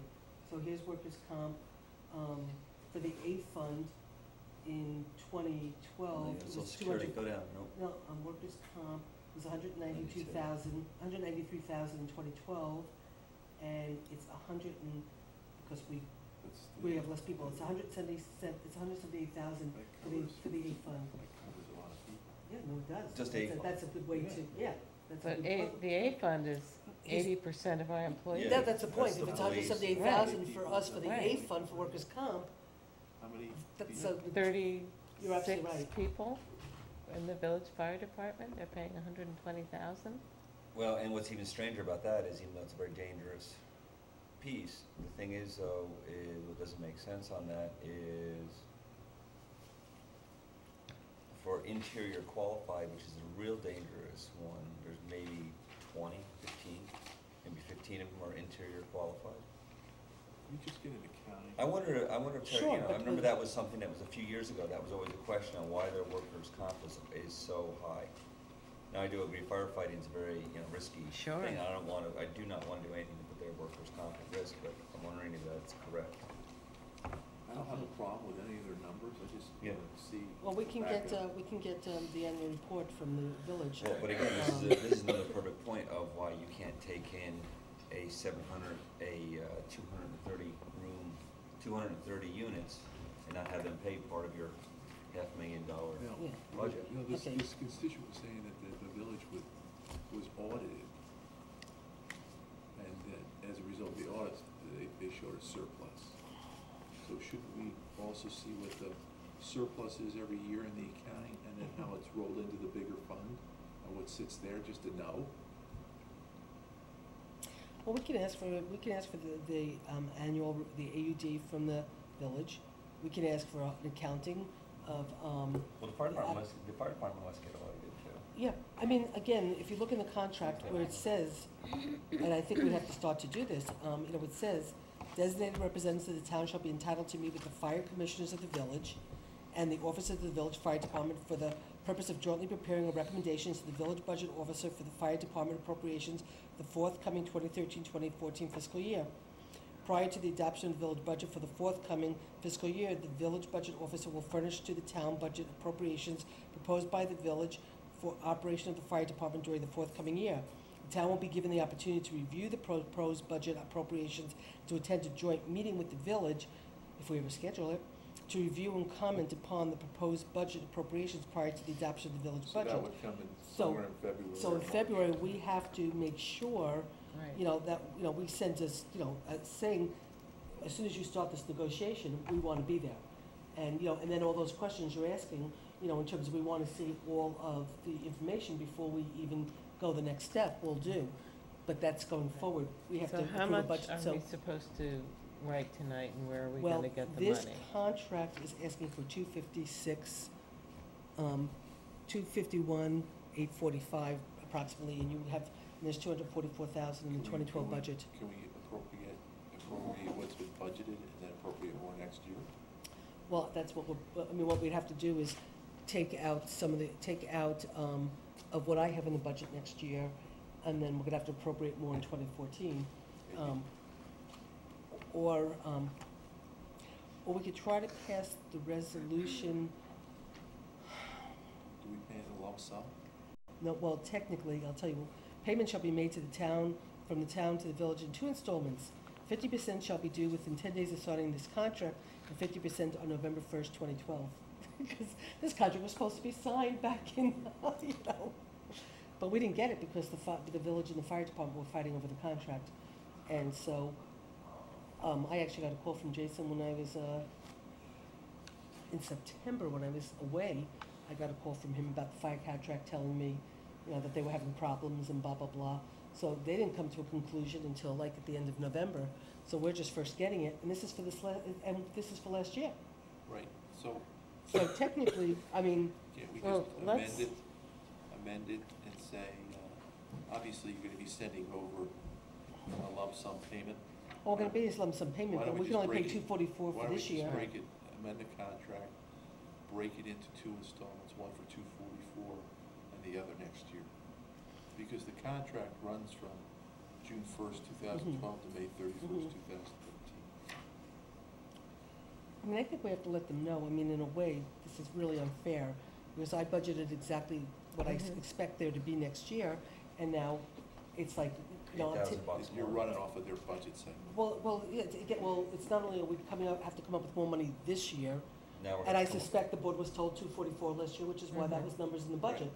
Right. I put in the right amount for next year, and now I'm robbing from next year to help with this year, which puts us in a deficit for the following year. It's, Not fair. but it's just crazy. I mean, we have to put it in our budget, and then they pass their budget, and we can only guess what it's Well, gonna no, be. what's gonna happen is coming up in this next year, when they do their budget for May, that will determine what our budget is, what ours is for next year. Right. So Yeah. we should This should have been done last year. Right. So they had it in their budget for last year too, they just never Right. came to an agreement on a contract, and they ended up fighting. It's crazy. This information should have been known to us Right. in February of 2012, right? Yes. No, it should have been given to you in 2011, So we so you do- could put it into the budget for No, 2012. but they don't start doing this until February of the. Yeah, but they should have done it February of the year before for the following, I mean, this is a So- contract for 2012, 2013.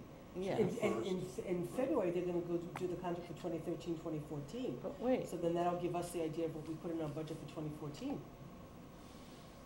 so if this is for 2012, 13, You owe the money this year. We will never know what their budget based upon. but their they budget. passed their budget in May. But they never signed but they never signed the contract. I see, They never signed the contract. They fought over the contract until now, okay.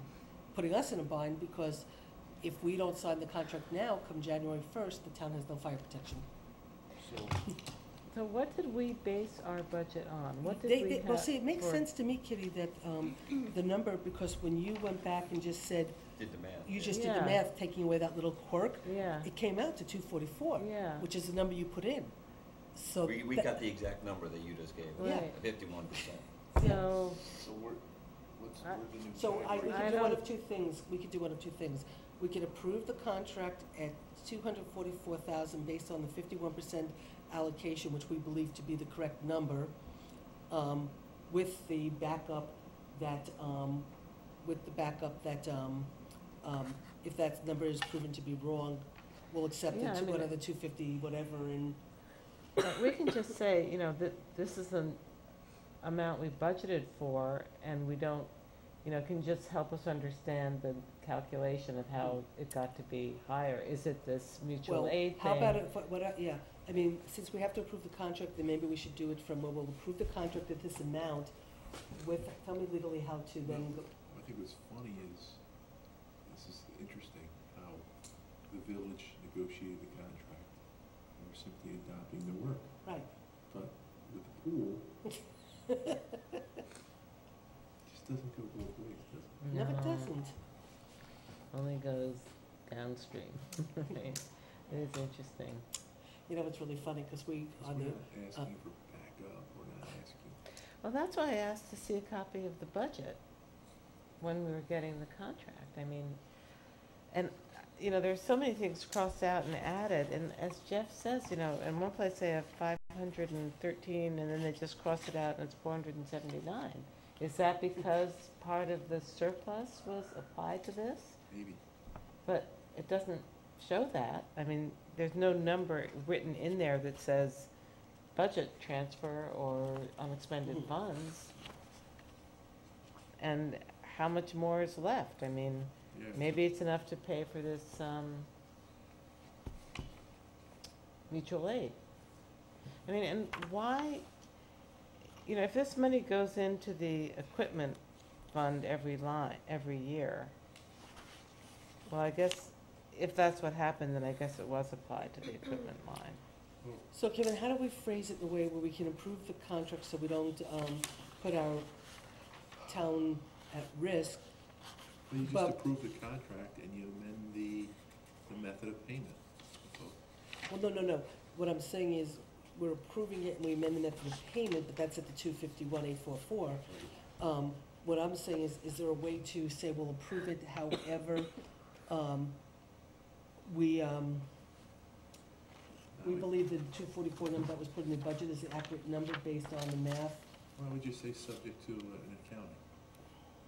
Subject to an accounting, your accounting will take into consideration any mathematical mistakes. Well, Or I would just say allocations. that we were not aware of the mutual aid costs when we prepared our budget. and- Or we were made aware of it, yeah. Well, you weren't made What aware is- of it, because you what had to is get, the you had to get the, mutual aid cost? What is the category? it's probably when The we go, mutual aid is, when we like, go to some other town to yeah, help like, in them. other words, because let's just say, Rosendale has a fire, they Yeah. need extra people, And extra fire Rosen- departments.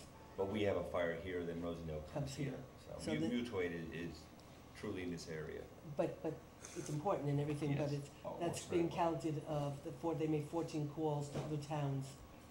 And so they're not, their village isn't taking that cost on, they're splitting it between the two of us. Why should it be a cost at all? You know, you gotta spend fuel and your guys are sitting. Well, it's just out that when they there. keep track of how many calls they make, that's part of the calls, and so they're So not, does that mean we made 14 outgoing, or we have to pay no, we back made for 14 calls, 14? We we had made 14 14 that went outgo. out. We can't, I don't even know how many came in, but that's not our problem. Okay, So it's 14 going out, but that seems to be the variable between the 244 and the 251. okay, I'm just gonna add it So up. you don't know what they did last year, if mutual aid was split or in one category. I didn't bring my budget book from the The only thing I previous can year. say is, it must not have been, the 244 didn't come out of the air. No, we just were not made aware of the mutual aid, because that's exactly the difference. Yeah, I mean, it comes out to 52.35 if you add half Mhm. of the mutual aid. yeah, no, that's why when I So, asked Jeff Yeah, to do the subtraction, it came out to 244. yeah. It was like, how convenient. Okay, So so, I don't know you how know, to, we send them the amount that we budgeted, say, you know, we're sorry, we were not made aware of the mutual aid costs, and we will get have to that pay that, balance to you, next year.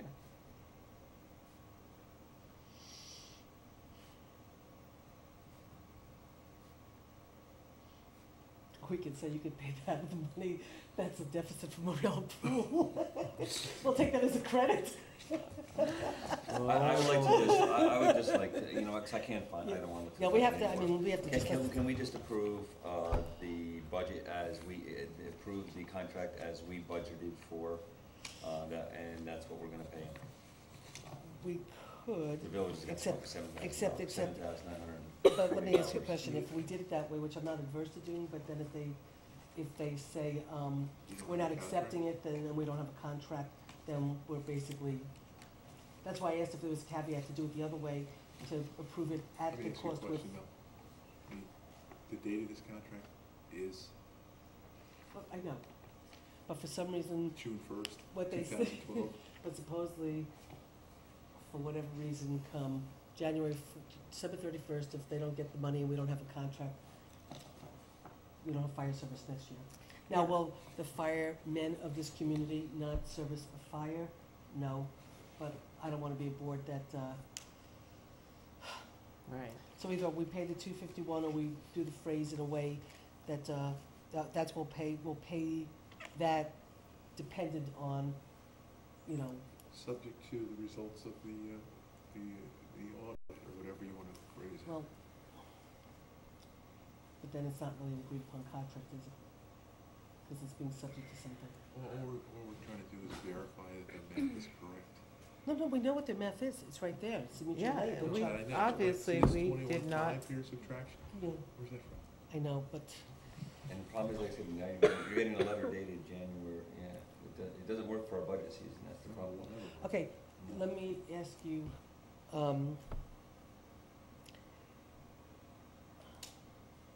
is there a way to do, or we sign it with the understanding that the, differential between what was told to be put in the town budget and what we have to come up with ends up being, reviewed by the, town and the village Yeah. or something? So how do we wanna make this motion? Well, we wanna approve the contract, Right, and, we're in agreement to pay the consideration set forth in the agreement in 2 installments. The first installment will be the large number, what's the total? you mean the 244? Yeah, Okay, which we paid this year, and and the balance will be paid next year, just subject to verification of the accuracy of the numbers. okay. Do I have a second? Second. Any more discussion? All in favor? Right. Aye. Okay, motions are carried. Okay. Did you used about 20, okay, the core copier, we have to do that because we don't have to, but the core copier, unfortunately, the court, I guess they've been needing a new copier for a while, they haven't been, what? That's because the, it's right here, you have to look at this, what? That's it. It's here. What's this? Please say yes. Cool. Yes. Okay. What are we doing? Is the world ended? No, we're talking about the copier. Oh. Yeah, right. Oh, is it end of the world time? I was just giving him an example. 12, I just 12, wanted 12? Go ahead. How do you guys feel if the world should end in the few minutes that we spent our we spent our last moments on this earth with each other? I got some nice cold water, I got some my lip balm. I'm It's 6:11 p.m. tomorrow, that's the official. Oh, 6:11 Oh. p.m. Okay, so you mean I could be with my husband, but not, tomorrow night when? So we have a bunch of hours. Oh, we have a couple of hours, okay? Oh, okay. Okay. Okay, guys, do you want to talk to us? Do you want to talk? Well, this. Yes, it's gonna- okay, yeah, These guys yeah. having dueling pens. I don't know, Yeah, they're it should be on they're having a little private meeting. No, we have a way to pay for the copiers, it's a completely different Oh. discussion. Well, there is We money in getting the a court, grant? there is money in the court, Oh, yes, no. there is.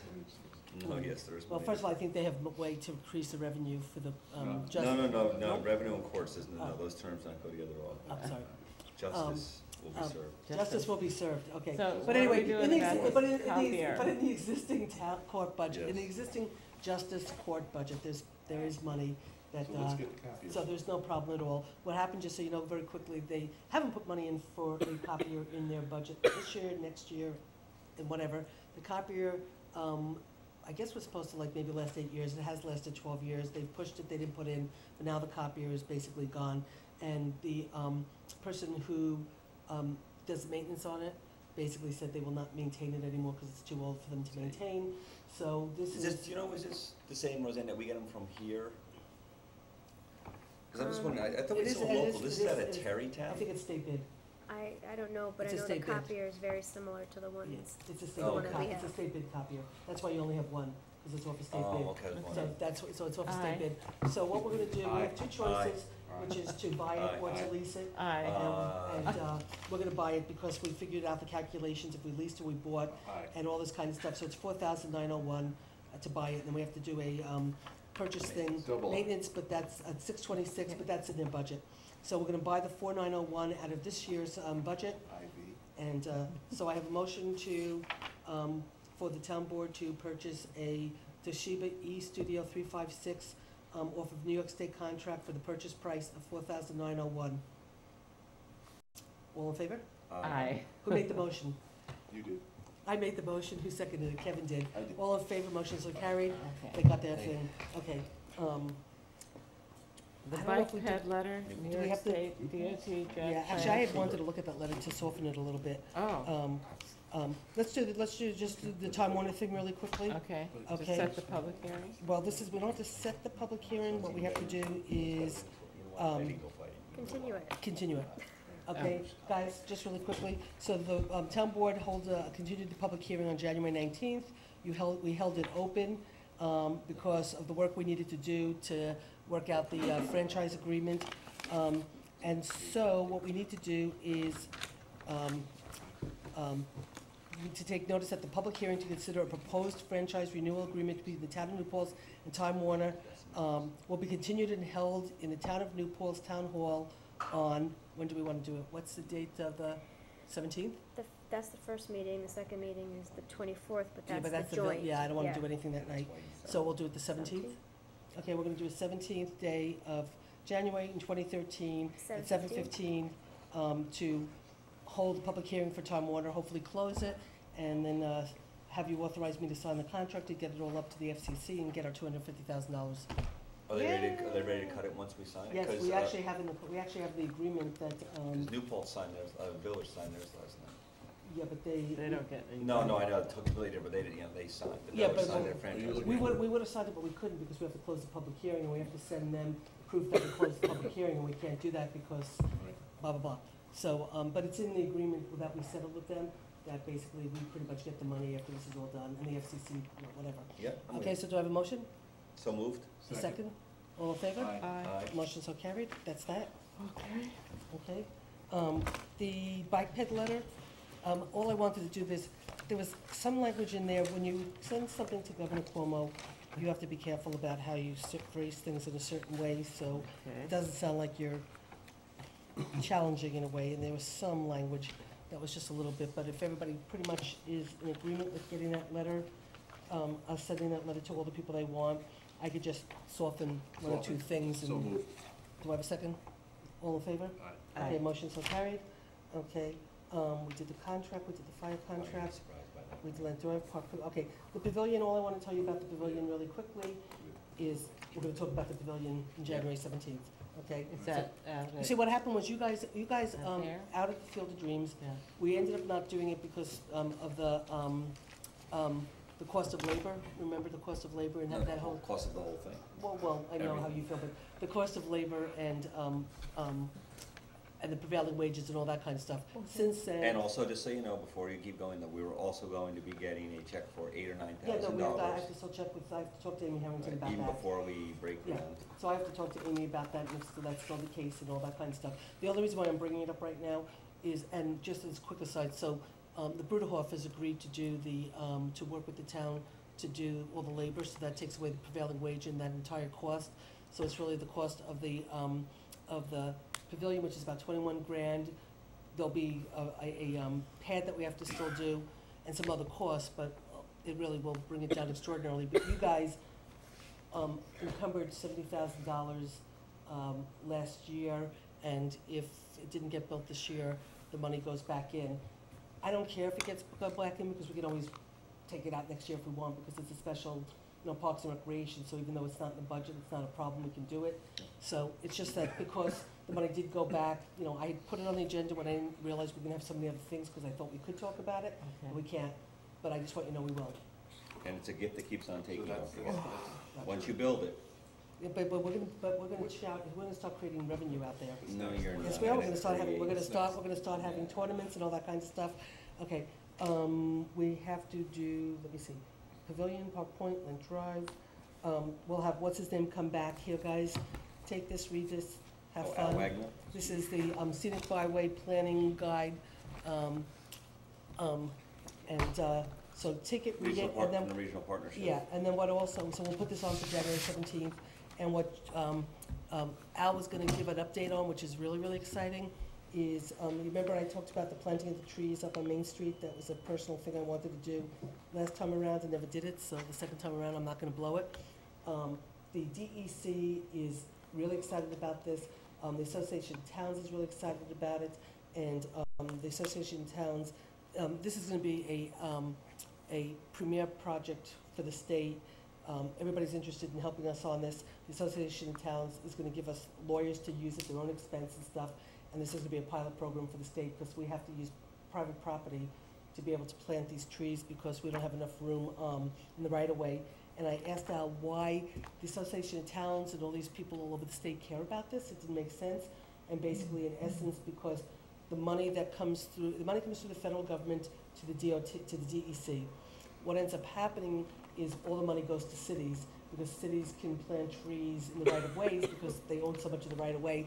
None of the towns ends up getting the money. Here's an opportunity to create a model program where the towns can end up actually now accessing the money, and that's why everybody all over the state is really excited about what we're doing. So Al's really excited. We're gonna authorize Al when he comes back next time to start working on the grant. He'll get paid through the grant, and he feels very confident we're gonna get it.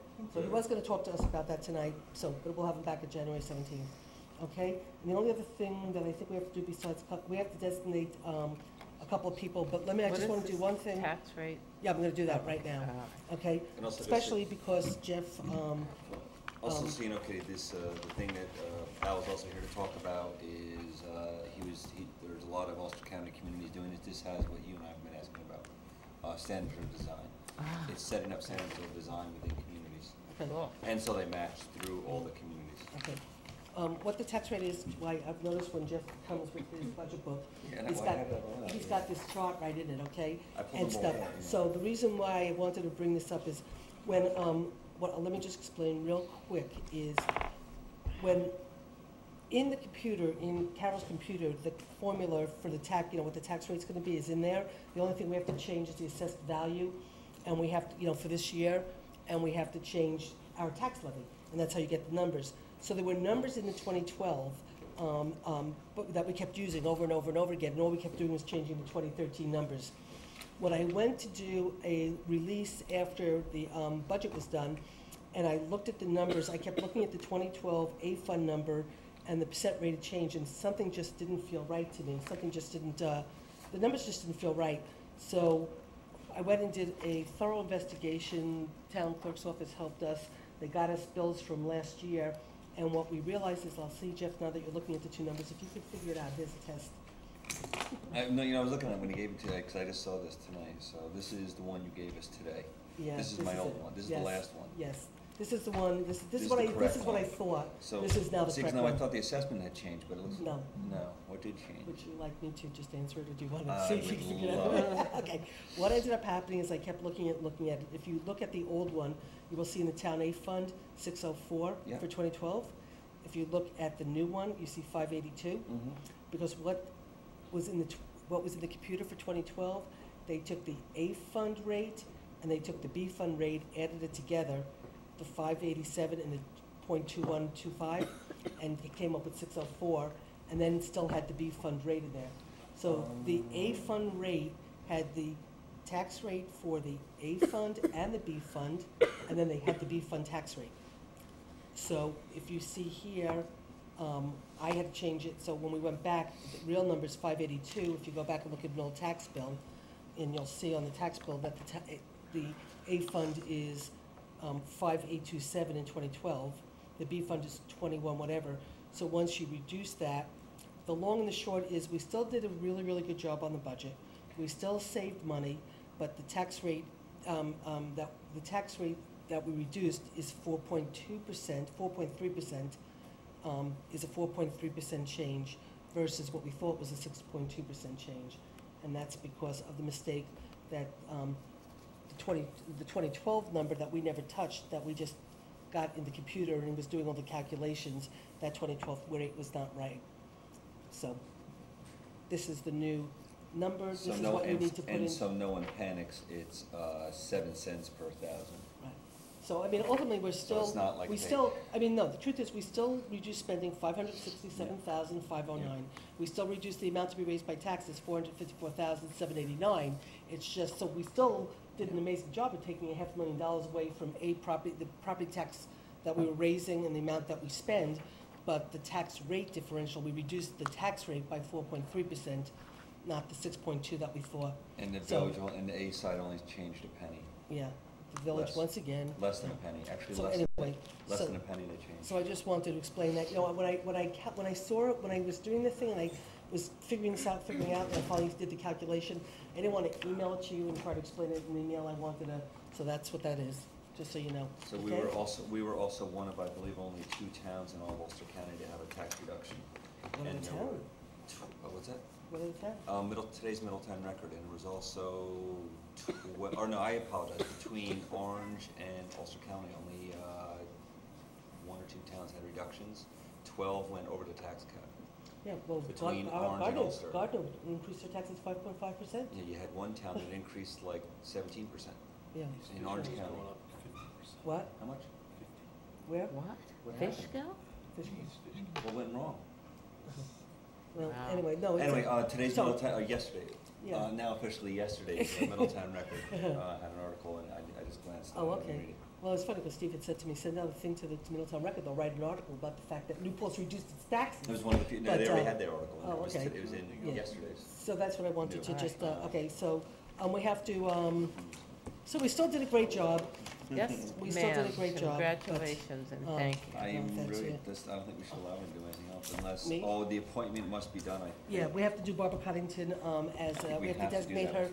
Yeah, we have to designate her as water inspector, was it you who figured this out, or Carol who figured this out based on, It came, actually Stacy figured it out. Stacy? And then working with Rosanna on Okay, so anyway, it. we have to, Barbara was second on it, no. we have to appoint, Barbara Cuttington as water inspector. Do I have a motion? No, it was supposed, So What? it moved. was supposed to be me, but Barbara's the second. Oh, so we're appointing you? Yes. Oh, it says that in Yes. order to successfully fulfill the duties taken on myself, Barbara, is recommended I am appointing water inspector. I am appointed water inspector. Right. With Barbara as appointed acting water inspector in case of absence. Okay, So moved. do I have a second? Second? Any discussion? Aye. All in favor? Aye. Motion so carried. Okay. Ulster County Planning Board, the regular member and alternate member expired. Is this the one that you said expires Right. 12/16? Yeah. Yes. So, Both of them are going to, because they're on the same schedule. But you're saying, are we? It's supposed to be 16, but the agenda says 15. Oh, okay. Well, I mean, we're appointing them to 16. It expires now. Yeah, it expires. Yeah, okay, expires now. Yeah, yeah. So Mike The new Calamano, term. Mike Calamano said that he would love to serve as our also County Planning Board Representative, and, God bless. and Ellen, Eileen Benira. Eileen would be willing to serve as an alternate. God bless them. Okay, so would somebody like to move that? So moved. Second? Second. All in favor? Aye. Motion so carried.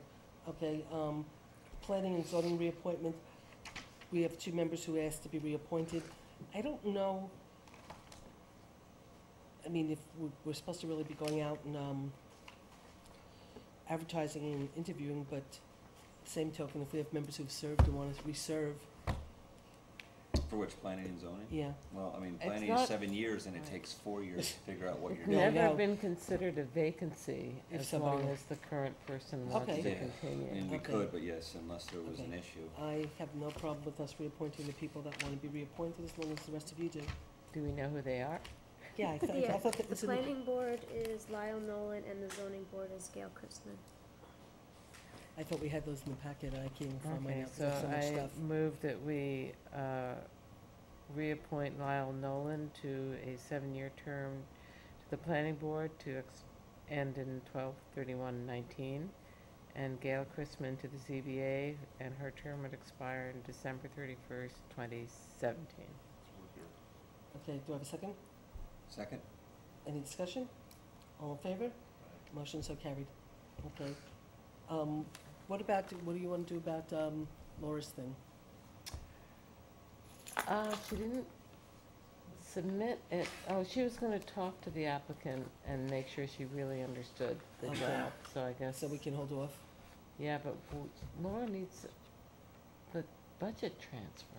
No, but we kept telling Laura not to worry about it, that's our problem, not hers. Oh, And when we do the budget transfers at the beginning of January, probably at the organizational meeting or a little bit later towards the end of January, when we start, whatever, we'll do the transfers for her Okay, then. okay. So don't worry about that. all right, And we keep telling her not to worry about it. Okay, just she seems to worries. not- She She seems worries. not to be able to not worry about it. okay. So So, so the you think we employee, can hold off this, we can hold off on this?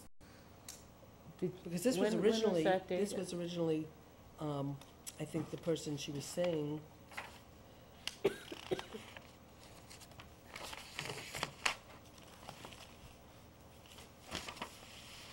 Yeah, Let's no, see, I no, don't even see we're her in gonna here. have to wait, Okay, so we'll wait on this one. yeah. Okay, fine. Do you guys want to do the prepays?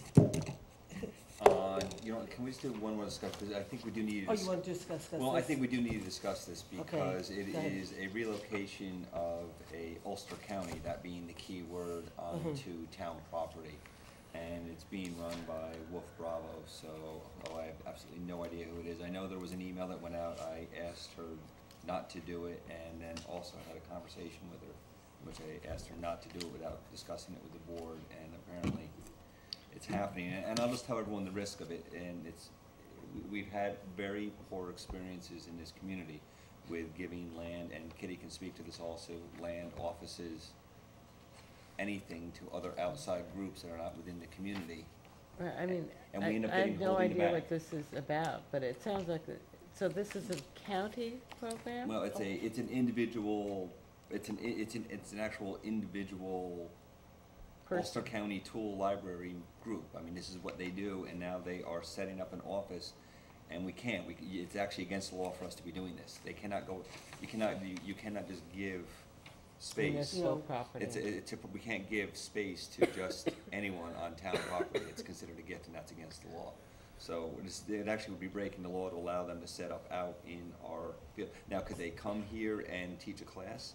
That would be absolutely, yes, they could, but they cannot set up, and they're They saying can't. their new center to store all of the tools, the tool library, the fixing, is going to be located at the recycling and reuse center. Well, this is where I'm a little confused, only just from when I went to the grand opening of the reuse center.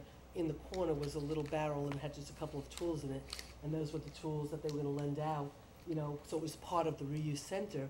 And then she did bring this guy over to me, I don't know if it's this particular guy, who started talking about growing and doing and blah, blah, blah. And I sort of said, well, wait a second, time out, and I started to say, well, I don't know, whatever, so I had a lot of concerns too, and so I said, I don't know. Let me if we touch can. base with So I the board. sort of thought we were gonna talk about this more, so when I saw this, I thought it was really just a matter of, I know she's got those tools, and she was gonna do some Now I classes. remember that Yeah, person that's right, being you there met him that there, day, that's right, But yeah. Okay, With the so- board's permission, I would like to contact Sure. Laura, talk with Laura, and meet with her, and have this on hold until the town board can meet on it. Yeah. Go ahead. Everyone's good with that? Unfortunately, Yeah. the town can't donate free space Right, to a it's- good cause, no No matter how good the cause. And that's and why I just said to him we've that there been might be verified. ways that we could figure Right. out how to help No, you. then you ask for, no, there is none. Then you ask for rent and then. Oh, I rent- didn't say, I didn't say yeah, this, I yeah. help him by giving him land, Yeah. or whatever, I just said maybe there's a way we can help you facilitate trying to get this, whatever, and, but not saying that. We haven't had good Okay. experiences. So who would like to, so yes, Jeff, it's, I will in your, talk to it's the in your law. hands. So we have to do Okay. the warrants and the. Yes, so, we have a couple of prepays, the first prepay is, it's a $660 prepay for an early bird registration for the Leadership Forum for CADCA through grant money for Phoenix. So moved. Second, Second. any discussion? All in favor? Aye. Motion so carried. We have to pay Carol West back $53.95 for the bagels So moved. and, coffee she bought for the retirees who came this morning. So moved. Do I have a second?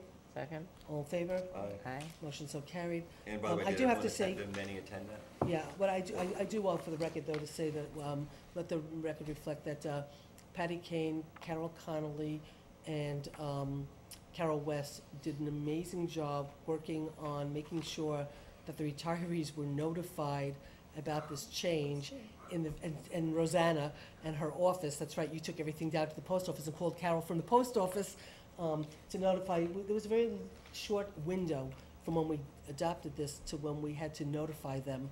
And unfortunately, telling retirees in a very short period of time that you're changing their insurance is not an easy task to undertake.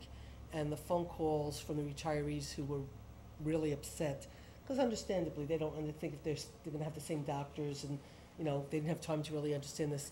There were a lot of phone calls, a lot of people out here crying. And between Patty, Carol West, Rosanna's office, they did a yeoman's job. So a lot of them came this morning. God bless Dorothy Tino, who used to work at the Highway Department, who has MVP Gold. She came just for the bagels, but she ended up telling all these people that it's a great plan, it's terrific, she's never had any problems, so she Great. helped put a lot of things at ease.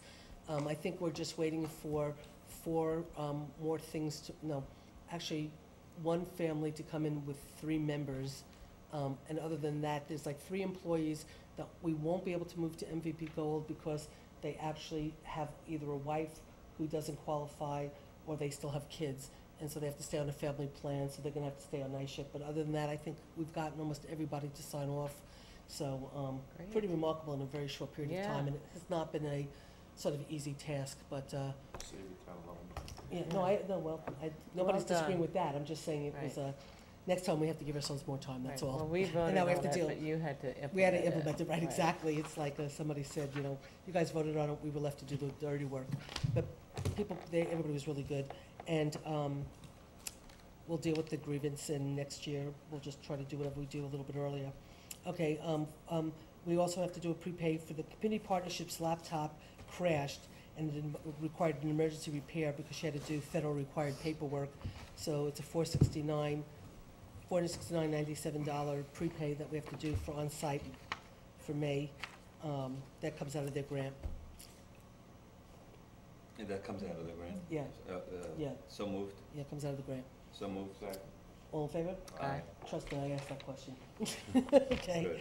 Okay, Niffen Builders, this one's only 11,000, I thought, okay. This is the final invoice for, completion at the recycling center as part of the contract, 11,709. And that was signed off And this is by, also a grant. Dave and Clauser signed off all on signed that? off, Okay, yeah, when everything's was fine. Dave signed the last one? Yep, it's all signed off. So, a motion to move? So moved. Motion second? Second? Any discussion? All in favor? Motion so carried. And then we have the warrant. Jean and I did them, Mhm. so should I move them, or? Well, you can move it, but Jean's not here to second it, but I'll do it if you want me to. So why don't you move it? Okay. That's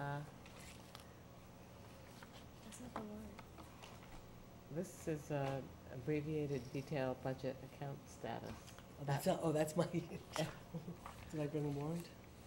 Did anybody bring the warrant from upstairs? I didn't get one, so I don't know if they were distributed. I didn't get one in my mailbox, it wasn't in our mailbox. I Yeah. don't that think up I there? saw one. Oh, I just brought down this report. Wasn't one in my mailbox, is there one in yours? Shoot, we have to approve it, so we can get the checks out. Just to let you know, when you mentioned grievance, I got a grievance today from the Teamsters about the insurance. Oh, did you? That was a formal grievance. Oh, you got a formal grievance? Okay, you'll have to send it over to us. Respond to that tomorrow. by the- Well, just, I mean, you can just basically deny it and then forward it to the town board. I just have to respond to it. Yeah, and then get it to us and we'll, so let the record reflect that a formal grievance has come into the highway superintendent on behalf of the Teamsters. Is there any In regard- specification on that? I emailed them back asking for specifications on it, just that it was not the same as what they had. So I asked This is for the further retirees? clarification. Huh? This is the retirees? No, no, no. Oh, this is from the Teamsters on the overall insurance. So I emailed back asking for clarification on what part of it, what aren't you seeing that's the same, but I haven't got any back. I doubt that you Susan, will. is there any chance it's still in Patty's office? If it is, I don't know, I wouldn't know what key to get in there. I don't either, it's the only key I don't have. Oh, yeah, it's the only key you don't have either. Can we, She won't give me one. I guess, can we approve the warrant with the, we'll approve the warrant with the, I can fill in the amount. with the amount as Yeah. designated? Because otherwise the checks can't go out.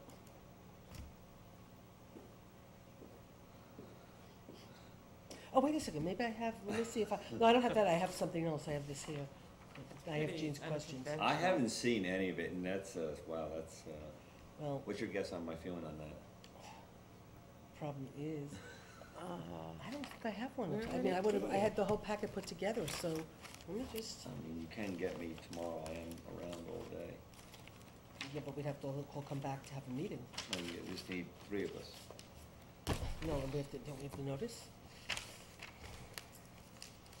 There's a, She doesn't give you a copy before. She gives me all 6 copies. I have to date stamp them, and then put them in your boxes, but I didn't get Oh, any. you never got I them? never got any of them.